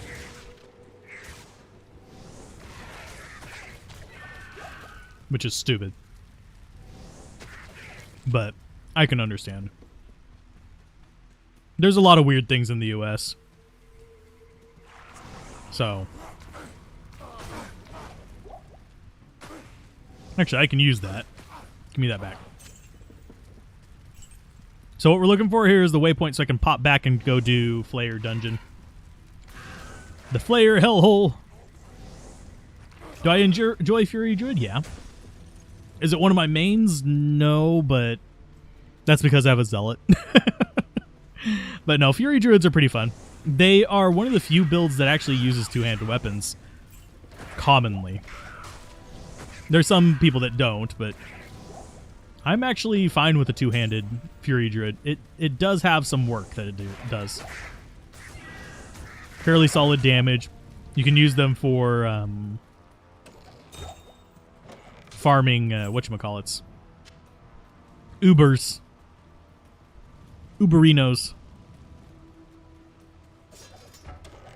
California has a real ID now. Groovy. And hey, Adam, how's it going? I didn't see you sneak in. There's our waypoint, so let's go ahead and go do ourselves some... probably the third worst place in the game. Right behind the... Fury Druid versus Zealot versus Frenzy. As far as my personal preference, Zealot, Fury Druid, then Frenzy. As far as power, probably the Zealot, Frenzy, Fury Druid. Yeah. Fury is werewolf only.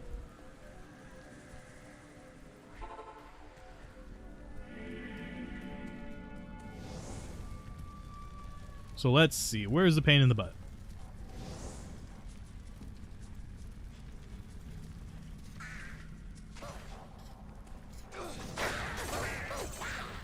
Thankfully, we did not have the Explodey Boys yet.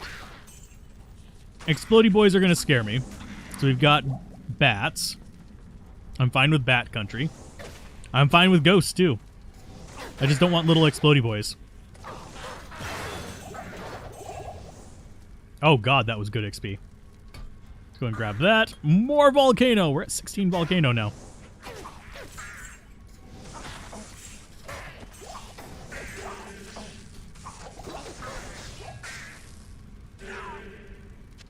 Can you stop? Thank you. Do I want anything in there? I don't see anything I want. Just... oh, we have Fanaticism as well. I'm going to kill it. I'm going to kill it with fire. This is the downside of widescreen, is they're not reacting to me. Too bad you like the bear in terms of looks and feel, but not the werewolf. The big bear is... still a good build. Werebears are... they're a different kind of beast, though.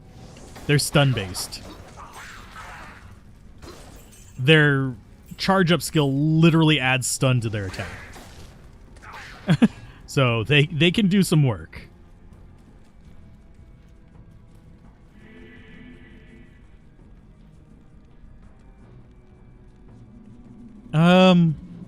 Grief is usually better than Last Wish. Last Wish is nice, don't get me wrong. And you can actually do Grief plus Last Wish on a Frenzy bar, but Grief exists. And it actually generally beats out even Last Wish. Bears can get up to 4 frames. Not 2 frames. But yes, they can get the fastest attack speed of any single attack in the game. Thing is, and I haven't checked if it's still bugged or not, but it was bugged to where it would only swing once every 8 frames. Because there was a server sync issue where basically it would try and use the ability, but the server hadn't actually, because they ended on the exact same frame as you were starting it, it wouldn't recognize that you were starting a new attack, so it skipped the second attack.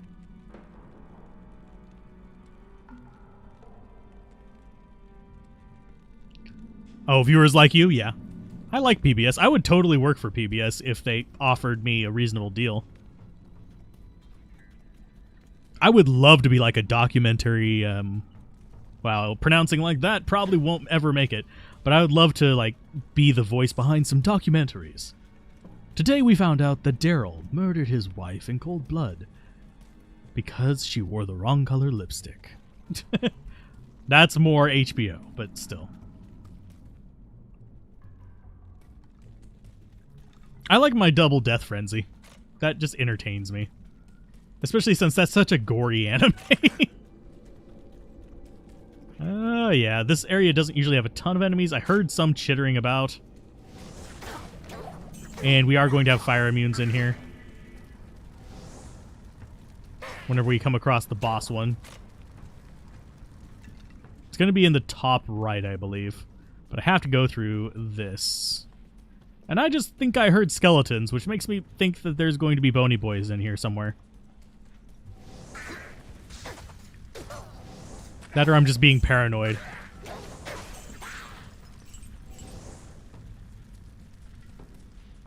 I'm probably just being paranoid.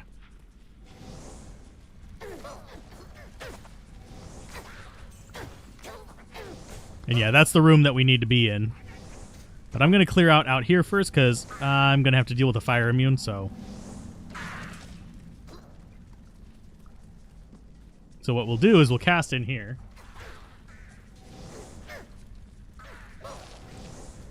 Then we'll cast out volcanoes.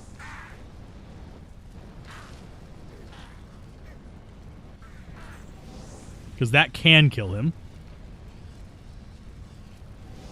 Yeah, it's a bug that's been around for a while. They just never fixed it.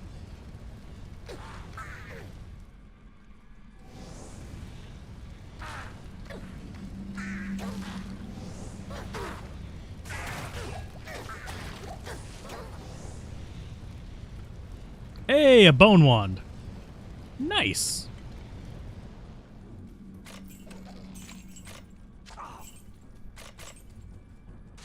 And now we never have to go back in there until hell difficulty.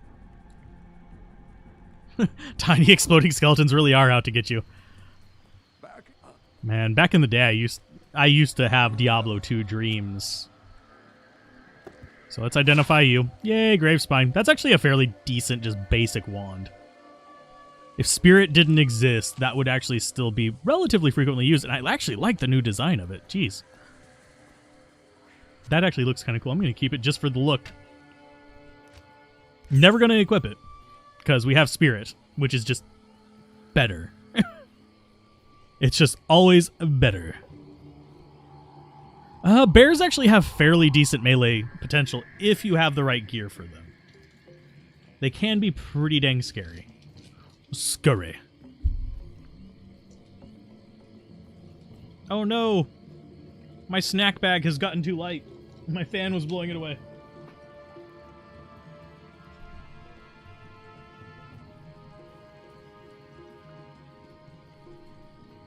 There are not one-handed staves.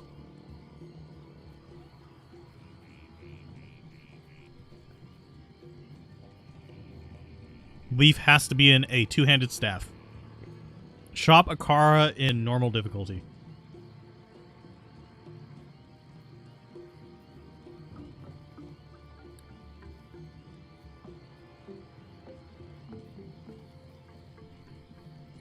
we're probably going to be swapping out from this one soon enough, unfortunately. But no, you cannot make leaf and one-handers. You have to make them get a short staff from Act 1 Akara. They cap at 2 sockets, and they're usually dirt cheap. Unless you find one with a bunch of plus skills, in which case you just got a leaf with a bunch of plus skills on it, which is fine.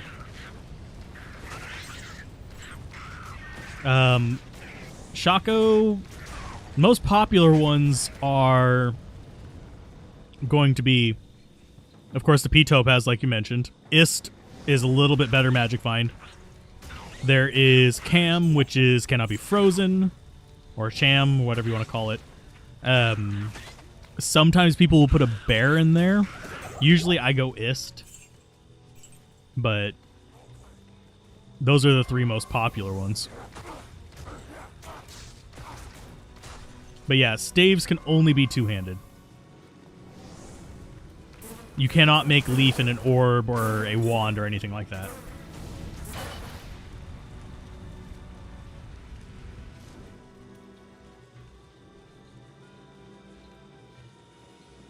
Ist is better than P-Topaz, but yeah, pretty much. P-Topaz is definitely a lot freaking cheaper.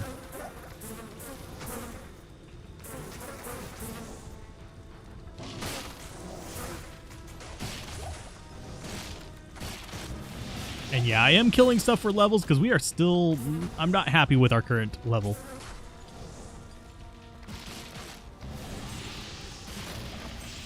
Oh, Mana Burn, you stay the hell away from me. We don't like Mana Burn around these parts. Ain't no place for you.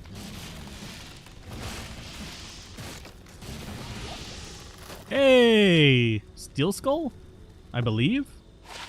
Yay! We finally got something better than what he was using. An improvement! It's not a good one, but it's better than what he had.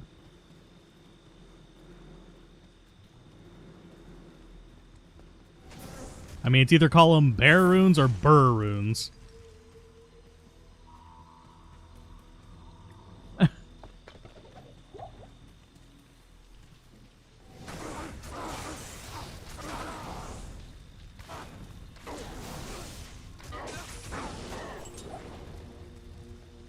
I also pronounce it Ohm. I mean, I pronounce it Om instead of Ohm just to piss people off, but we'll kind of ignore that one. Same reason I'm going to keep pronouncing it Nader instead of Nadir.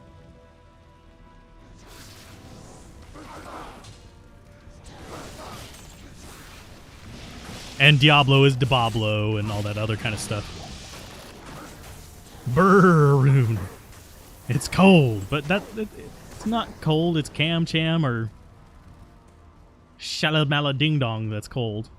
There's the place we want to be. I want to find the waypoint first, though.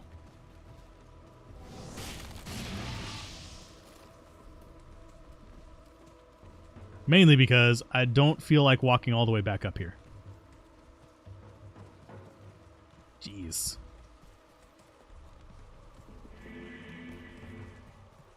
Yeah, it's basically the lower version of a Tal's helmet. As far as like its functionality for me, I like it. It's a perfectly fine helmet.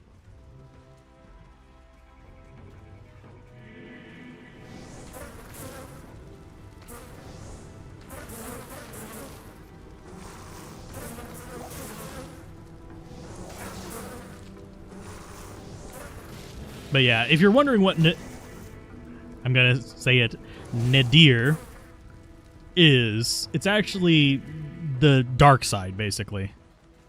It's the opposite of the peak, the lightest point, the zenith. But I pronounce it Nadir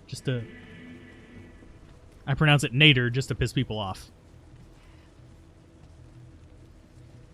Elemental and shapeshift. Is it a good combination? If you have the right gear, it can be fun. I wouldn't call it good. I would call it entertaining, a nice diversion, an interesting, quirky build. something that can beat hell, but not always recommended kind of situation. It's kind of like the Poison Dagger Necromancer. It's kind of like the... I'm trying to think. Lightning Fire Sorceress. It's like the Vengeance Paladin. Good, but not insane.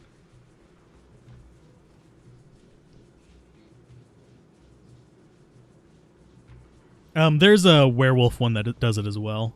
You have Fury and Armageddon with particular weapons. You can also do Maul and Armageddon with particular weapons. Good night, Unicycle. Have a good evening. Oh yeah, it is getting late.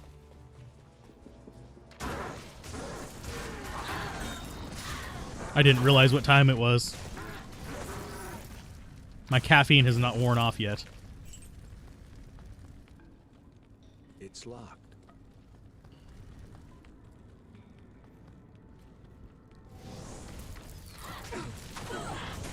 I mean, Fireclaw Armageddon is another, like, not uncommon thing. For those of you that are curious. And yes, I was trying to open that chest. It looked openable. I just couldn't highlight it. I clicked it a few times.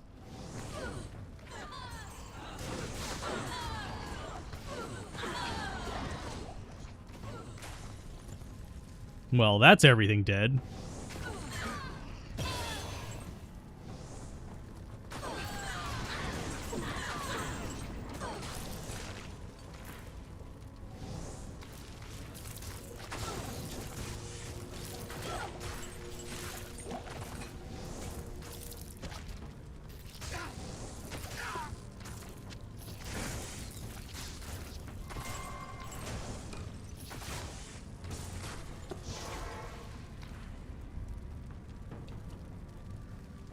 Good night, Unicycle Mayor. Yep. The algorithm showed me the way to your live stream. Hey, welcome. Hopefully you are doing well. Yeah, the algorithm is weird. I think it's generally recommending me people from... Because some of the poll questions I've been asking have actually been specifically to figure that out. It's sending me people from Seer, Old School Gaming Snob, and Llama, for the most part. A little bit of Dobrunsky. I don't seem to get much traffic from Cooley's stuff. When you run Mausoleum, you try to kick the barrels in the scenery all the time. Especially since they've added more. This magic ring does me no... Well, it's not the worst thing ever. It does me no good either. Faster hit recovery. I'd rather have it with another mod. Let's go get our bird. I think I might try and finish out Act 3 and then call it an evening, because I actually do have to do some more work on videos from Monday. I haven't even planned Wednesday's video yet. So I'm a bit behind on that. But I will be doing more RuneWord videos very soon. You have found. What can I do for you? We have all the things going on here. There we go. Almost 600. You watch Llama and Dobrunsky? Ah. But yeah, it seems to associate me more with Llama than Dobrunsky, which is a little bit weird because I think my content is more in line with what Dobrunsky does, but I could be wrong. Oh yeah, we have to go get the heart, so maybe not beating Act 3 tonight. I forgot about the sewer. We're going to go do the Travancore. Oh, pizza sounds good. I still haven't had my cheapo pizza. But yeah, we're going to go do Travancore now. We'll do sewers next time. But I want to kill these guys so that their little friends will run away from me. That's something that a lot of people don't realize, is that the enemy AI is a little bit more complicated than people think. Like the fanatics in this act, if we can find some, I'll show them off. They should become still charging towards me because we haven't beat the council yet. But if you come into a game where someone beat the council, they'll actually run away from you. We should see some up here, though. Upper Cuirass. These guys, these faithfuls right here, will actually run away from you if you've killed the council. Ah, Llama and Gaming Snob. But yeah, I'm a bit of a YouTube back-end nerd as well. But you wouldn't know it by going by my history on YouTube, but I do like experimenting and figuring out what the heck is going on with it. Do I have all the answers? God, no. Do I have several channels? Yes. Hey, Mocha, how's it going? You're coming in kind of near the tail end, unfortunately, but yeah, I'm doing okay. Hopefully you're doing well as well. I only recently learned about Gaming Snob because someone mentioned something and I ended up finding him just by accident.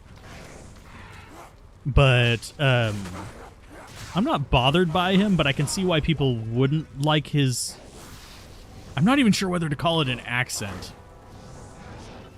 But he has changed his pacing from like the video I found him on to the video that he released recently. Your problem is AI for Mercs. You appreciate that they didn't make any changes to D2R, but they could do stuff like that and no one would be mad. It depends. Would they make the Act 2 mercenary smart enough to open doors? I mean, my pet bears and my pet skeletons are smart enough to open doors. If my Act 2 mercenary was smart enough to open doors, he'd be a lot harder to bug because I'd have to use the jail method. Which makes it a little bit riskier, too, because you actually have to fight things. Unlike the Inner Cloister thing, where it's kind of like, oh, you're just in this area, you have to fight two groups.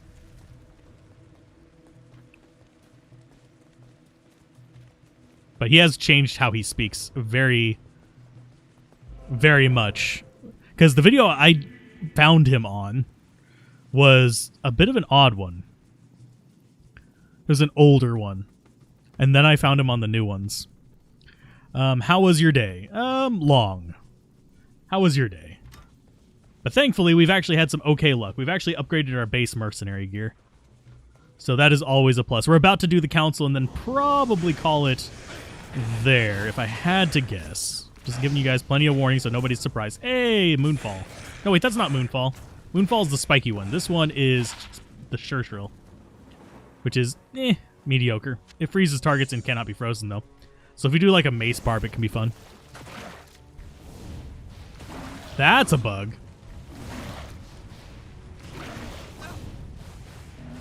His tail should not be coming out of the concrete.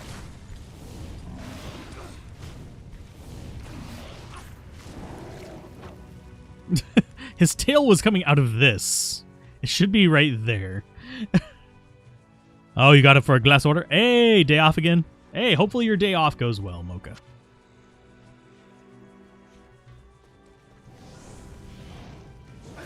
I want them to come after me. Mercenary, what the unholy bejeebas are you doing? You're supposed to be tethered to me, dumbass.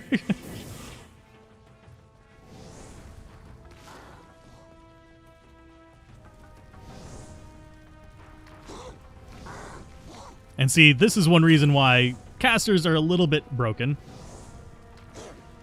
Oh, wow, hi. I did not see you coming up right next to me there, Flamefinger.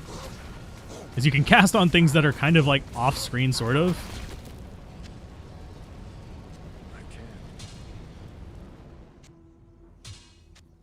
Now, we won't be able to smash it. We'll have to kill these guys again next time. But, hey. It's free drops. It's this quest going to be done. And I wanted to get my revenge on them.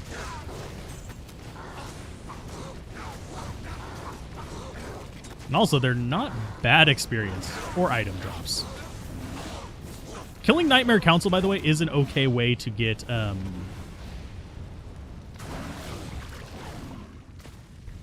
I see him up there.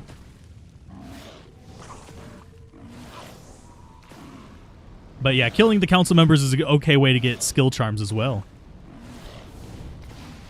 Wow, Mercenary, you're really not doing your job down there. Ouch, this is bad. This is actually kind of bad. Because that amp damage is going to be a problem.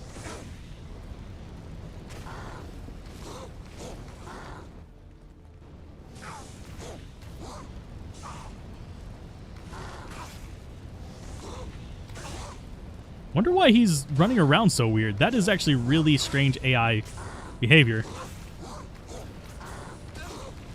He's trying to go other direction for some reason, randomly, and it's not to heal. Otherwise, he would have actually cast that thing that he just did right then. Which is a little bit odd. Yeah, their AI is messy. Let's see. Travancore should be included in everyone's Magic Find runs. The rune drops are great. Yes, they are.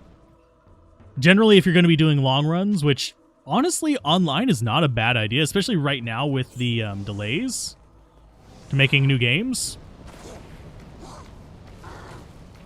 It can actually be fairly beneficial to you. But yeah, Travancore's a really good one. Chaos Sanctuary is really good drop place as well. Those are two places that I almost always will farm. Is he the last one? I think he's the last one. Let's get in there. Of course there's a Blizzard Boy behind me. Hi, Blizzard Boy. How you doing? Yeah, I don't have... Oh, shit. Glad that wasn't hardcore. Oh, my brain was on autopilot, and I was like, oh, shit, right at the very last moment. My brain went, you know he's fire and cold enchanted, right? Oh, Lord.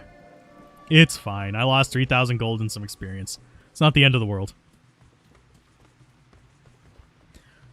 So let's see. I'll go grab my stuff. I was being cocky. So anyway, we killed him. We'll get our mercenary back.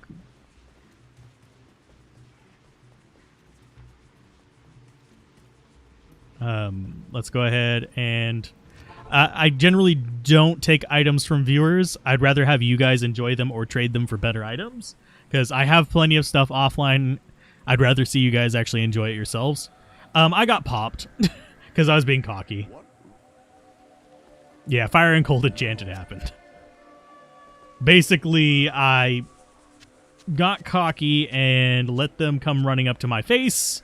I was like, oh, I can tank them. And then I remembered, this is dual enchanted.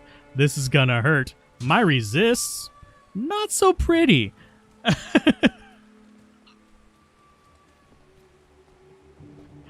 That's one reason why I generally, whenever I'm playing hardcore, I'm a lot more concentrated. Like, I will be a lot quieter while I'm playing it, simply because I need to be concentrating on stuff like that. Yeah, I can laugh it off. It's a little harder to laugh off on a hardcore character whenever you get popped in hell. So next time we'll go into the sewers, get ourselves a heart, and we will go ahead and beat Act 3 and probably actually beat Nightmare next time, which will be Tuesday. Might have a special stream on Monday. I don't know yet. But yeah, I'm going to go ahead and call it there. Hopefully you guys find all the items you're looking for, and hopefully the rest of your evening goes well. So keep gaming, have fun, peace out. This has been Alzorath, and I will see you guys next time. Bye.